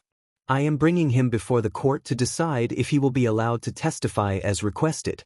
He is restrained with the strongest quirk restraints available, and once inside I will request that the court order dampener pills so that there are internal and external measures at work.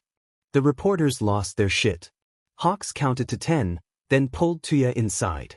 All Might, Endeavor, and Eraserhead stood blocking the courtroom door, with the judge next to them. Endeavor, Toya said, ignoring the other two. You will not make a mockery of this case, Endeavor accused. How dare you disrespect my son's memory? Toya gave a bitter laugh. Pretending to care about me? How novel. Toya pointed to the brand on his arm. Wanna go ask Natsu or Yumi or show how I got it? Or what is hiding under it? The judge looked at Dabi. What will they tell me? It was my soulmate Mark.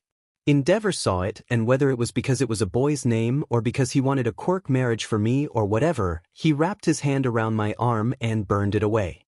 Ask them how loud my screams were. Natsuo bandaged the burn because I couldn't stop crying long enough to do it myself. Yumi made me porridge with eggs the next morning. Go ask them. I have nothing but time. Endeavor was silent. Rage washed through Hawks. What, did it bleed together with the rest of the times you burnt me? Forgotten already? Toya taunted. You attacked the UA students in the woods and kidnapped 2 students, All Might said with a tone of disapproval. Yeah, I'm gonna have a lot of time to reconsider life choices once I'm in jail, aren't I, Am? Toya's tone was one of amusement. Can I pass on the big inspirational All Might lecture? Because I know what I did and why I did it. But right now, can we please focus on the fact that I'm here to protect my siblings? He turned to Endeavor. Trying to discredit them because I wasn't here to speak up for myself and for them is a really shitty tactic. Not that it's out of character for you. Hawk's hand on Toya's shoulder tightened to say it will be okay, or maybe be careful, or maybe just I love you. The judge came out of the courtroom. They verified his claim. I will allow Todoroki Toya into my courtroom, and I will have to insist he take the stand. We are having court-canceling capsules prepared for Todoroki-san. You understand we want a measure of safety beyond the cuffs. We will also have 3 labs confirm your identity. That will take 30 to 60 minutes. Heroes, please stay within close proximity of Todoroki-san. Hawks walked Toya into the courtroom. All of his siblings watched as they marched in, Toya in the middle of the procession, Hawks unwilling to let go of him until he no longer could justify it. Toya? Fuyumi's choked sob echoed in the silent courtroom. But how? It's me, Yumi, Toya said. Natsuo was only 1 seat away from the aisle. When Hawks walked Toya past him, Natsuo grabbed Toya into a bear hug. Hawks couldn't hear what was said, but he heard Toya sniff, as if resisting tears that could no longer come. Then he had to be a dick. Please stop touching the prisoner, Todoroki-san. His tone was compassionate. He could understand wanting to be close to Toya. Both Fuyumi and Natsuo were staring at their brother with wonder. Amazement that he was actually standing in front of them. Shoto, on the other hand, was looking at his brother like Toya were Shoto's salvation. Hawks saw Toya's hard gaze soften as he looked at his siblings, and he even offered them a small, genuine smile. His smile at Shoto was a bit wider. Ni-san? Shoto stood. What, why? You needed me, Toya answered. Toya obediently gave his thumbprint, which verified that he was Todoroki Toya. The technician who drew the blood had kept as far a distance as he could manage while taking the blood. It took 3 tries to get the requisite amount. Toya schooled his expression to a neutral one, so as not to laugh at the phlebotomist. While they were waiting on the blood work results, Fuyumi stood and asked the judge, Can we talk to Toya? It's been 9 years since we've seen him. Please? Toya's heart twisted. There was no way they'd. If you are willing to let the heroes, absent Endeavor, overhear your conversation, then yes. Toya felt Hawk's thumb rubbing back and forth behind his shoulder. A small moment of touch before they'd be separated for real. Please sit down, Todoroki-san, Hawks said, leading Toya to a special seat made for negating quirks. That plus the handcuffs, plus the medication felt like overkill. Dabi's profile was higher than he'd realized. If Dabi was such a big deal, maybe this would shove Hawks past dear old dad and AM to become the #1 hero. It would kill his lover if that was the cost of his success. Once he was secured and had taken the quirk suppressant, his siblings were allowed over to him. Toya, how did you survive? Fuyumi's hands reached out to touch him, but AM gently prevented it. I think I'm going to have to testify about that. Probably shouldn't let the cat out of the bag too early. Tell me about you. What do you do for work? I teach kindergarten, Yumi said. She pulled out her phone. Let me find a picture. I'm in med school. I want to be an ER doctor, Natsuo said. Tell me your story, Toya said. Natsuo's face crumpled. Sorry, it's been, Toya, he whispered. No one else calls me that. Fuyumi showed him a picture with her in front of an aquarium with what looked like 20 or 30 shiny elementary students. Cute, he said. Do you like doing it? Yes, Fuyumi said. I love it. My house is covered in pictures from them. Natsuo had gotten control of himself. Let's just say you'd be surprised how frequently I have to extract things from, Natsuo looked around the courtroom. Never mind. Toya laughed. I can figure it out from context and your face. Hey Sho. Toya and he whispered. You came for me? Yeah, Shochan. I can only imagine what you've gone through for the past 9 years, but discrediting you based on my life, I couldn't stand back and watch it happen. So I surrendered on the condition that I be brought here. Toya said. Toya felt a squeeze from Kigo. His lover, his soulmate, was in the same agony he felt. Part of him wanted to fuck off with Kigo forever and leave the past in the past. Except, it was Shoto, and their conversation from Sho's captivity made Toya feel responsible for this whole fucking thing. His love for his siblings and his choices didn't mean he had to sell out the league, though. He'd texted Shigaraki and then Toga this morning before he'd incinerated the phone. Dabi, evacuate any place I know about. I'm going to surrender to custody, and I'm sure the torture will provide the heroes with some intel. Hands, you're going to what? Hands, Dabi, what the fuck? Hands, did the bird compromise /you/? Dabi, watch TV and you'll find out. He didn't particularly care about ever talking to or seeing Shigaraki again. The texts with Miko were harder, though. He loved her like a second sister. Dabi, Miko-chan, leave Muzutafu for a few months. Avoid Hosu and Kamino while you're at it. I have to do something you won't like or understand. Miko, why? Dabi, just do it. I'm compromised. I love you, kid. Take care and stay in the shadows. Miko-chan, Dabi and you're scaring me. Dabi, watch TV tonight. You'll understand then. Shoto reached out, but pulled his hand back when Am cleared his throat. Toya smiled. I saw you in the sports festival. Pretty bad as show? Shoto gave a shy smile. Thanks, Nii-sen. Next year I think I can win the whole thing, depending on the matchups. Midoriya is getting better with his quirk, so next year it will be a better fight. I can handle Bakugo now that I'm using both fire and ice. Not that he'd believe me. I don't know, Sho, it was pretty dramatic, Natsuo said, wrapping an arm around the baby of the family. I'm engaged, Fuyumi said. At the dramatic change in subject, everyone turned their head. To who, despite the years apart, the three brothers managed it in unison. Mirko? Fuyumi blushed deeply, ducking her head. She wanted to come to support me, but we're not public and this isn't how I wanted it to happen. Can you get her autograph for Midoriya? Shoto asked. Yes, I can get your boyfriend an autograph, she said with an indulgent laugh. You're engaged to a woman and you're dating a boy? Enji's voice boomed and his face screwed up in distaste. Toya loathed that he flinched at the same time his siblings did. You have no idea how sad I am that I'm straight, Natsuo said. Still, 3 out of 4 isn't bad. You can't even let us have this? Shoto hissed at Enji. Leave us alone. But out, Enji, Natsuo said. Fuck right off, Endeavor, Toya said. Please, Papa. Yumi was the only conciliatory one. But all too soon the results were in. Proving what they already knew, that Toya was who he said he was. The mind reader confirmed Todoroki Toya once she was summoned from federal court. She would stay through the proceedings, to confirm that no one was lying. A second court official was summoned, who could project memories for others to see. It was decided that this was the only way to accept as high-ranking a villain as Dabi's words as truth. Toya gave consent for one camera in the courtroom as he testified. Toya didn't want his hero-in-training little brother trying to take down Hero Society, but he had absolutely no problem doing it himself through his testimony. Representatives from the Prime Minister's office arrived to observe, as did commission officials, one of whom arrived bearing several files. We would like to submit these 2 files as evidence on behalf of the plaintiff. They are our files on Todoroki Toya and Todoroki Shoto. The commission official approached the judge and offered them.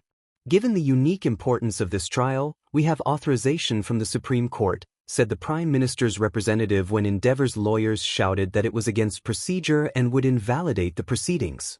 Negotiations took all morning. It was decided that Toya would testify after lunch.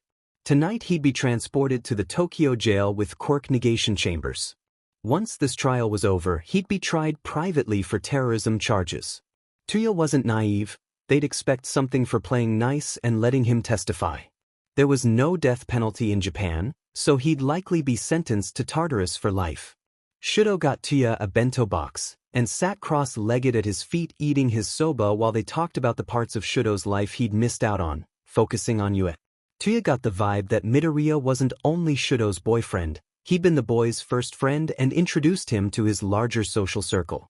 Living in the dorms was probably great for him, forcing him to have more social interactions and the opportunity to deprogram whatever nonsense NG fed him.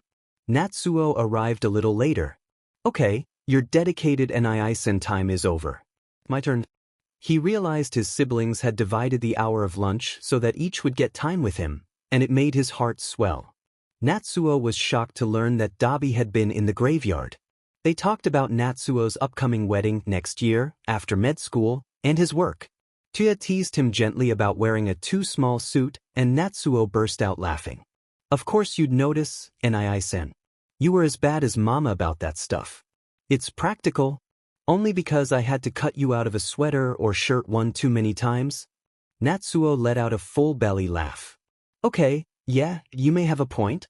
Toya smirked. Promise me you'll buy a new suit or rent one for the wedding. Wear something that actually fits. Natsuo snorted. Bossy and Isen. You'll have to come help me pick it. All levity was sucked out of the moment. Wish I could, Natsutin. You'll have to send me pictures and a letter and tell me all about it. If you still want to after my trial. I'm a villain and I've done things. Natsuo bit his lip. It probably makes me a bad person, but I don't care. You're not dead, and I've spent 9 years thinking you were. I want you in my life. Toya sighed. He wondered what his siblings would really say once he testified at his own trial. He wasn't a freak who kept count of how many people he'd killed. But he'd been 17 the first time. He was getting beat to death by a group of 5 men, and after a point he'd stopped feeling scared and started feeling angry. The anger had summoned his flames, and all 5 were cremated within a minute. More than a dozen, less than 30. Yumi approached. Natsuo gave up his claim on Toya with an I love you, to an I. It was harder to talk to Yumi. She'd always tried to overlook or spin Endeavor's actions and they'd always clashed over it. But he kept it to topics that weren't controversial. He heard about teacher college, and, of course, there was Mirko, a topic Toya needed to spend some time on. We met at one of those top 10 hero events, she said, her eyes flickering over AM, Hawks, and Eraserhead. Everyone deliberately did not look at Endeavor. She came up to me, and it turned out we both liked the same music and television, so we started hanging out. Eventually it became more. Eventually? How long have you been dating her? A year? More like a year and a half since we started hanging out. We got engaged 3 weeks ago. I have a gorgeous ring, but I haven't wanted to tell Auto-san because of what happened to you. Both of them look at his arm, and he could practically feel Hawk's eyes on his arm as well. She was telling him about Mirko's courting gifts when lunch ended. He was loath to give up the conversation. It was one of the least stressful they'd had in ages, and not just because of the long separation. By the last year of Toya's life with the Todorokis, they were fighting constantly with Toya arguing their father was no hero, and Yumi trying to make a happy family by sheer force of will. After lunch Toya was sworn in. The Hero News 1 camera was pointed right at him. Excellent. The first question was from his brother's lawyers. Why are you here today? Shoto was brave enough to come forward. When his testimony was discredited because I was not present to back him up, I had to come forward too. I'm ready to accept my punishment if it means that Sho has my support. The questions recovered a lot of the material from the first day, this time with Toya's memories projected onto a screen. Hawks was no longer holding his shoulder, and he missed it. It would have felt easier to do this with his comforting thumb stroking back and forth, or with gentle squeezes to keep him grounded. He was doing it for Shoto, but his testimony made him feel raw and exposed in ways that were unimaginable only yesterday. He'd been so sure that his righteous anger would sustain him through his testimony. It was probably a good thing he'd never see Shigaraki again, or Miko. He couldn't face them after what he shared today. He could barely handle the idea of Kigo seeing these memories, and facing him. He prayed he wouldn't see pity in those golden eyes he loved so much. He couldn't stand it if Kigo pitied him. The fire was a memory he wished he could avoid. Endeavor took me to our mountain dojo. He was determined to have me create a power move. It was always his theory that if I just had enough practice that I'd toughen up and withstand more powerful flames. If that's my file from the commission, there will be dozens of appointments, nearly weekly sometimes. A list of treatment dates was projected. The same words over and over. Burn treatment. When I couldn't do what he wanted, my own version of Flashfire Fist, he decided to encourage me by challenging me to withstand it. Instead, I was crying when it was finished. I had second-degree burns. I tried to do again. I tried to do a power move, any power move, but it was agony. I lost control. The fire got bigger and bigger until I fainted. I don't know how long I was unconscious for, but I was alone when I woke up. I was naked and covered in third-degree burns. I decided to run away because I couldn't keep doing it. At some point my father would kill me or seriously injure me. I couldn't keep doing it, putting myself between him and them. He gestured toward his siblings, so I left. I'm sorry Yumi, Natsu, and Sho. I just couldn't stay any longer. He told the story of his descent into villainy dispassionately. Would you argue that the abuse you suffered at the hands of Endeavor was the root cause of your villainy? Toya looked at his father. If you hadn't been obsessed with creating the perfect child, you wouldn't have been such a lousy father. If you had looked at my flames hurting me and looked into turning my flames down, not up, that would have been something. If you hadn't beat up my quirkless brother. If you hadn't neglected Yumi, who is the only one of your children to take your side. If you weren't treating Sho worse than me, I wouldn't have felt responsible for saving them. I'd say, yes, Endeavor, you are a root cause of how I turned out. Endeavor looked away. Endeavor's lawyers tried to discredit Toya, but with the truth quirk and memory projections, they came up against consistent memories over and over. Can you think of one happy time with your father? They tried one desperate plea. Are you kidding? Toya scoffed. No. No further questions, the lawyers said gloomily. Hawks was designated by the commission to take Dabi to his cell. Keeping his voice low, he murmured, so that was a day. I'd ask if you were okay, but... Toya sighed. I felt the courtroom turn against Endeavor. Because of you, love, Hawks whispered. I'm sorry we're not in Bali, K, Toya said. Hawks was silent for a moment. You could never have lived with yourself. I understand. I love you, K, Toya said barely loud enough for Kigo to hear. I love you too, Toya. Once he'd secured Toya in the prison, he was under orders to go to the commission president. Before he could see her and not seethe with resentment, she'd been the president when he was small, which meant she'd been the president when Toya was little too. He had to be calm. Sure, she was handing over medical records for the trial, but what about when they'd been little enough for it to make a real difference? If the commission had turned against Endeavor when Toya was little, that would have been one thing. To ignore it for years, over a decade, and only acknowledge it when forced to was just as slimy as creating their own toy soldiers. Toya's voice echoed in his mind. Playing puppet master. Hawks reminded himself that he just had to get through this meeting and then he could go home, where he could press his face to the pillow to try and smell Toya one last time. Then he could cry. Not now. A calm mask was needed for now. He took the elevator down to the president's floor. He knocked and was admitted. It appeared to be another private meeting.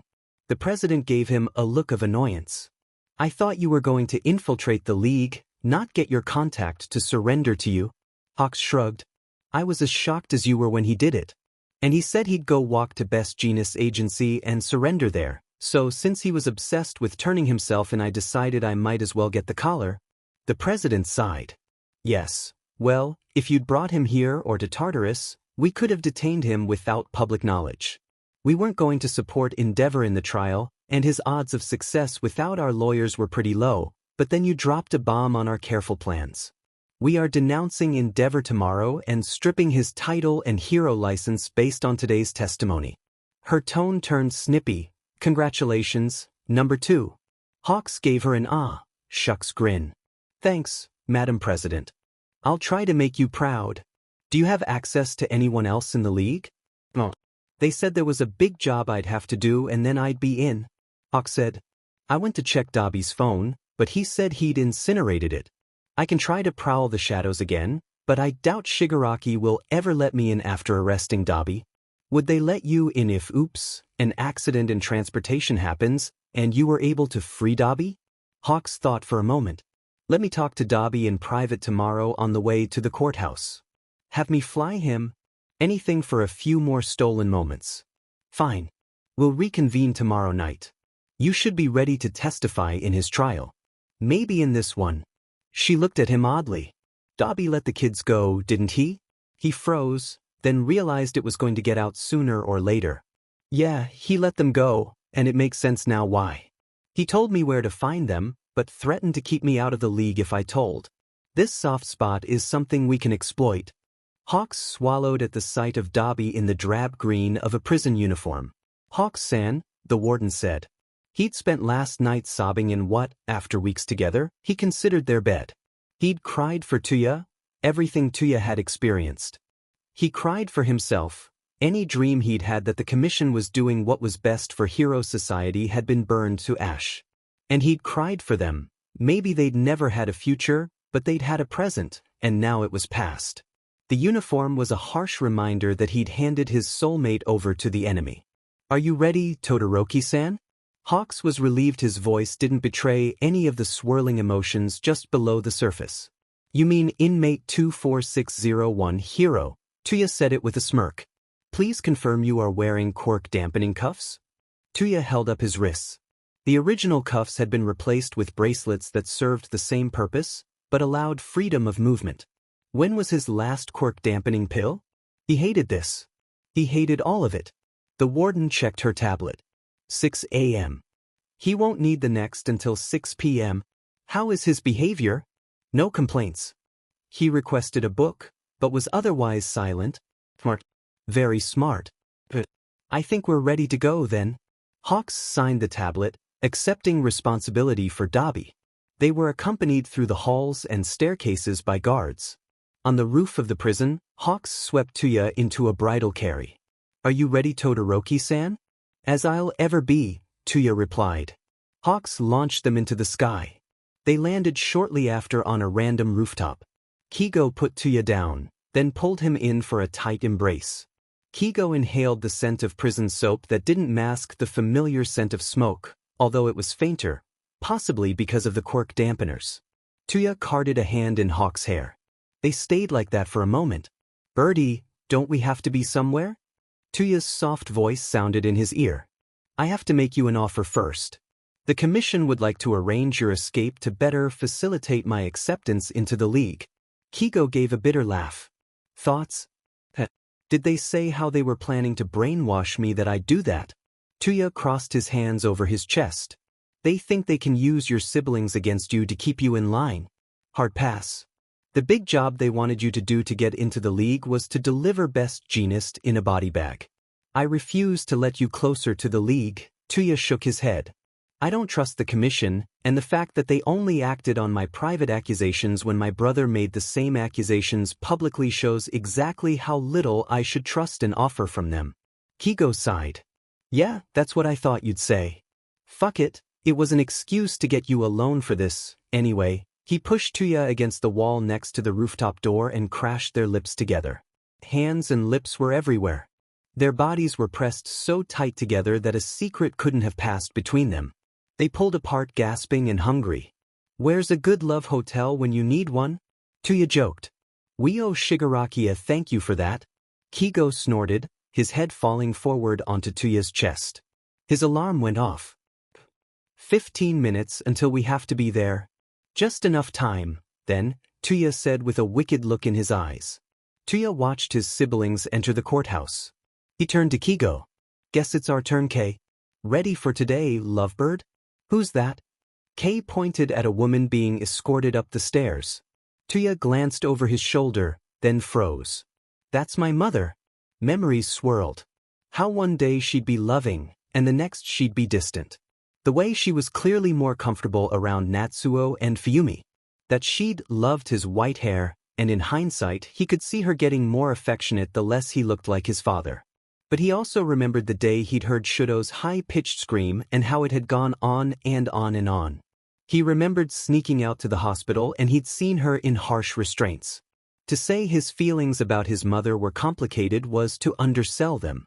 Your mother? I thought she was in a... Me too.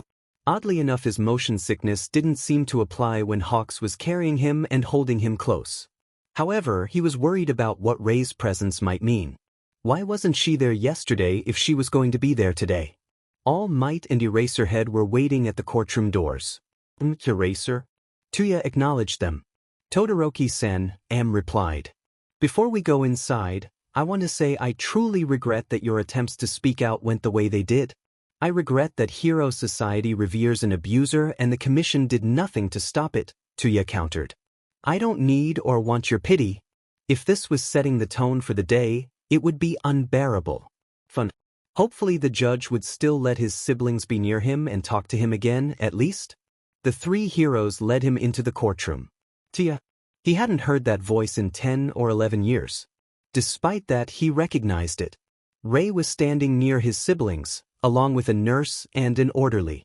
Natsuo met his eyes, shrugged and mouthed, "I didn't know." Yumi gave him a happy smile. Of course she'd be happy. If she can't have a happy family of 6, she seemed open to settling for a family of 5. He wondered how she thought that would work with him in prison. He stopped for a moment. "Hi, Mum." Eraser cleared his throat, and Kigo remembered Hawks had only just met Dabi and wouldn't have feelings about Dabi's relationships with his family members. They continued to the containment seat. All Might. Fuyumi went to the gate between the seating and the lawyer's side of court. "Since the judge isn't here, I want to ask you, can we talk to Toya again? Please?" "Of course." In the absence of an authority figure, decision-making power goes to the highest-ranking hero in the room. It made Toya's skin crawl. "Please, All Might?" Shoto approached his teacher with the puppy eyes he almost never used, and which were correspondingly lethal when he used them. "Todoroki Toya?" AM actually asked before unilaterally making a decision. Refreshing to see a hero ask for a consent. All too rare. "Yes, I'd like to see them." "And me, Toya?" Toya took a moment to really check in with himself on the question of Rei. Then he sighed. "Yeah, I'd like to see my mother." It felt childish, wanting to run to mommy to get his boo-boos kissed, but he wanted to know how she was. Shoto didn't seem scared of her. The 4 of them came down to stand close to where Toya was sitting. His eyes settled on his mother. "How are you feeling?" Her hands tangled together, but her gray eyes met his. "Better. I'm almost ready to be released, which is how I was able to come here. I saw yesterday's trial on television and I had to come."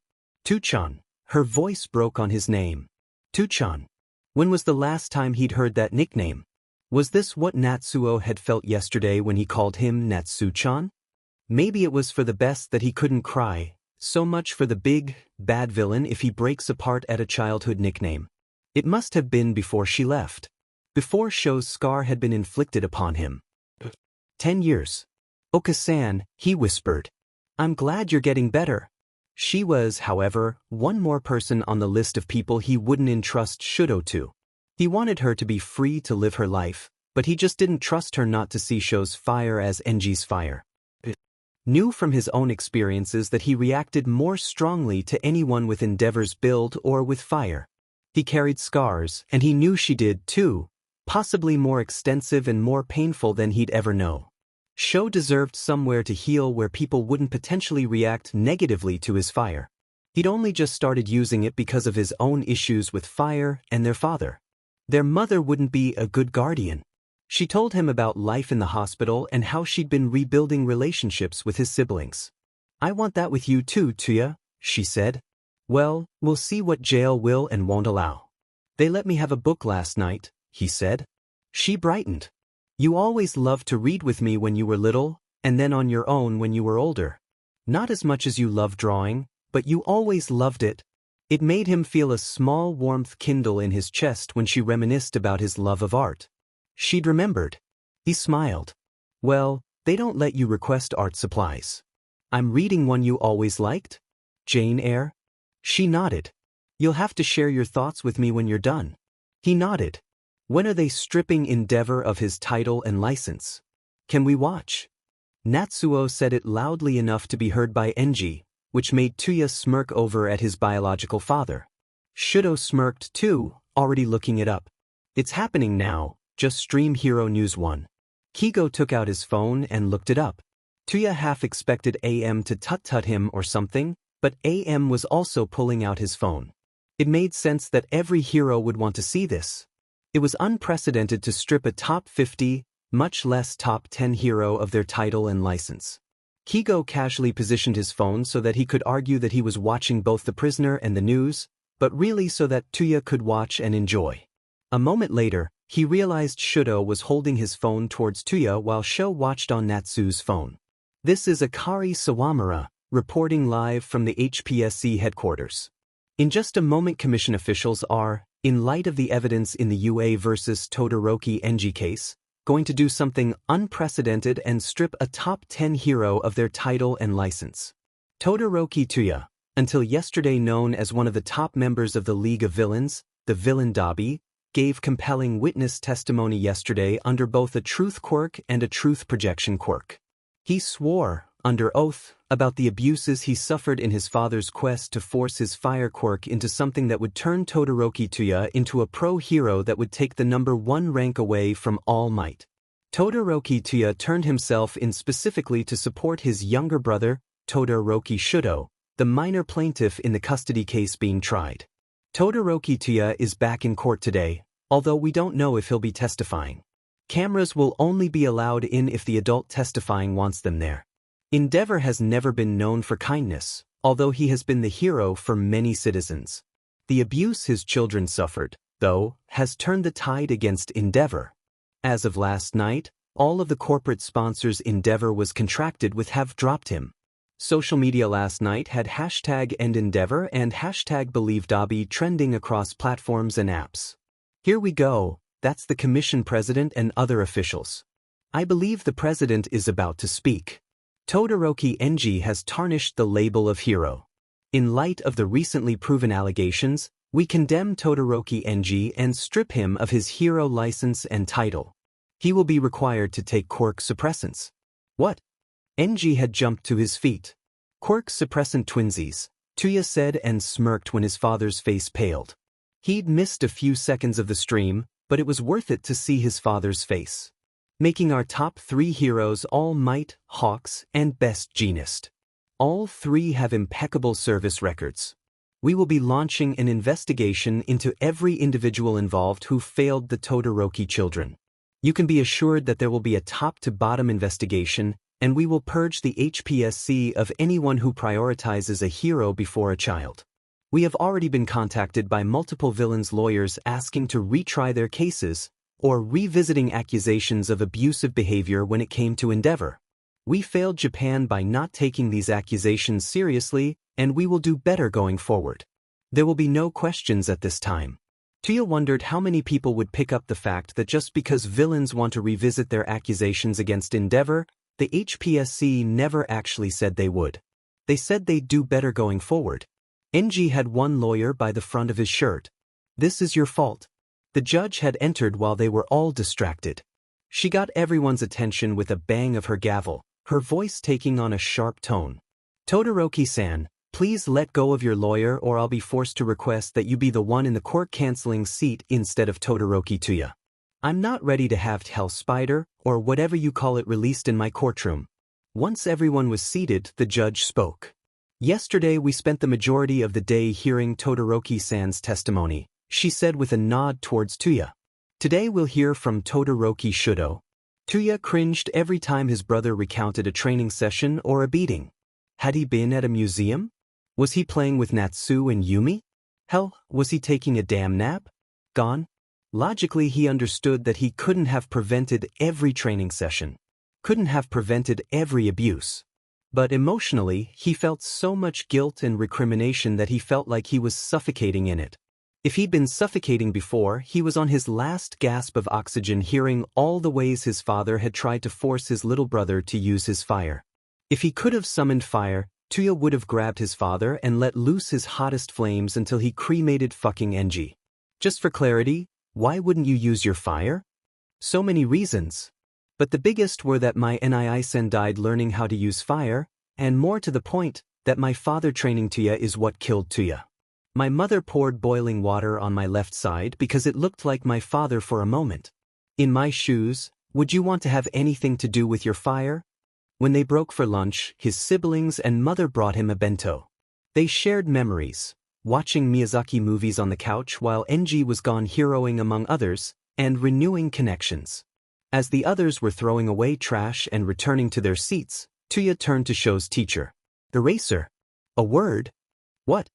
Aizawa gave a look that said, I'm so over your shit. He probably needed it teaching high school. Did Yumi have a similar look for the kindergartners? He was sure she'd probably faced a brat or two in her years. If UA gets custody, I want you to swear to me that you will make sure my brother is safe and happy. If they get custody, you are basically his new dad. Treat him better than his last dad, Toya said. The man managed to look somehow more tired. Of course. I'll take care of Todoroki-kun. He trusts you, you know. Don't fuck it up. A small smile quirked the man's lips before it was smoothed back out to an unimpressed line. Not as much as he seems to trust you. Don't you fuck it up either. Be a goddamned role model of reform. Kigo cleared his throat. The judge had returned and was about to bang her gavel to bring them back to order. Aizawa and Toya turned back to face her. Over the afternoon, his siblings took the stand to verify claims that happened when Toya wasn't around. I have to, before I begin, can I say something publicly? Yumi asked. The judge nodded. I apologize. To my family. I'm sorry for all the times I ignored what you tried to tell me, or I made you feel better. I thought being together with Papa would somehow turn into all those families on television. It was easier to blame you than him. I was wrong. Toya's eyes met Sho's, then Natsu's. 1,000 thoughts and questions passed between them.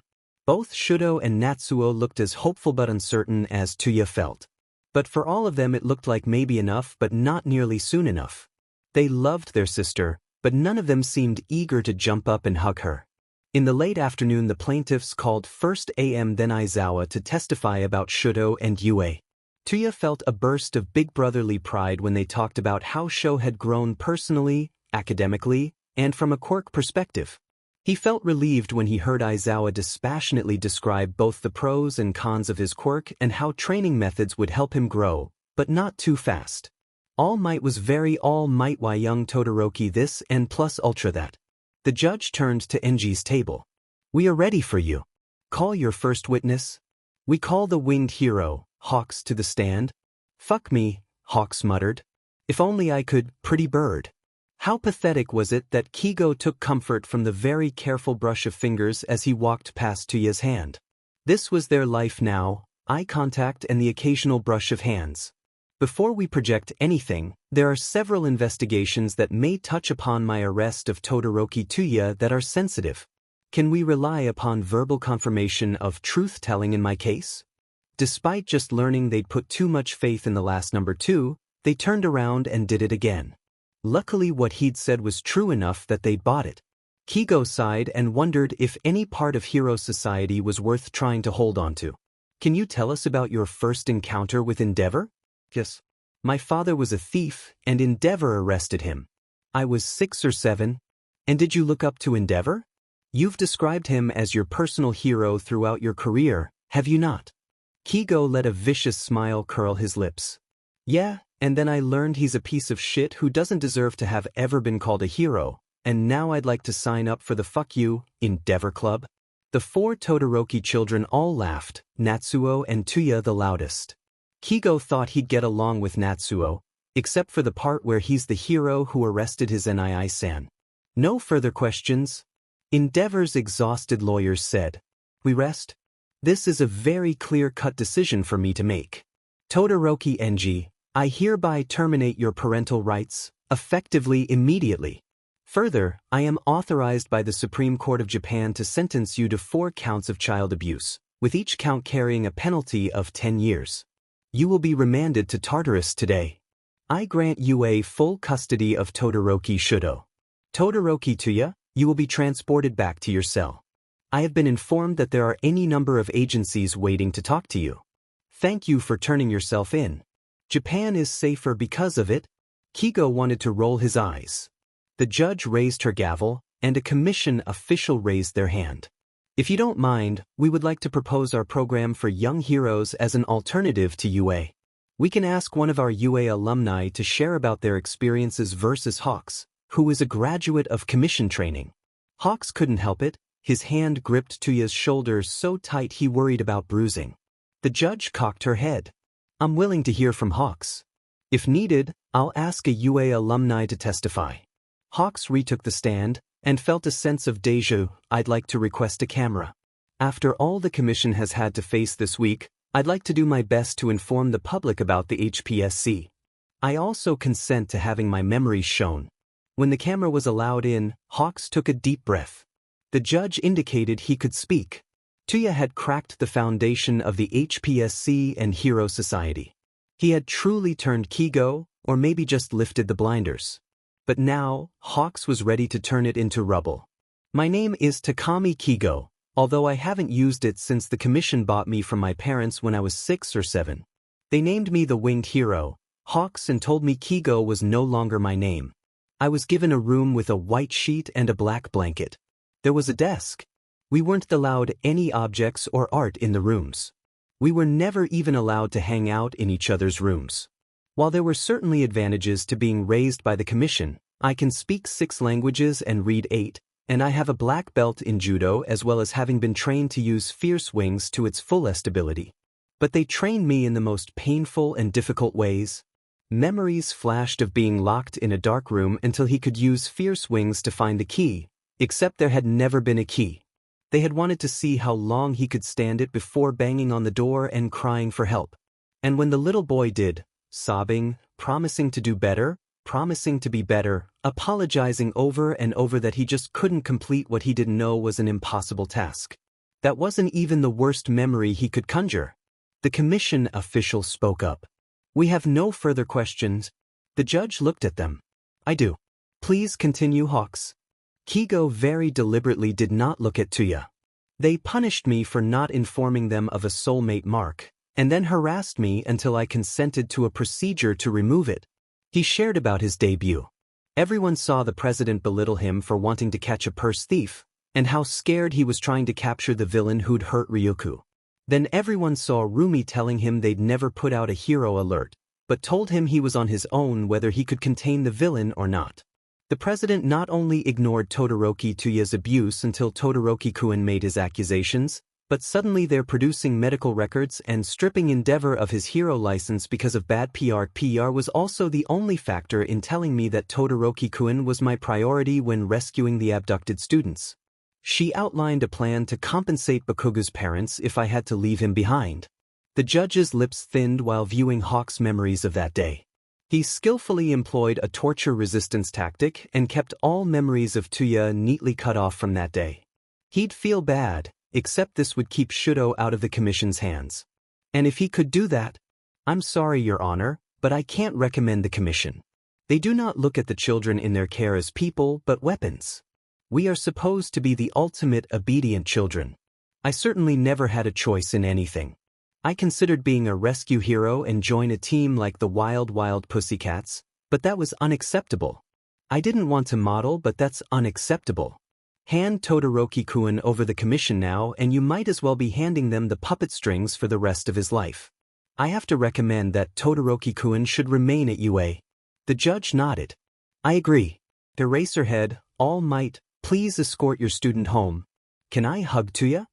The judge nodded. Shoto threw himself at Toya, and Toya had never been so glad that he couldn't cry.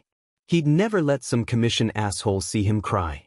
He wrapped his arms around Shoto, and he whispered in his ear, no matter what, know that I'm always on your side. I love you, Shochan. Shoto had nodded against his shoulder and clung to Toya. I'm sorry, Todoroki-kun, but you need to exit. Be sure to take the side exit, the bailiff said gently. The media presence is worsening. For your privacy you should leave now. Toya watched Shoto exit the room. Would the visits in prison, assuming he could get visitors, make up for having not seen them for years? Would they get tired of him? Shoto was safe from Endeavor. Endeavor was no longer a hero. He'd managed to crack the faith people had in heroes. But Hawks, amazing, wonderful, impressive Hawks, took a fucking sledgehammer to hero culture, or at least the HPSC. On camera. Hawks, please escort Todoroki-san back to the prison. Toya nearly laughed with giddy relief. They'd fucking done it. Now it was time to do the right thing. He needed to convince Hawks to let him go, even as the idea sank jagged teeth into his whole circulatory system. Once on the roof, Hawks smiled. I didn't have to save Shoto. Which means I can use these instead. He pulled out a key that deactivated the cuffs, which fell to the ground. I think it's time we get a little selfish and worry about us. Kay, I can't ruin your life like that. You should go help create some new just society or something. You believe in that shit? The only thing that would ruin my life is not having you in it. Hawks stroked Toya's cheek. Toya pulled Hawks close.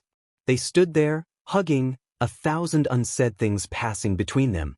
Finally, Toya stepped back and looked into the golden eyes he loved so much. Where do we go from here? Hawks smiled. Ever been to New Zealand? A year later, a week before graduation, Natsuo shrugged into a tuxedo that was not too small. His older brother's teasing voice echoed in his ears, and he blinked rapidly only to be interrupted by his phone's chime, announcing a text message. Eager for the distraction, Natsuo picked up his phone. Man in tuxedo, bride with veil, red heart, fire. He hugged the phone to his chest. A string of emojis on his wedding day was innocuous enough to be from anyone, but for the fire emoji. Nissan? He tried to text back, but it wouldn't go through. Even so, he slipped the phone into his pocket. Toya might not be there in person to be his best man, but Natsuo was damn sure that he'd be part of the wedding. Weeks later, he received another message. Graduation cap, red heart, fire. So it went. Toya somehow kept tabs on them from wherever he and Hawks had disappeared to. Graduations, weddings, babies, and the occasional red heart fire were his way of saying I still love you. One day they received man in tuxedo, red heart, fire, bird. For Natsuo, it wasn't the same as having Toya in his everyday life, but he knew his brother was alive, free, and happy. And really, was there better revenge on NG than fucking off with the love of your life?